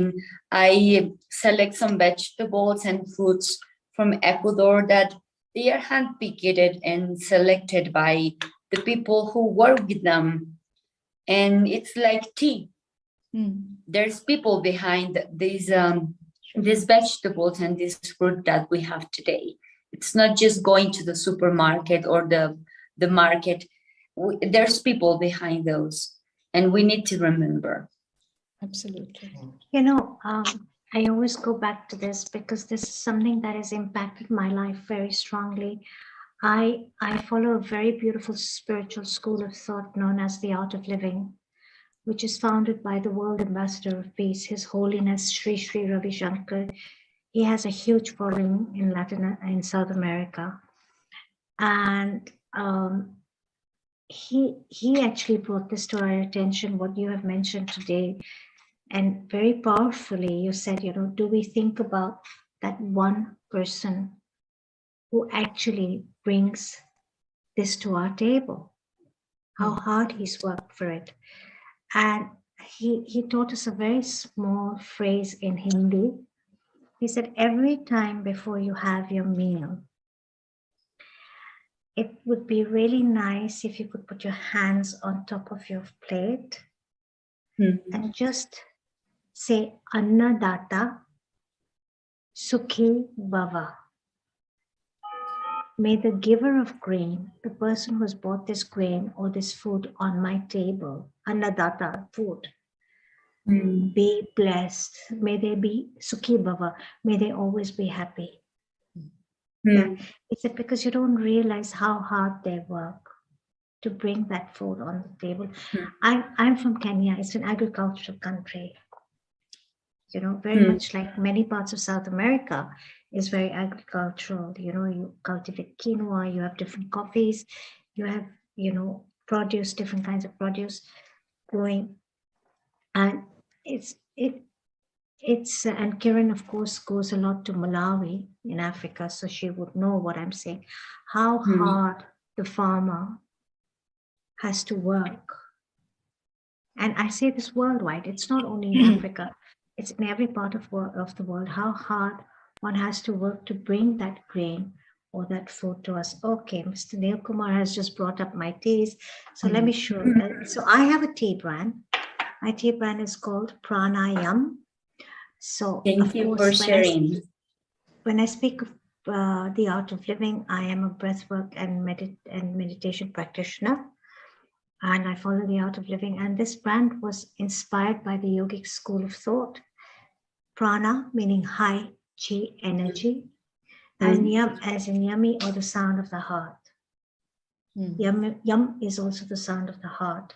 So these are yogic teas for the soul. So we have actually 6 teas, but I only have 4 with me right now.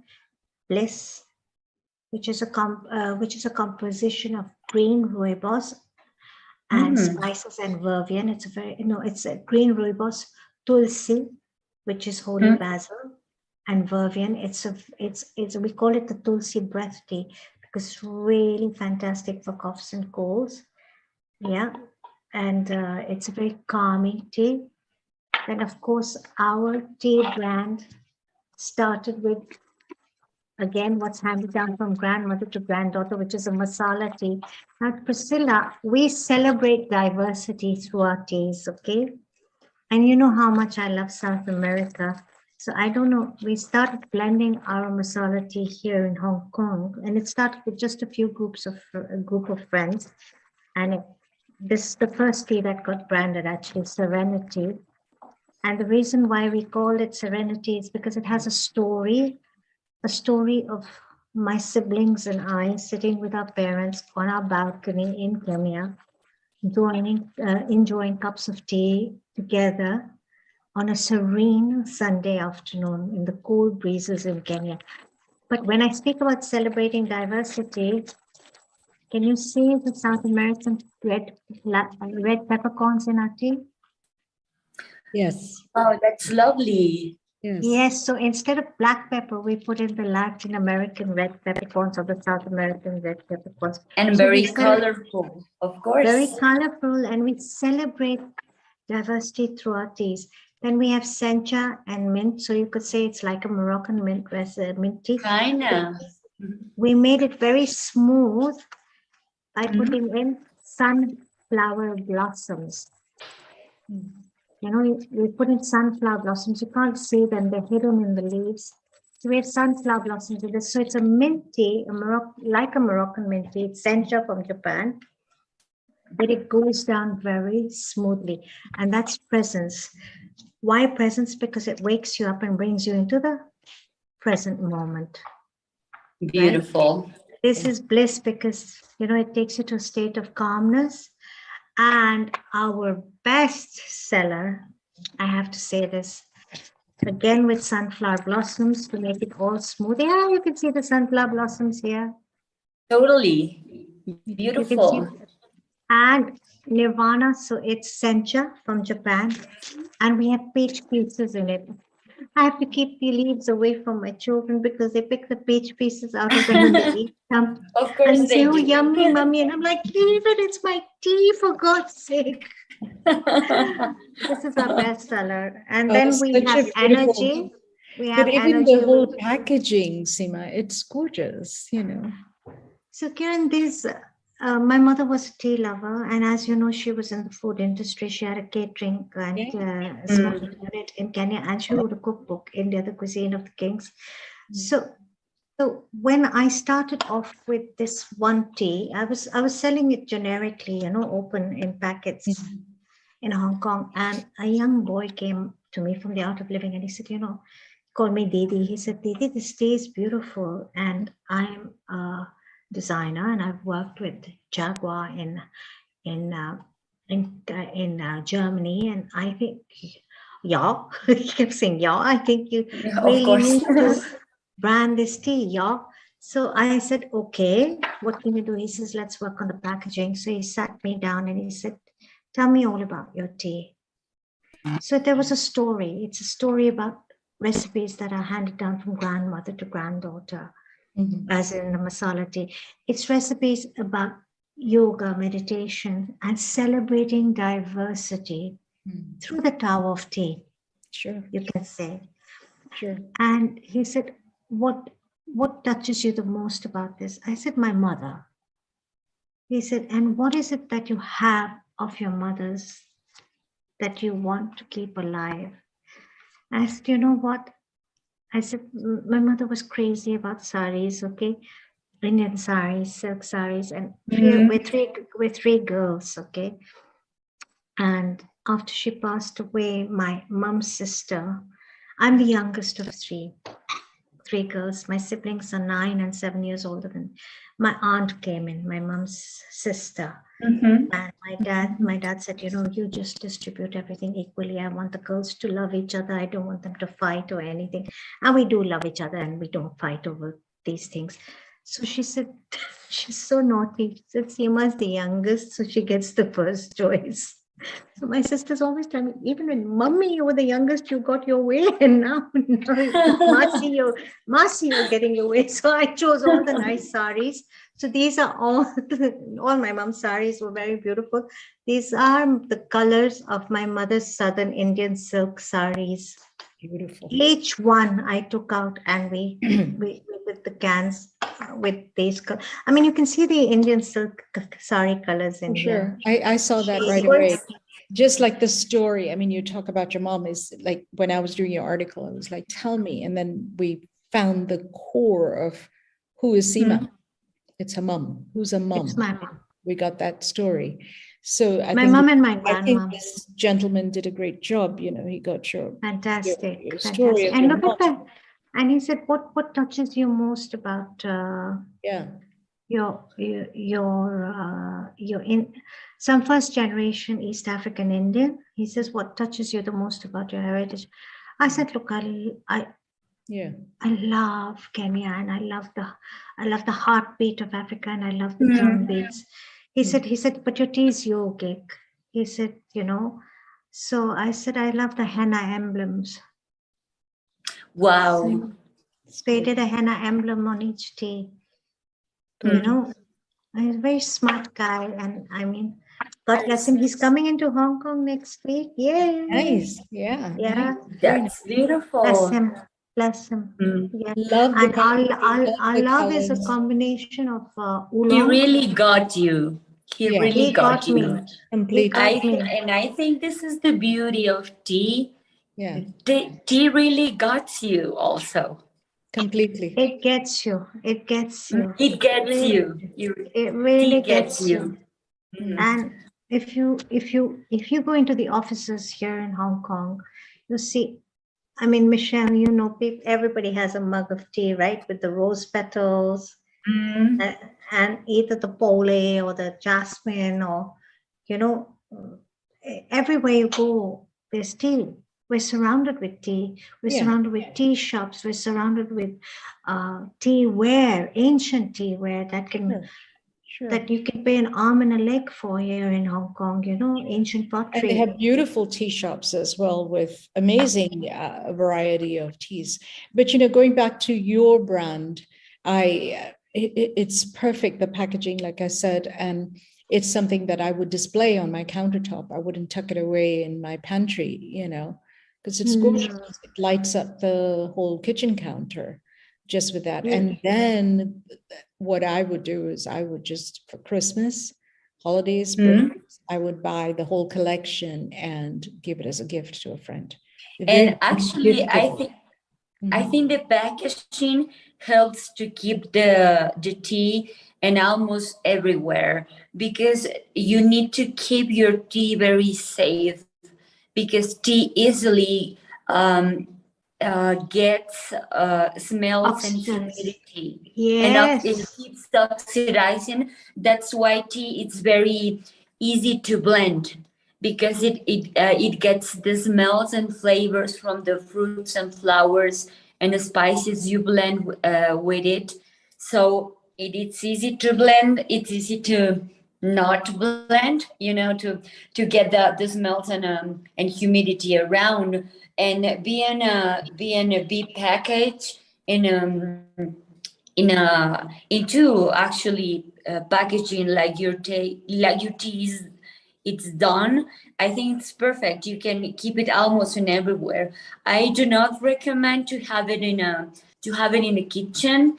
I think it's better to have it in a special place for tea, A cool, dark and place. away.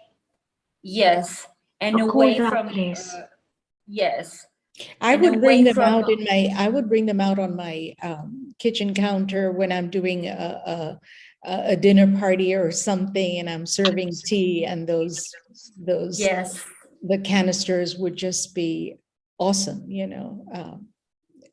Yes, the packaging is perfect for having in the table with your guests, and then to put it away and keep it cool and no humidity and no smells. It's important. But the packaging in the can itself keeps it protected, doesn't it?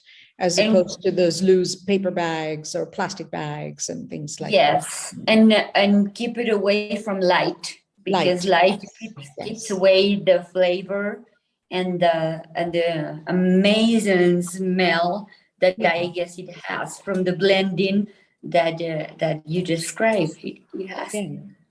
So Priscilla, what was your story about tea? Oh, it's I think for me it's an amazing story, because I come from a family of doctors, medical doctors, like 3 generations of doctors. So I'm one of Dr. Vasquez. I'm a psychiatrist, a psychoanalyst. And when I grow up, I thought, when I was growing up, I thought my destination was becoming another doctor. So I was very strict, very hard with myself. Like, you have to be a doctor, you have to be a doctor, you have to study. And I was like convinced myself I was not able to produce art. My mother, she's a painter, she's an artist. My sisters, I have two younger sisters, they are very artistic. And I think it was, art wasn't something, has nothing to do with me. I was destined to observe, to see art in museums. And when I was studying psychiatry, I went to Argentina to study it, and they have an heritage from Europe and a culture about tea. So I took one class like 11 years ago, almost 11 years ago, and I was fascinated with tea. The very first time I heard that when you have a cup of tea, a real tea, you are drinking Camellia sinensis, I was like, whoa, this is amazing. And I started to drink real tea, not tisane, not infusion, like real tea. I was amazed, I was fascinated, and I started to drink more tea and blending tea. And then I moved to Mexico to study. Sorry, this is a cuckoo clock, and it's I love it. the time. I'm sorry. I love it. It's cheering on me, and then it's coming one more. I'm sorry. But then I moved to Mexico, and I started to study more tea and moved to study in Asia. And then I found tea ceremony, Japanese tea ceremony, and it really touched me. Like, you can produce art, you can live art, and it has been a way of tea from 11 years since that day. And tea has been teaching me, tea found me since 11 years ago. That's an beautiful. He amazing. found you. I Tea love That's found an me. amazing phrase. Tea found you. I love it. Yes. I love it. So it gave a twist to my medical career. I'm not only a doctor, I love my medical career. I love being a doctor, but I also love being a tea lover, a walker, and a way of tea. I'm a different doctor now. I'm the only tattooed Dr. Vasquez in the family, and a tea lover, and I love have these tea experiences and traveling to Asia, which is it's not easy living in South America, in Latin America, and reading about tea and having tea in your way of life, and in the working of your patients, and appreciation the art of tea. It changed my life. It changed my world view. Now, That's Priscilla, I beautiful. see you have your own teas there. I'm sorry? You have some teas brewed there, your own teas, right? Yes. We would love to know more about them. I can see it's lovely golden hue, and this green one, and this deep rust one. I can't help but look at them. They look gorgeous. Tell us more about your teas. I was like, we were talking about today about cooking with tea. I'm not great in cooking, so I try to make it simple. And today I was going to give some tips about pairing. In Spanish, pairing sounds more similar like marriage. It is maridaje. It means pairing, and it sounds more like marriage. And the tip that a teacher gave us, it's like the trick in pairing food with tea, it's like marriage. The trick is like they coexist with nobody killing each other, like in marriage. So I don't know if it makes sense in English. It makes sense. It's harmony, you know. It's kind of a joke. But it's hard. So pairing in English, pairing with tea, it's practicing and practicing and practicing. So I have a Japanese green tea, a yokuro. It's beautiful. I think the color is beautiful. It's like a jade color, and it goes perfectly with fruits and vegetables, which I have here. But I also would like to recommend the tea leaves, the infused tea leaves of yokuro, which you can use in a salad. You can experiment like a little bit of yokuro tea leaves in a salad. Maybe it sounds weird, or in a white rice, you can add the tea leaves, and I can assure you they will taste great. Or you can use tomato, and it will taste great. It's a recommendation. It's like an experiment, and they will taste great. You can pair with the infused tea, or you can add the infused tea leaves, and they will taste great. I almost can guarantee. And I also have this oolong tea, the flavor of highly oxidated Taiwanese oolong tea. They have hints of honey, so it can taste really sweet. So I recommend it to pairing with food, with fruits, and they will taste great. You can like roast the fruits in a pan firing, and you can like make the sweetness of the fruits like higher, and they will also caramelize it. You caramelize it. Caramelizing. Yes, thank you very much. And then you pair with that. I want to say that English. Yes, English is not my first language. No, you and speak cooking so definitely. And cooking is definitely not my first language. So it is called caramelizing. Yeah. And they will match perfectly with the sweetness of the honey of the oolong tea. They will taste great. It's another recommendation. And that tea is that amber color. Yes, it's a beautiful amber color. It just, it matches the caramelization of the fruit. Really, like you said, it pairs well, it's just like. Yes, even the color matches great. Perfect. Like caramelizing, even the color matches great with the vegetables. The color also matches great. And I have this Ecuadorian black tea here. It's similar like Indian CTC tea, because in Ecuador we produce CTC black tea, and it's a stronger color. It's a stronger in flavor also, and I recommend it with any food, like with people drinks like digestive. Right. Like when you drink your tea with the food or after the food. Yeah, I was going to say that. If it's a digestive, you would want it like an after dinner drink. After dinner, yes. Tea, right? Yeah. Like puer tea.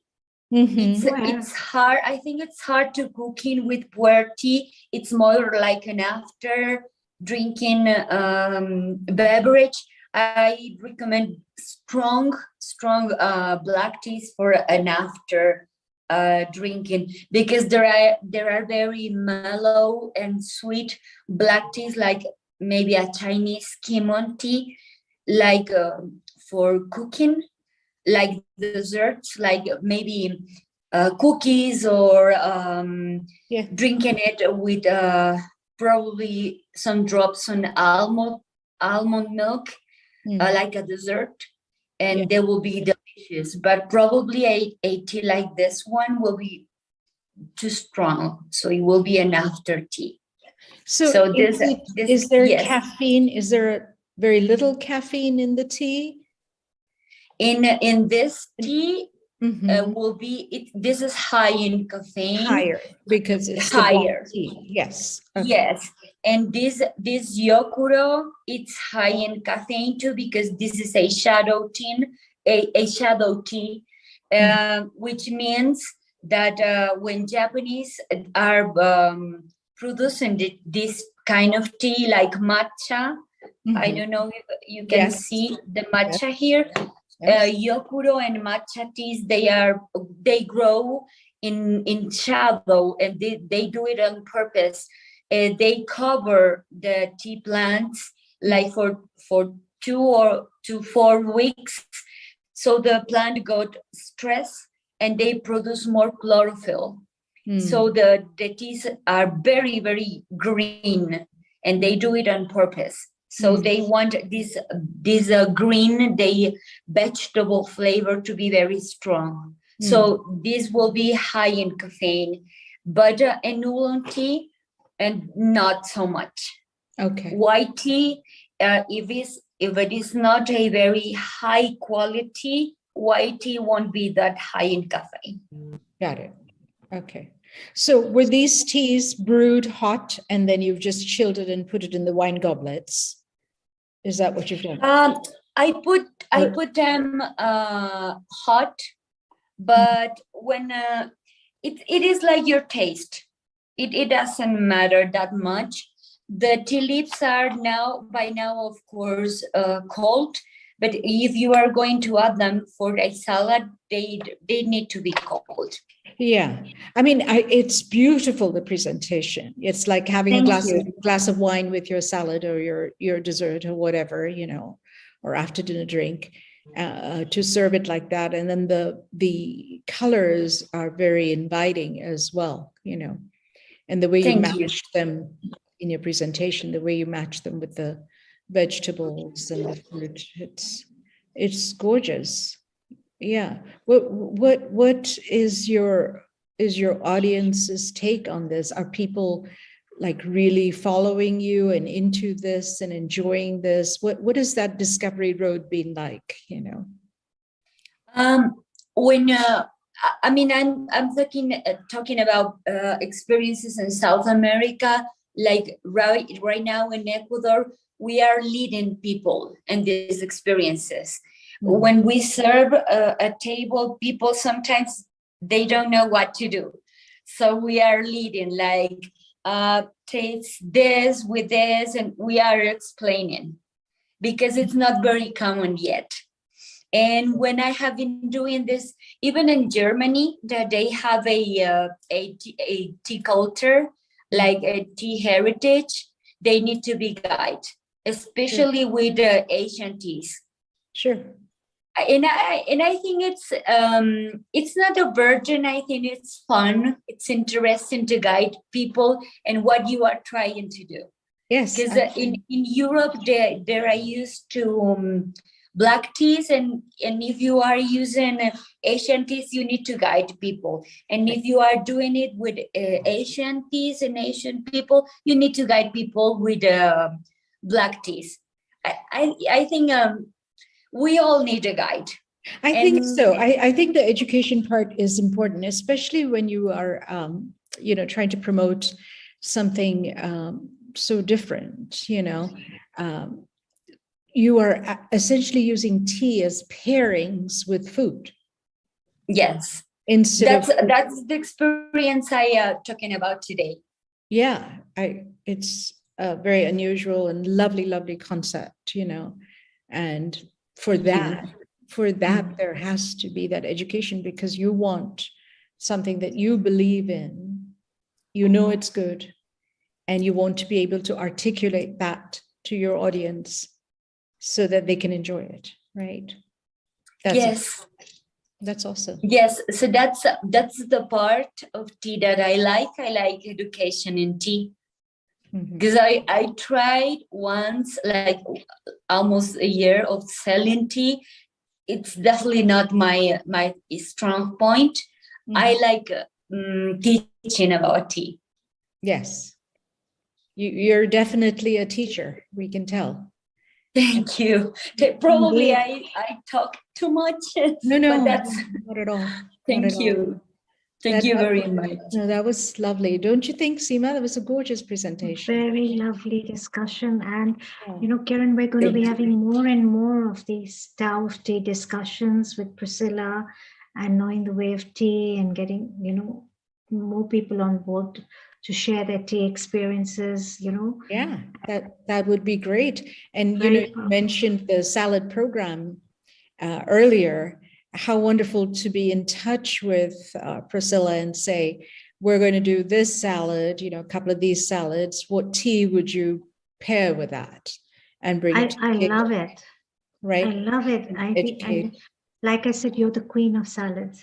And the queen of teas. Thank you very much. I'm very honored.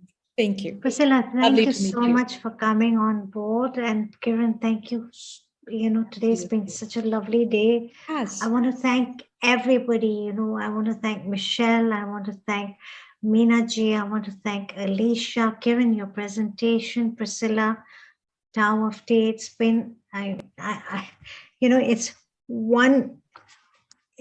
1:18 a.m. here in Hong Kong. And I'm still going. It's been so you need much to go fun. to bed. We need to get It's so much fun. It's been such a great session. And we have another session, another vegan vegetarian next week, as you all know, followed by the week after will be obeisance to our teacher with Guru Purnima.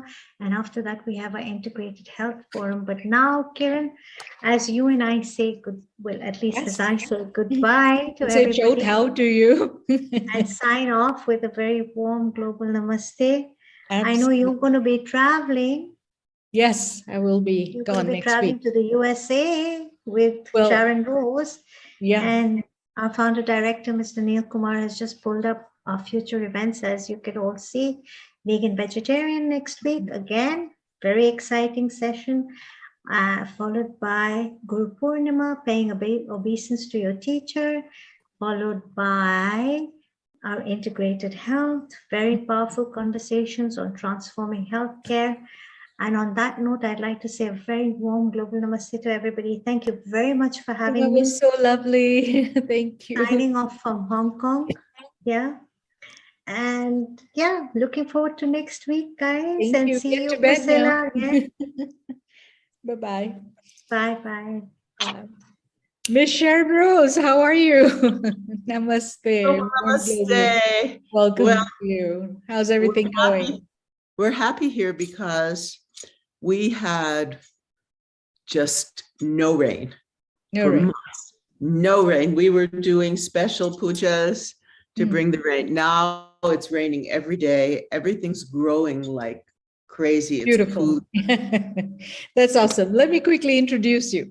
Sharon Rose, MA, winner of the Filmmaker of the Year Award from the 20th World Congress on Qigong, Tai Chi, TCM, Taoism, and Natural Healing, is the director, producer of the forthcoming documentary series, Quantum Qi, The Taoist Art of Nurturing Life. Sharon has lectured, performed, and presented her films in numerous universities, spiritual centers, cultural organizations, and museums, and was a consultant to the National Endowment for the Arts. She's the author of The Path of the Priestess, a guidebook for awakening the divine feminine, and is currently completing a CD, The Nectar of Bliss, dedicated to the healing power of the divine feminine in cultures throughout the world. Welcome, Sharon. Such a joy to have you today. Thank you. Thank you. And I learned so much about tea. Yes. And Seema, the packaging, can we get those in the US, your products? We're working on it. Yes. Yes. We're working on it. I loved hearing about, the creativity behind all of the packaging. That was as beautiful as you are. Oh, bless you. Thank you. Such kind kind words. I feel humble.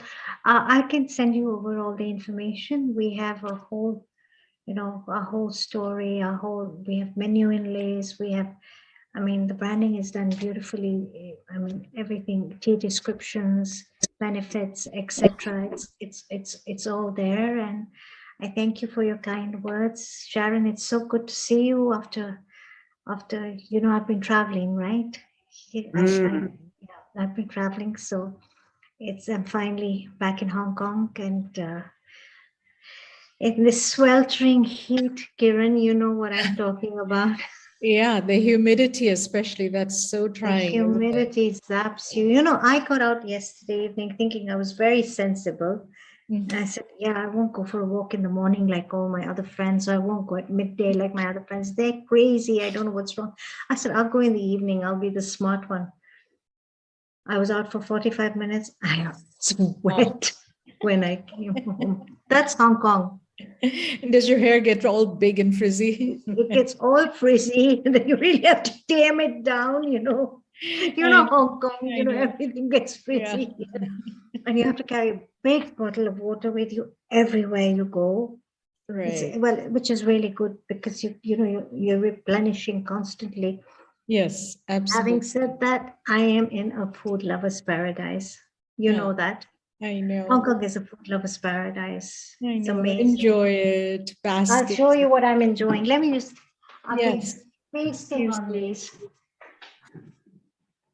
Oh my gosh. I've just like completely forgotten about that fruit. Dragon fruits. Yeah, I've completely forgotten. They're so yummy, and lychees are in season right now. Lychees, yeah. And you get those the little big, one, the huge granddaddy Taiwanese mangoes. But going back to the lychees, are you getting the big red ones now, or the longan? The longan, the So brown we're one. getting the small ones and the big ones right now. Both are coming in right now. And we're getting the big, huge Taiwanese mangoes.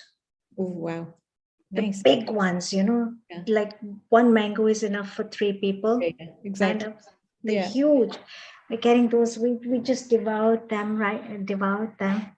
So we don't have any more. Enjoy. So Yeah, and you're and meeting the all of lovely your old friends, catching up with them. catching up, yum cha, dim sum. Yeah. It's Whole 9 yards. Sharon, have you been to Hong Kong before? No, Okay. no, I haven't. Well, I haven't. Well, when things open up, Kiran, that. we should plan a whole healing or earth trip over to Hong Kong. You're right. Wouldn't that be And awesome? you and I can show them Hong Kong like We'll nobody show them else around. can. We'll show them around, and we'll show them off to our friends as well. Yes, absolutely. We have some common friends as well, so it's great. Absolutely. And what does Sharon have lined up for us today? Well, Seema, I hope you could stay for another 15, 20. A few minutes to listen to what she has. I have a number of videos. The first is of my garden and also making pesto from the basil in my garden. And so I'd like you to see, it's let's see, what I show of the garden was actually a week after I made the pesto. So you'll see it's already it's really having a good year now because we're getting all the rain. Yes. And this is, I think, the 3rd or 4th year of the greenhouse. So and we started early this year. We had a shade over the greenhouse and we said, okay, let's take it off and see and you'll see, we started in April.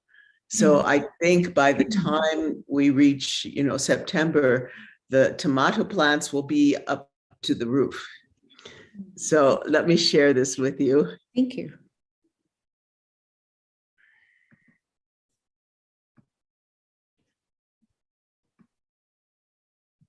What's the weather like there in the States right now, Sharon? Well, it's all different. We had a very dry spring, very unusual. And then, as I said, we did everybody here, because we have, 33 at least spiritual centers, and everybody was doing prayers for the nature spirits, etc. And now it's just like a monsoon. every day. Wow. And it's cool. It was 90, which is a lot Fahrenheit, which is very hot for here. And now it's in the low 70s and it's raining every day. And we're just loving it. It's getting green and just beautiful. So here is, let me see if I can full screen. Here we go.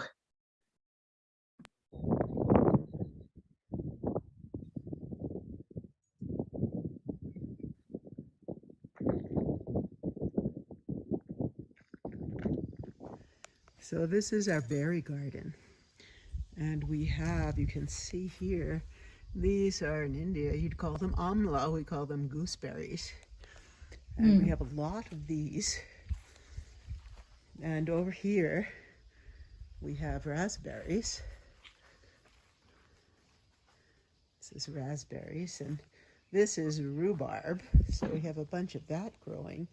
And you can see all our berries and our dear Aurora. Hi, Aurora. Hello. She loves it back here. These are Nanking cherry trees.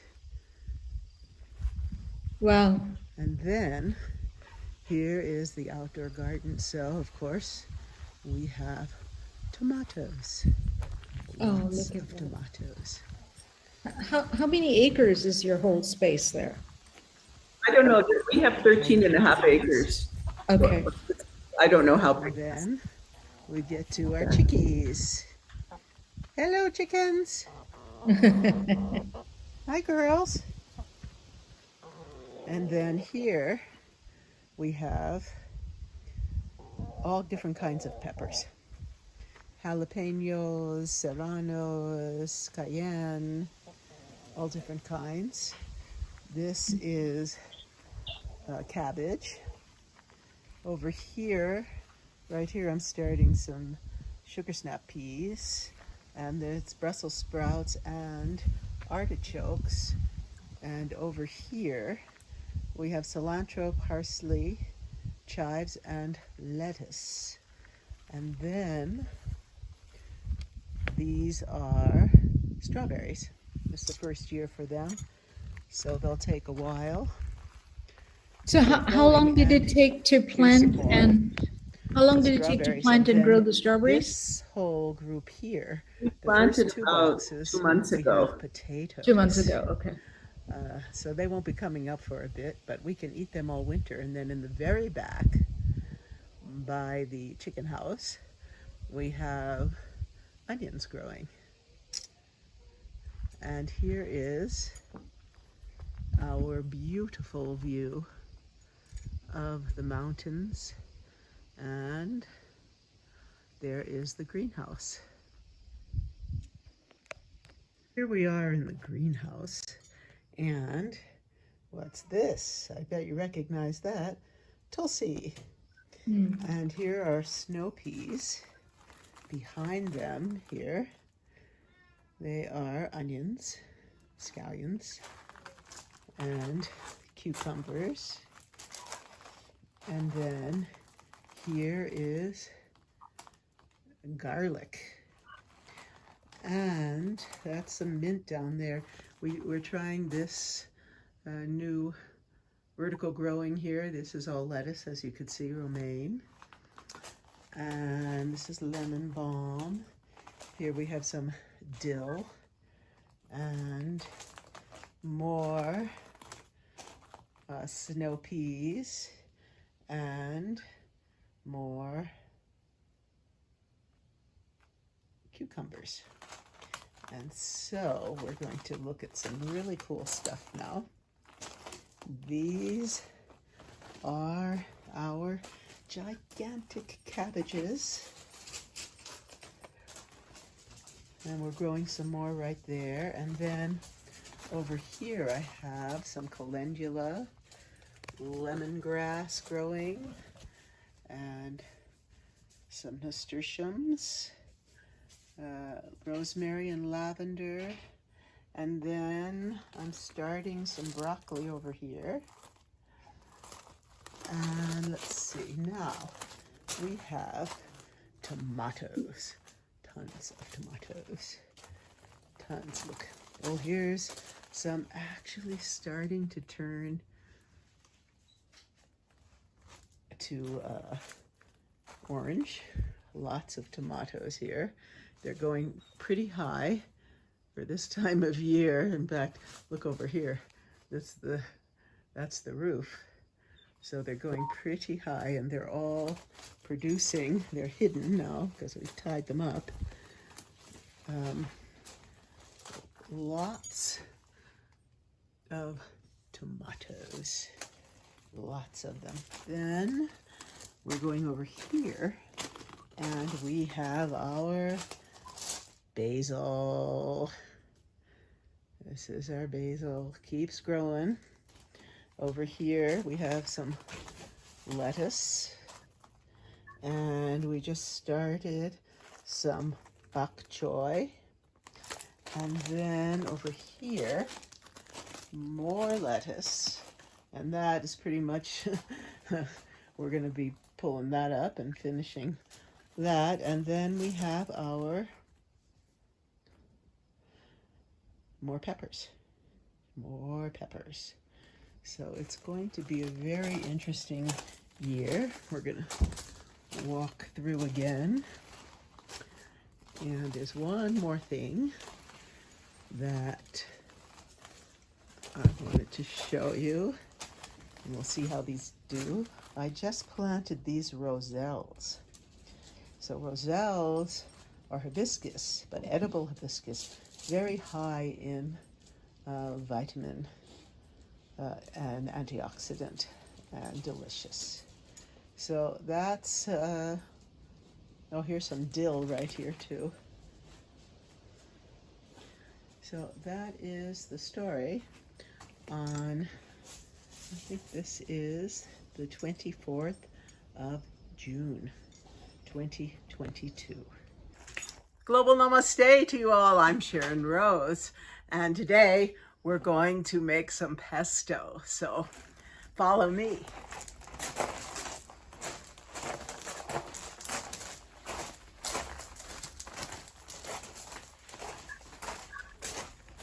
Now, we're very fortunate to have a greenhouse, which we nurture very much. So what we're going to do is, you can see the basil is pretty heavy duty here. So I'm going to cut it back so that we have some very nice basil for our pesto.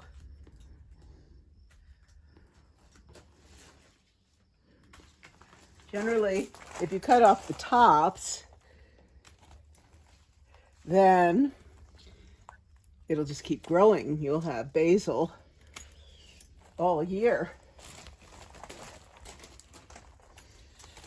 at least for the growing season.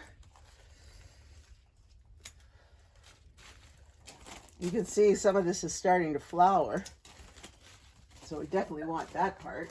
Here's some with some flowers. Let's take some of this.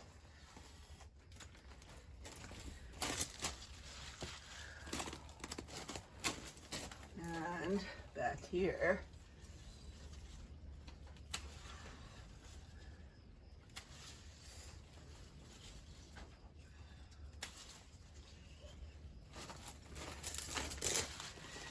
let's see, here's some more.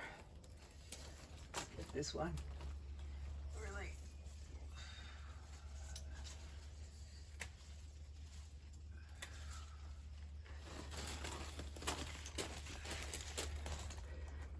Okay.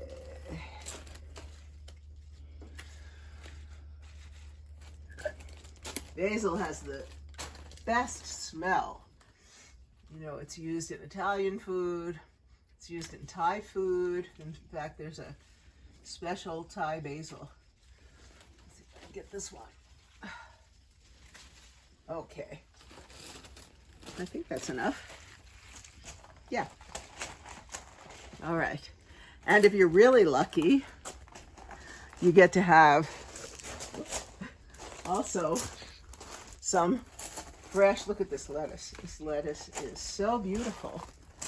And you know, There's nothing like fresh picked lettuce. You get all the nutrients.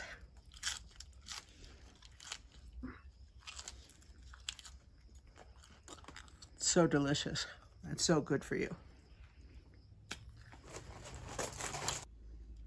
So the next step, of course, is to pull the leaves off the stem here.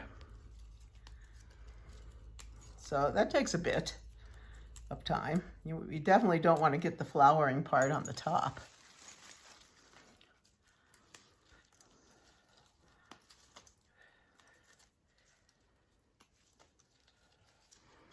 It smells so good, this basil. Really, I encourage you, I encourage you all. Basil's a really easy thing to grow. You can grow it in your window, actually.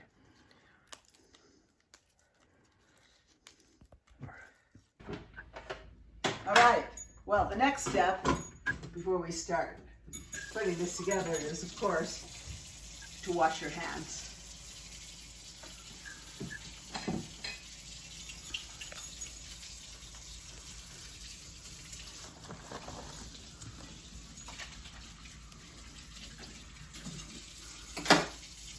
All right, now we're going to take the leaves that we're going to take the leaves, wipe your hands too, and we're going to wash them. So we have the water coming in. Now basil, they call it basil the king of herbs. It has really, really good anti-inflammatory properties. And I want you all to know that we grew this basil from seed. So I think what the whole dinner will cost, what? Not much. Some garlic, some Parmesan.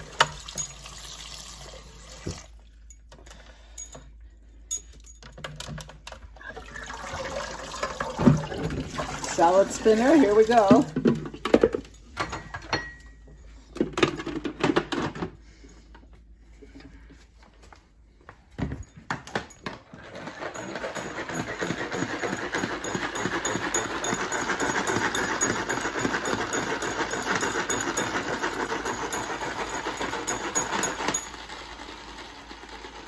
Get the water out.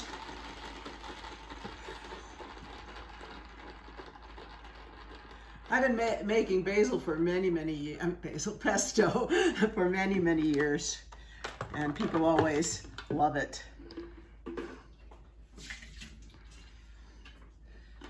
It's so easy. All right, so we've got our ingredients here. Pine nuts, garlic, Parmesan, and salt, and of course, basil. So I start by putting in the food processor. Oh, one more thing, we need olive oil, of course. The pine nuts. Oh, this is gonna be a nutty one. This is a lot of pine nuts. But now I do it to taste, honestly. So then we're gonna pour some olive oil, and we'll see if we need more. And then I also put in the garlic. We're growing it this year, so we're gonna have amazing garlic. And you know that I've told you all that, here's the Parmesan, that I do mantras this year. I'm doing Lakshmi mantras. When I water the plants. We water by hands. Here we go.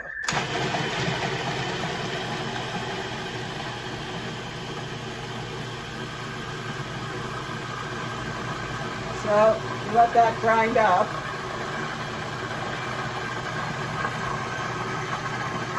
That's good. Then put in the basil. Now, I generally put some in and grind it, and then put the rest, grind that. We'll put some salt. Now, we'll put some salt in a bit.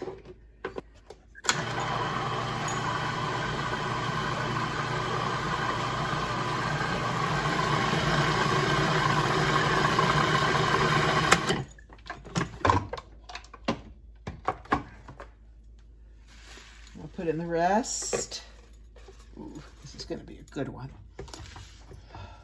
There's nothing like fresh picked anything. But I remember last year when we made it, and we have so much left because we froze it. We put it into ice cube trays and we froze it. So actually we still have pesto from last year. Salt.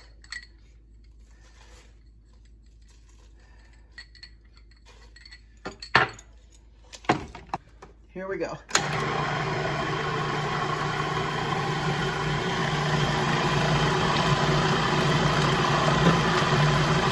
I actually knew someone that could do all this by hand. But certainly this is helpful.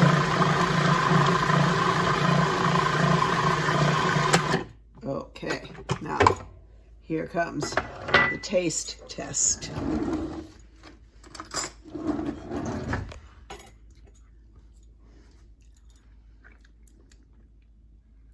Wow. Delicious. Woo. Delicious. Yes, and then what you do is we have prepared some pasta here. And whew,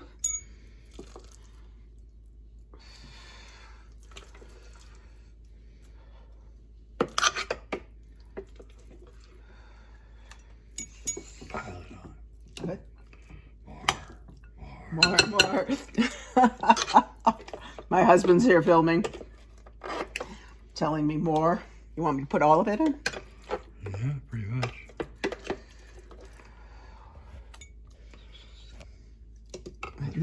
That's probably enough. Yeah, I need some forks.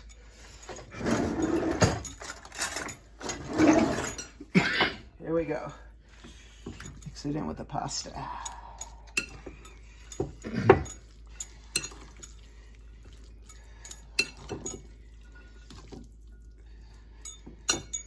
Now, if you know any nice Italian songs, you could sing that, but I don't know any at the moment.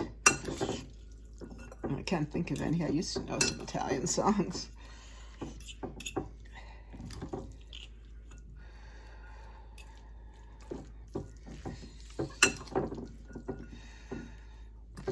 Yep, just keep mushing it around until it's all covered with pesto. I think I can put a little more in.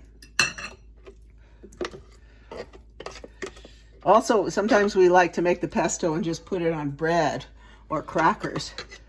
That's always a nice, this is a fast meal if you're having a party or you just don't have a lot of time to cook. I think that's it. So here we are, pesto and pasta. It's been a joy to be with you as always. Namaste.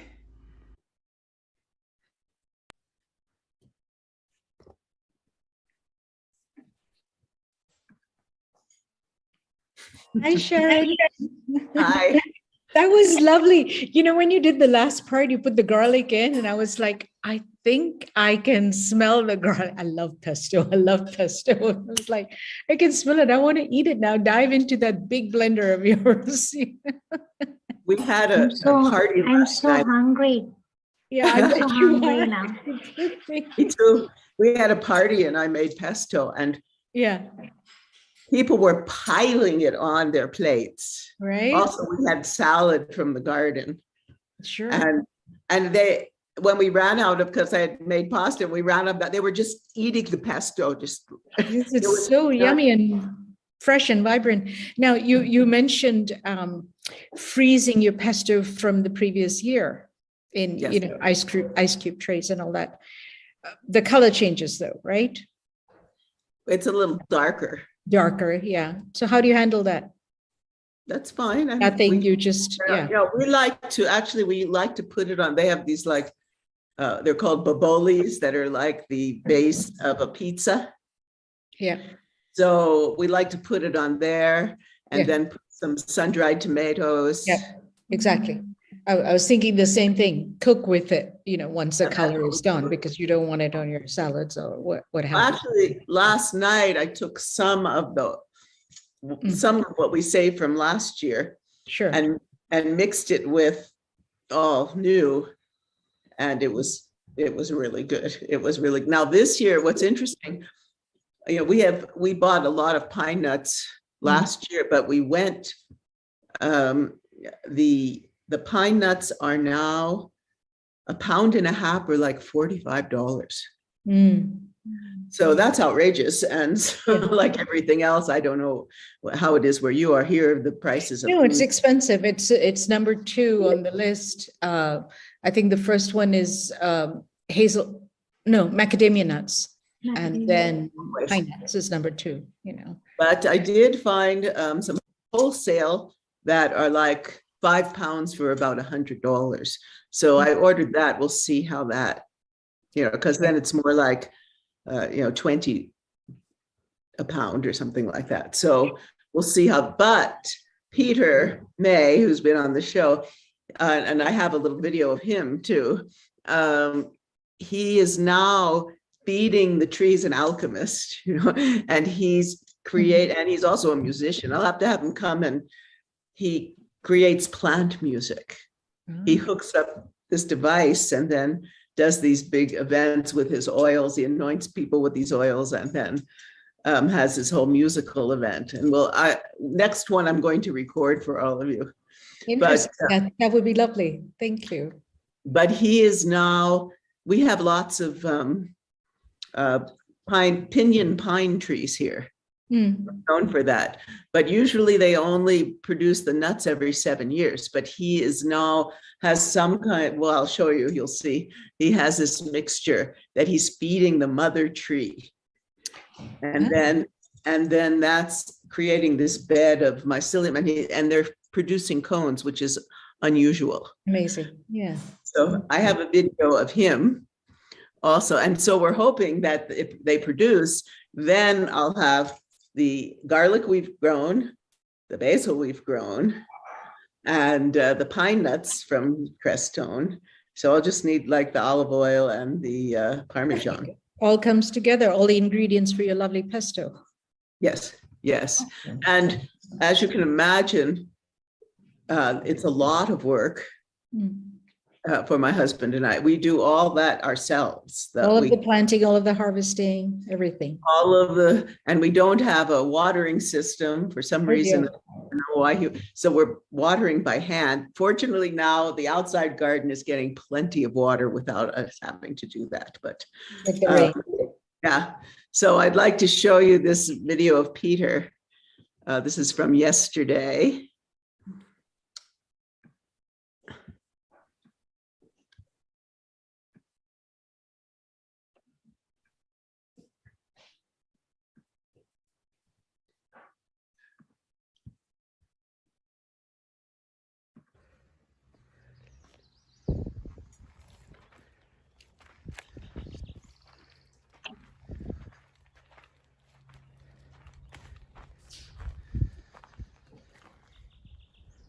So today we're visiting a pinyon pine forest, and this one's interesting because it's close to the creek.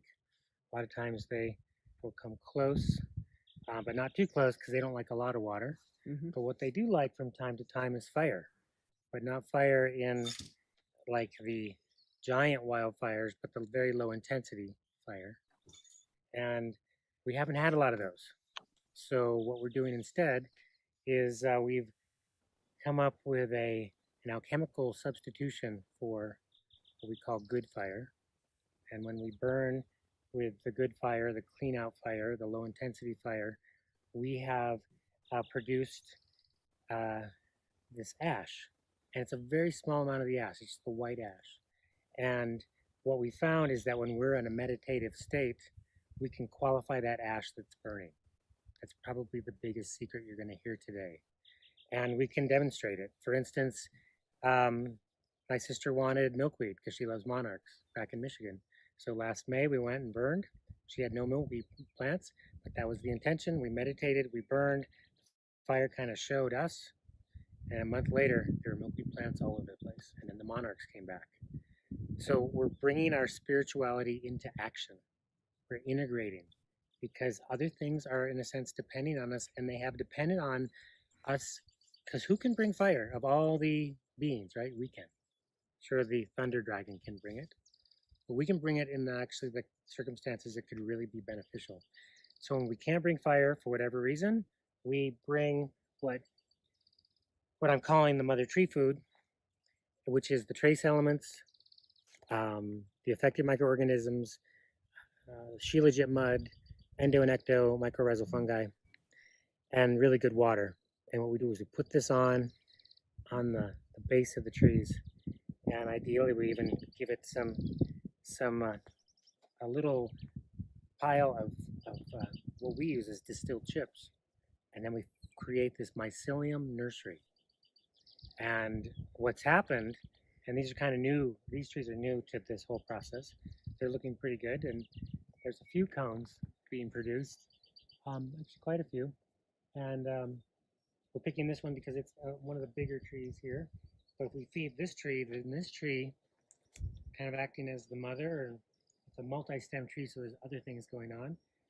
It can start to feed the other trees. And so how do we take care of the earth? It's kind of like almost overwhelming to even think of that, right? Maybe we can start with the forest, but how do we take care of the forest? That's even overwhelming. What we can do is find the mother trees and feed them, and then they take care of the forest.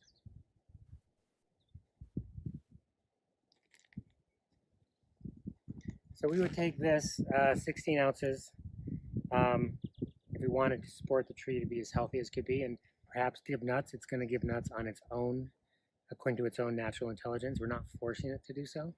Just like when we burn, we want to do it in such a way that we're not burning the tree, but we are burning the dried grasses and things. And that is probably the most direct way to recycle those elements that are available. And we see that as the white ash. And since we're not burning, we're doing something very, very similar, but from salt. We take all the salt out, and what we have left are the trace elements. We put this into 5 gallons of water, and we put it down on the tree, at the base of the tree where all the roots are, primarily where the canopy is.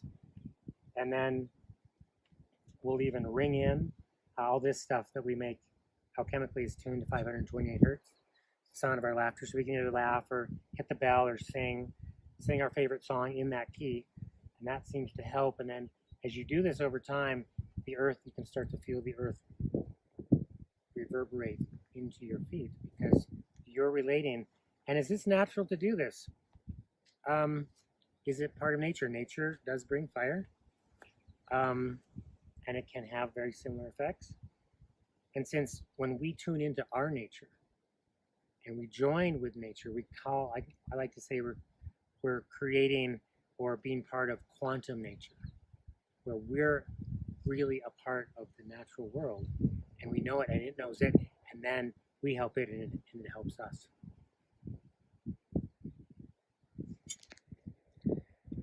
So one way that I found to be part of nature and to see its effects, like the effects of quantum nature, is when we're able to do our practice that's so effective for ourselves, such as a qigong or a tai chi or a yoga of some nature that really, really builds your own field. And when you do that out in nature, that then not only benefits yourself, but it starts to benefit everything around you. And I think over time, if we do it enough, that becomes our way of being. And so the practice becomes more of the touch-in. And as we walk around, the trees and the flowers and the birds are going, oh, I recognize you because you're recognizing me naturally because your practice has brought you home to your own true nature.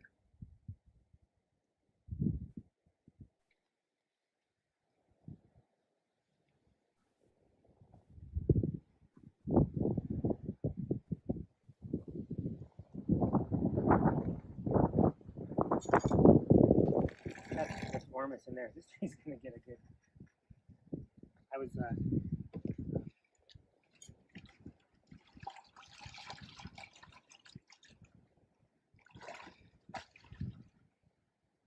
Okay.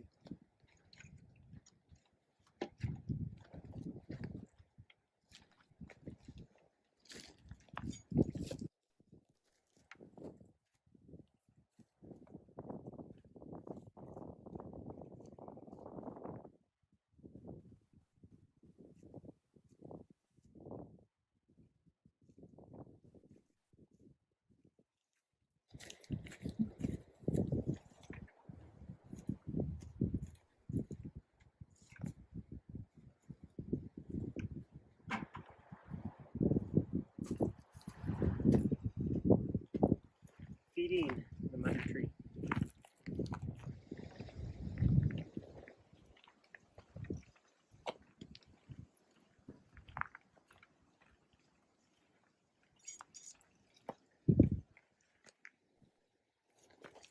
So we're on the other side of the creek from the pinyon pine, and that tree produces nuts. This tree is a cottonwood tree. It recently died, and so we cut it into these lengths, and we're inoculating it with plugs for turkey tail. Turkey tail mushroom is very powerful adaptogenic mushroom. And then I drilled holes in here and then pounded these in with the mallet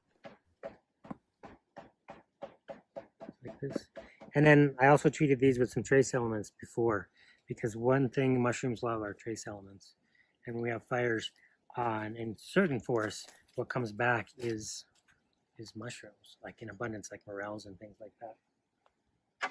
So anyways, then what we do is we seal this up, and my wax has gotten a little bit cool, so it's kind of hard, so I'm going to melt it again. But then we seal this up, and I'm going to plant this in the ground and see what happens. This is an experiment here. I don't know anyone who's done this here yet. People have done it around the country. But I'm going to have to melt that again. And then we seal the top. We can either incubate them for a while and see how they are ready, or we might just put it in the ground. We're going to do an experiment. We have a number of experiments to do here.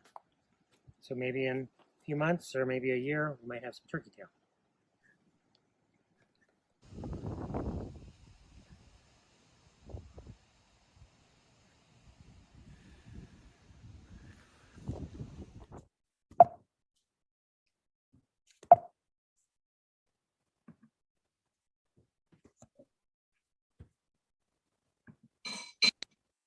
Wow. That was very thought-provoking. Well, Very I'll have interesting. Peter come back. We're going to follow this throughout the season. Oh, lovely. Yeah, yeah. How are you going to break it up? What do you have? Well, I'll follow, we'll see how things go to see if he actually can produce the pine nuts and also the mushrooms.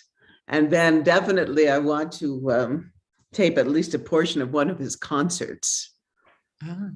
Because they're very, very special. Like each plant has a different song. Oh, interesting. Oh, I'd love that. I'd love to watch that. Thank you. Sharon, I'm going to take your leave now. Thank you so much. It was such a joy being with you here. Always. And your pesto and even your husband's filmmaking, that was so beautifully done, so professional. I loved it. What a joy to watch. So much to learn. Thank you very much. Namaste. Namaste. Lata Ji and Keith, you're with us today. Keith, nice to see you. Hello, both of you. Hello, hello. Okay. Global namaste to all our family and friends. You. Thank you for everything you've done today, Kiran and Seema. It was really wonderful, as always. Thank you so much. I'm trying to go. I think Seema's gone already, but I will send her your best. Thank you all. Bye-bye. Hi, Sharon. Hi. This This is an interest diversion for me because I'm one of those traditionalists. So I thought I'll watch people who are somewhat different to me, as I'm still a meat eater. and I have a step granddaughter who is a vegan, and I've never really understood what it was about. So this is of interest to me from that perspective. Thanks very much. Nice. Well, how'd you like the quantum nature aspect and doing the qigong and the tai chi? I mean, we have classes out here in the woods. That's fantastic. I can just about get on my knees in the garden and repair flagstones. We're about to put some down under our pergola. Yes. Well, if it's anything like me, be careful of the knees and also the elbows. If you're using a big hammer, it's not very good for the tennis elbow. Oh goodness. Well, we made everything for us is raised beds. Yes. So Yeah. it's easy. And I don't know if any of you noticed, but on the outdoor, well, we have cardboard because we're in a dry area, although it's not dry now, but my husband puts his cardboard down on the bed and then makes these holes where the plant is. And then we water, saves water. We water in exactly where the plants are growing instead of all over the place. But I'm amazed this year what's going on in there. I always say, oh, I'm going to Costa Rica when I go into the greenhouse because I come out, it's like being in a sauna. I can understand. Well, we don't have any problems with rain here in the UK, so we don't mind. We don't mind the evaporation. Right. Anyway, you carry on with your program. I don't want to interrupt. It's always nice to see you. Thank you very much. And we're preparing for the 22nd World Congress on Qigong and Tai Chi and etc. alternative health. We're preparing a 4-hour quantum Qi, Wai Ching and I event, and it's going to be quantum healing, quantum nature, quantum alchemy, quantum Qi. We're going to have experts and panels and hoping to actually have some people from Healing Our Earth join us for the alternative health. Well, you possibly know that Amalia and I have discussed this, and she's talking to Effie Chow about the possibility of linking with the UK. And if I have that pleasure and honor, then I'll take part as to what I can do. All right. Okay. Wonderful. Thank you very much. Thank you very much. Okay. Yes. And Lataji, global Hiya. namaste to you. Namaste. And it looks like you had another fantastic session with Kiran and Seema. Yes. And your peso or your husband's peso. Well, no, it's mine. Oh, is it? Just love peso. Yeah. I've been making it for many, like 20, at least 20 years. It's actually when people, they're like, oh, you're going to make pesto. Oh, I want your pesto. Well, especially now that we're growing the basil. It's like, for me, it's because it's fresh picked, right? Yeah. And it's like eating light. That's the only way I can describe it. It's so nutritious and delicious. You got so many basil growing in your garden. Yes, we'll be eating it, and we'll have more to freeze. And last year, my husband canned, in these mason jars, 56 quarts of tomato sauce. Wow. And we still have about, I'd say at least 20 jars. So here in the US, and we're very rural, the food it's outrageous, really, what's happening here in terms of pricing and in terms of supply chain issues. So out here, we're really preparing. We have a community garden too, and we have a food bank, and we're just preparing to be self-sufficient. Food bank over here as well. We have in Tesco's, in Sainsbury's, and we also have a general food bank in Guildford. So that's meant for the underprivileged who won't get food. So we provide, but they have regulations and standards. We can't give cooked food. It has to be in tins or it has to be in packets because of the health and safety of the food and all that. But I just have one basil plant in my windowsill in kitchen, and I was thinking I'm going to make this pesto because I am just recovering from COVID and hardly any solids I can keep. I can only eat fruits. So I thought, this is something which makes me feel like, body knows that, yes, you can digest this. So I started eating a little bit of rice and yogurt and fenugreek, roasted fenugreek powder, which is good. It's Ayurveda medicine for for loose motions. And so I'm going to try this pesto. I love garlic. Garlic is very good for immunity. Yes. And yeah. Yes, and I forgot to say I planted some ashwagandha, and that's starting to come up. Wow, and you yes, planted ashwagandha. yes, it's I just, and then I've also planted something astragalus. That's another really good health or for health. Out here, there's so many alternative healers, and we've really focused on immunity, so that and we're in nature, and we're there's maybe 3,500 people in the whole community. So COVID, yes, people have had it, but not very many.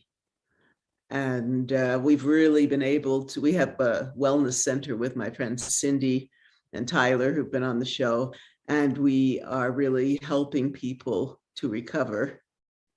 So if you need any advice, Ashwagandha in USA is so much on the vogue. You can go to a Target or any other places, any other superstores, and you will get gummies, like even children can eat them. So it's so well accepted herbal remedy now, ashwagandha, in many different forms. Oh yes, we'll see how it's always an experiment, like growing the hibiscus roselles. I know that I'll be able to keep them in the greenhouse until then. I'm going to, here in my studio now, I have a place with all these windows, and I have some bougainvillea growing and some hibiscus, and so we'll see. Hopefully it'll keep going through the winter. You can also try ardushi. Ardushi is one of the herbal plant meant for cough and cold. That is, I don't know, where did you get was it a sapling for ashwagandha, or was it a seed? Seed. Oh wow. Sorry, Seed. I was yes. I interrupted. Oh, also this year, he was saying something. Sorry. This year we planted also goji, a goji berry bush. Yes, yeah. So we'll see how that does. But the amla, the gooseberry, I should find that. They were telling me, it was a friend of Weiching. She said, I'm going to read this, I have to find it. Let's see, about the benefits. They're using it for, here it is, amla berry. This is from Sandra Rose. Amla berry kills 98% of liver cancer cells in vitro. Amla berry extract virtually wiped out human liver cancer cells in this lab study. So she's describing this. Not surprisingly, amla, also called Indian gooseberry, has been used for centuries as a liver tonic in traditional Ayurvedic, Chinese, and Thai medicine. It's also been used as a natural anti-cancer, anti-inflammatory, antibacterial, and pain-relieving natural medicine. What makes this superberry so powerful? It delivers one of the highest antioxidant levels of all berries, surpassing blackberries, blueberries, maki, and even acai. While the use of amla against cancer is still in an early stage, it's already been shown to possess other powerful health benefits in multiple clinical trials on humans, significantly reducing blood pressure, total cholesterol, LDL cholesterol, triglycerides in patients with high cholesterol, lowering blood sugar levels in type 2 diabetics, and improving arterial elasticity. While fresh amla berries are not easily found, freeze-dried powder and concentrated supplements are widely available at supplement retailers. So I was thrilled. And last summer, Seema gave me this recipe for amla chutney. And then we had a party and we had samosas with the chutney. People were flipping out.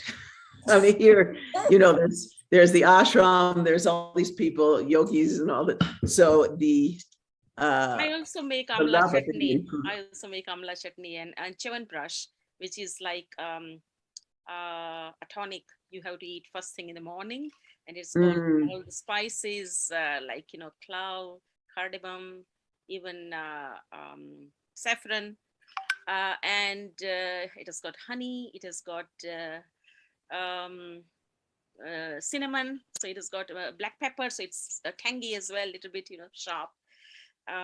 So yeah, it's really very good. So do you make that? Do you make it? I make it. Yeah, I you make make you've got a recipe. Yes, yeah, I can share the recipe. My mom taught me. She was making whenever she was living with me, and because I had to make with her, I learned that way how she was making it. So yeah, so Wow, I've never heard of these remedies. I love kitchen household remedies, and it's just because Modi's mother, I've also she was amazing, healing people with these herbal remedies and natural ingredients, and they're so powerful, and it's just been sort of hidden from us and buried away, so that we don't, and so that we buy the drugs and we buy the chemicals and forget the power and the confidence we've always had in these natural medications. That's true, and perhaps you would remember that when we were growing up, we had pickled amla as one of the things which was always in the kitchen, or you can get it by vendor who is selling, a street vendor will sell pickled amla, pickled in salt and water. That's it. But really, yeah, that was a normal kind of snack in the school. You can go and the vendor will be selling outside. It will be in the home as well, because you pickle it and it stays for longer time.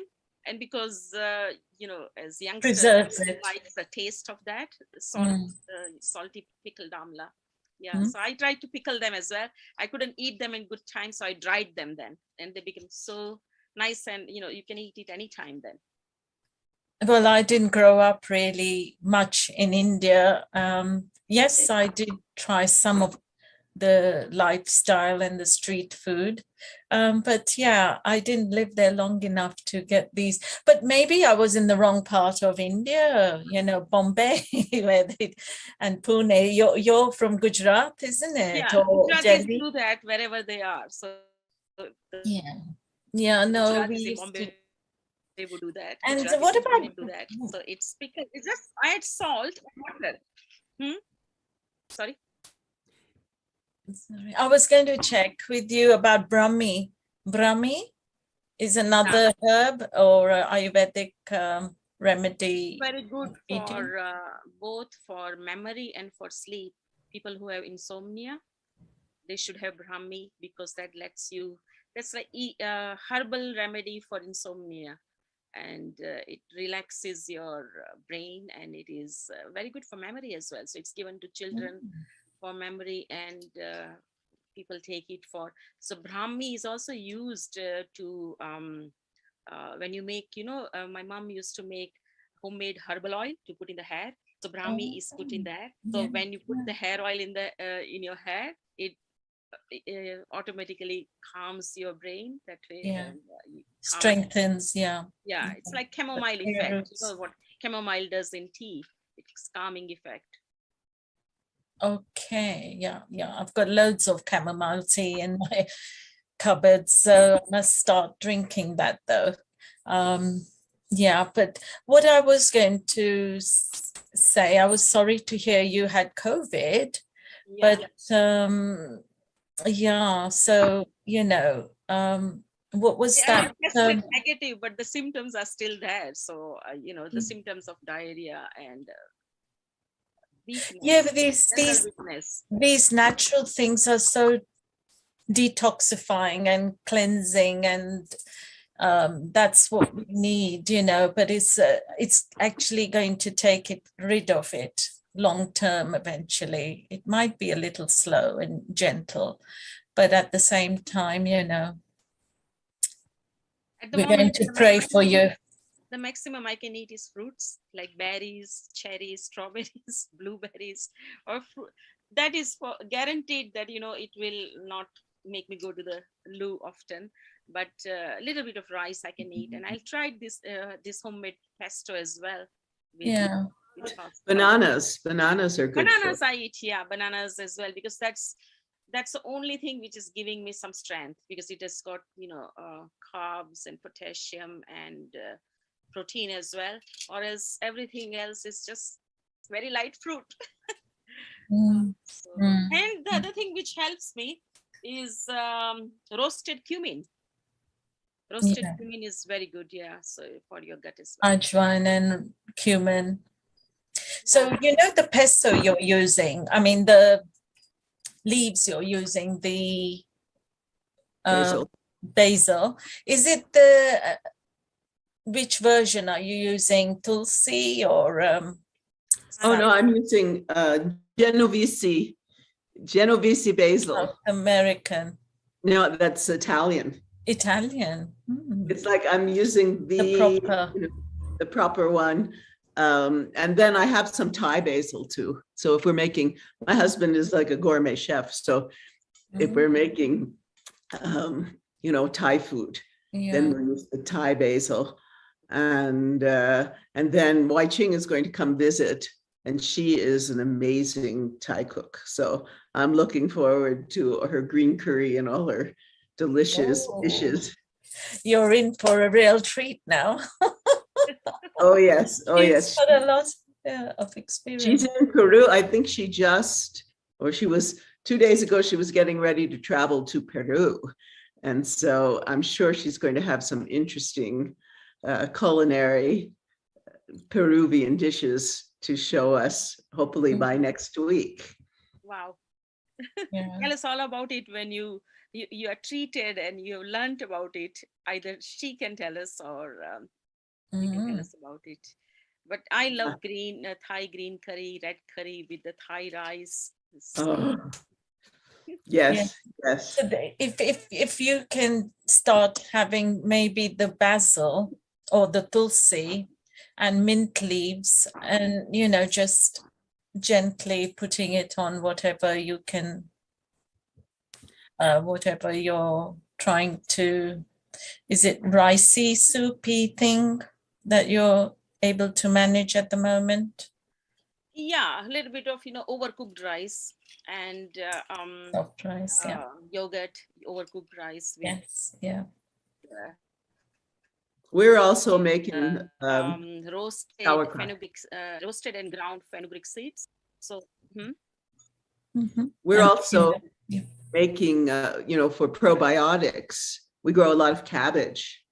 Yes, to make I'm having sauerkraut. the strongest possible probiotics tablets, vegetarian one, but trying everything, but it's working slowly. It's because I already had an existing, I do have existing stomach conditions, so that's the reason, it's taken its toll. But Tulsi, I have, Lataji, I have something called Tulsi Panchang, which is like tonic, which you can have anytime. So because I don't have Tulsi plant, I drink that one. And there is something which is made out of aloe vera, which is called, again, Ayurvedic product called Kumari Asav. Kumari Asav means basically aloe vera. The Ayurvedic name for Kumari, for aloe vera is Kumaria. And Asav is, the drink which is made out of it. So Kumari Asav, I take that. So I think you should take fennel seeds as well. For reducing that diarrhea or whatever. As we call it mukhwas, or mouth freshener after eating, so that has got fennel seeds. So that way I'm taking, usually when I make tea, Indian tea, I put fennel seeds in there. but I'm not able to drink tea at the moment. So, I'm not, not caffeinated tea, only herbal teas. Ordinary. Yeah. Well, but anyway, it will take its time. Now, people, what people say, I understand that, COVID comes and goes. It went away in 10 days, but, it hasn't left the symptoms. So it will go away gradually. It will. It will. We're fortunate. I've had her on the show, Dr. Kim Engard. She's a naturopath doctor. She's an acupuncturist and she's an herbalist. And she has this cold and flu remedy that she has helped many people with that have had flu and cold and COVID. When I was, anytime I felt myself starting to get a cold, right, first I do a neti pot, then I would start taking her herbal remedy and the cold wouldn't come. I'd take it for about 4 days. So here we're really, really looking at ways, to help people, whether they've been vaccinated or not, whatever symptoms they have, we're looking at ways to boost the immune system and help people. And that's one of the beauties of being out here. That's the wonderful thing about your community. It's a blessing. To have that find that community in USA, it's not an easy thing where everyone fends for themselves and people are very, very individualistic, I would say. So to have a community there is really a blessing. And there's farms. I think one of them, I think I had one of these shows, we had an event and I spoke to there's farm shares here and there's a community garden. I'll go do a taping of that to show what we're doing as the community. But this year, I think what we're planning to do is a lot of bartering. We're all talking about that because the food prices are outrageous. They're really, and people here, some are saying, oh, I came in here yesterday to this, there was a woman sitting outside. She goes, you better get ready. I said, well, what for what? She said, well, already on the East Coast, because of the prices of diesel, they're not getting food deliveries. And we're very rural. But we've been seeing that something might happen like this. Like we have solar, right? And now we even have this solar hot water that we put in. Yeah. So we can function pretty well. Yeah. It's pretty hot. I like the sun, but it's good because I am low in vitamin D. I should be taking the morning sun, but it's very, very, when there is no wind, it becomes so hot inside the house because there is wind. I've kept all the doors over here open. But yeah, we have the same issue over here, Sharon. The food prices are rising over here as well. Lata will agree with me. It's a big, huge thing because especially when I work in the university, it's a big, big issue for students who are in very low budget. And we are really concerned about them because as such, international students have to pay double the fees. And then the accommodation in a place like Guildford is expensive anyway. And then the food prices have been increasing and we have similar reasons for that. So, price of petrol, yeah. So I'd like to tell you about our future events coming up on Healing Our Earth. So next week we have, again, the Vegan Vegetarian Kitchen. So we'll have some more recipes and wonderful information for you. That's the 3rd of July, right before our big July 4th celebration. And hopefully, well, peace will come to this country. It's been a wild week. And then we have Guru Purnima special. And that's going to be wonderful as always, paying homage to our gurus. I'm planning to have a little video of my Guruji, Sitara Devi, teaching me the Durga dance, and maybe Antonia Minicola and some tabla playing friends and will come. And then Of course, Integrated Health, that's on July 17th. And that's always a very powerful show because we know these days that health is really, really important. And so that's coming up. And before we go today, Neil has asked me to lead a little meditation.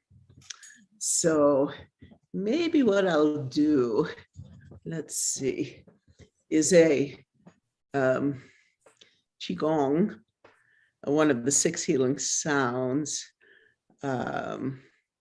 let's see, for the lungs, because many have gone through issues with their lungs. So we're going to start by clapping your hands and rubbing them together. You feel that heat. That heat is the chi, the life force, what we might call prana. So we're going to get it really, really hot. And then we're going to bring our hands to our lungs. You don't have to touch your butt, just a little bit out from your body. And you're going to close your eyes. Take a few breaths. And just as though you had 2 little flashlights coming out of your heart, down your arms, into your hands, you're going to look into your lungs and just sense, open your psychic senses and just sense what your lungs feel like. So take some deep breaths and fill all the way up and feel not only the front of your lungs, but the sides and the backs, and breathe out. Now we're going to look left and right with your eyes into your lungs, and you're going to see any kind of disturbance. Some people see it as, like dark spots. Some people see the healthy as very bright. So we're going to look 21 times back and forth into our lungs. And so we'll go 1, 2, 3, 4, 5, 6, 7, 8, 9, 10, 11, 12, 13, 14, 15, 16, 17, 18, 19, 20, 21. Then you're going to bring your hands together, put them over your head, all the way up like this, so you can feel like a pull on your lungs. Breathe in, and we're going to do the sound S, which is the lung healing sound in the Taoist tradition. And you're going to imagine that any disturbance, any illness, anything is just coming out of your arms, out of your head, and then going around you all the way down to the earth where it's transformed. So we're going to put our hands up, and you're going to look up, and you're going to go.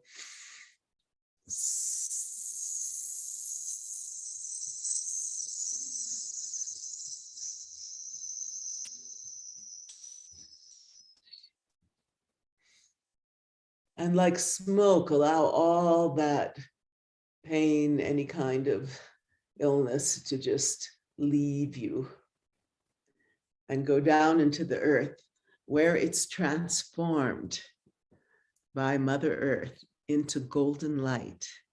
And then as you let it go, then imagine this golden light coming up into your body through your feet and your calves and your knees, into your thighs, into the base of your spine, up through your Sushumna, your central channel, all the way up, pouring down your arms, pouring into your lungs, filling your whole being with healing light. Then we're going to do it again. And this time we're going to work on the emotional level. So the lungs hold sadness and grief. So as we look left and right, we're going to think about or imagine any issues in our life that is causing us sadness and grief, or the person causing you sadness and grief. And you're going to let that go. So when we do this, we're going to imagine all of that in our whole field and our whole emotional body just leaving. And according to Mantak Chia, who taught me this, Grandmaster Mantak Chia, the earth loves this energy. It's like fuel to transform into light and give back to you the beauty of Mother Earth. So let's do this again. We're going to rub our hands together, feel that warmth, and bring your hands to your lungs. And we're going to go look left and right. And we're going to now see any situation or any people that are causing us sadness and grief. Well, let's think about what's going on in the world today. We're going to release all that. So we're going to go starting left and right. 1, 2, 3, 4, 5, 6, 7, 8, 9, 10, 11, 12, 13, 14, 15, 16, 17, 18, 19, 20, 21. Lift your arms, feel that stretch in your lungs. We're going to sound and allow all of that emotional turmoil to just leave you.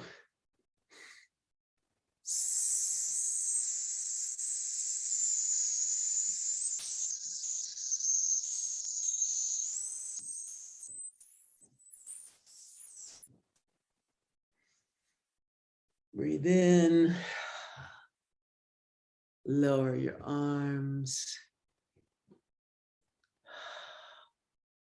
Feel the light, the golden light coming from the earth into your feet, your ankles, your calves, your knees, your thighs, all the way into your spine, into all of your internal organs, all the way up into your throat, also down your arms, up, all the way up through your head and shower around you.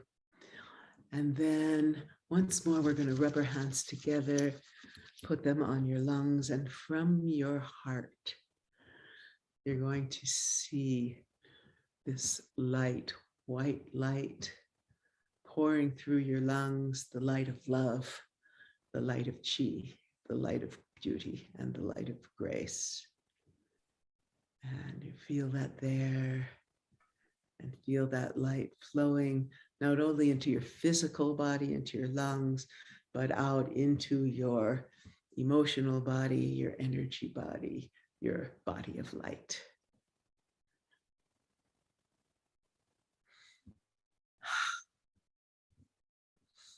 This was a teaching called part of the 6 healing sounds that when I first got me into the whole Qigong world, I was working on a film documentary about the energy body. And I went to a wonderful place in Western Massachusetts called Eastover Estate, where they had a big event going on for Qigong and Tai Chi. And that's where I spoke with Mantak Chia. And I said, well, tell me about the energy body, the light body from the Taoist tradition. And he said, this is the practice to grow your light body and transmute all these emotions. And so, but there at the event, there were all kinds of many, like I'd say about 12 different Qigong and Tai Chi masters. And so the owner of the place said, well, you're here with your camera, just interview everyone. And this is how Quantum Chi began. It's been a big journey, and we're planning to release the first 2 episodes this year. And we're going to do a wonderful teaching for the Effie Chow and the 22nd Congress on Qigong, etc. And that will be in September, and we'll be telling you more about it. So as always, it's been a joy to be with you, and we look forward to seeing you next week and all the weeks after to bring love, joy, upliftment, and deep healing power. We need this so much right now. So many people are suffering. So many people are depressed. They just, they're people that do not have the money for gas. It costs them like a third of their salary to get to work these days. So what can we do? How do we help them? It's like live with joy every moment. Go out in nature. Do what's fun. That's how we, and meditate, do yoga, do Qigong, do Tai Chi, anything that brings you the sense of,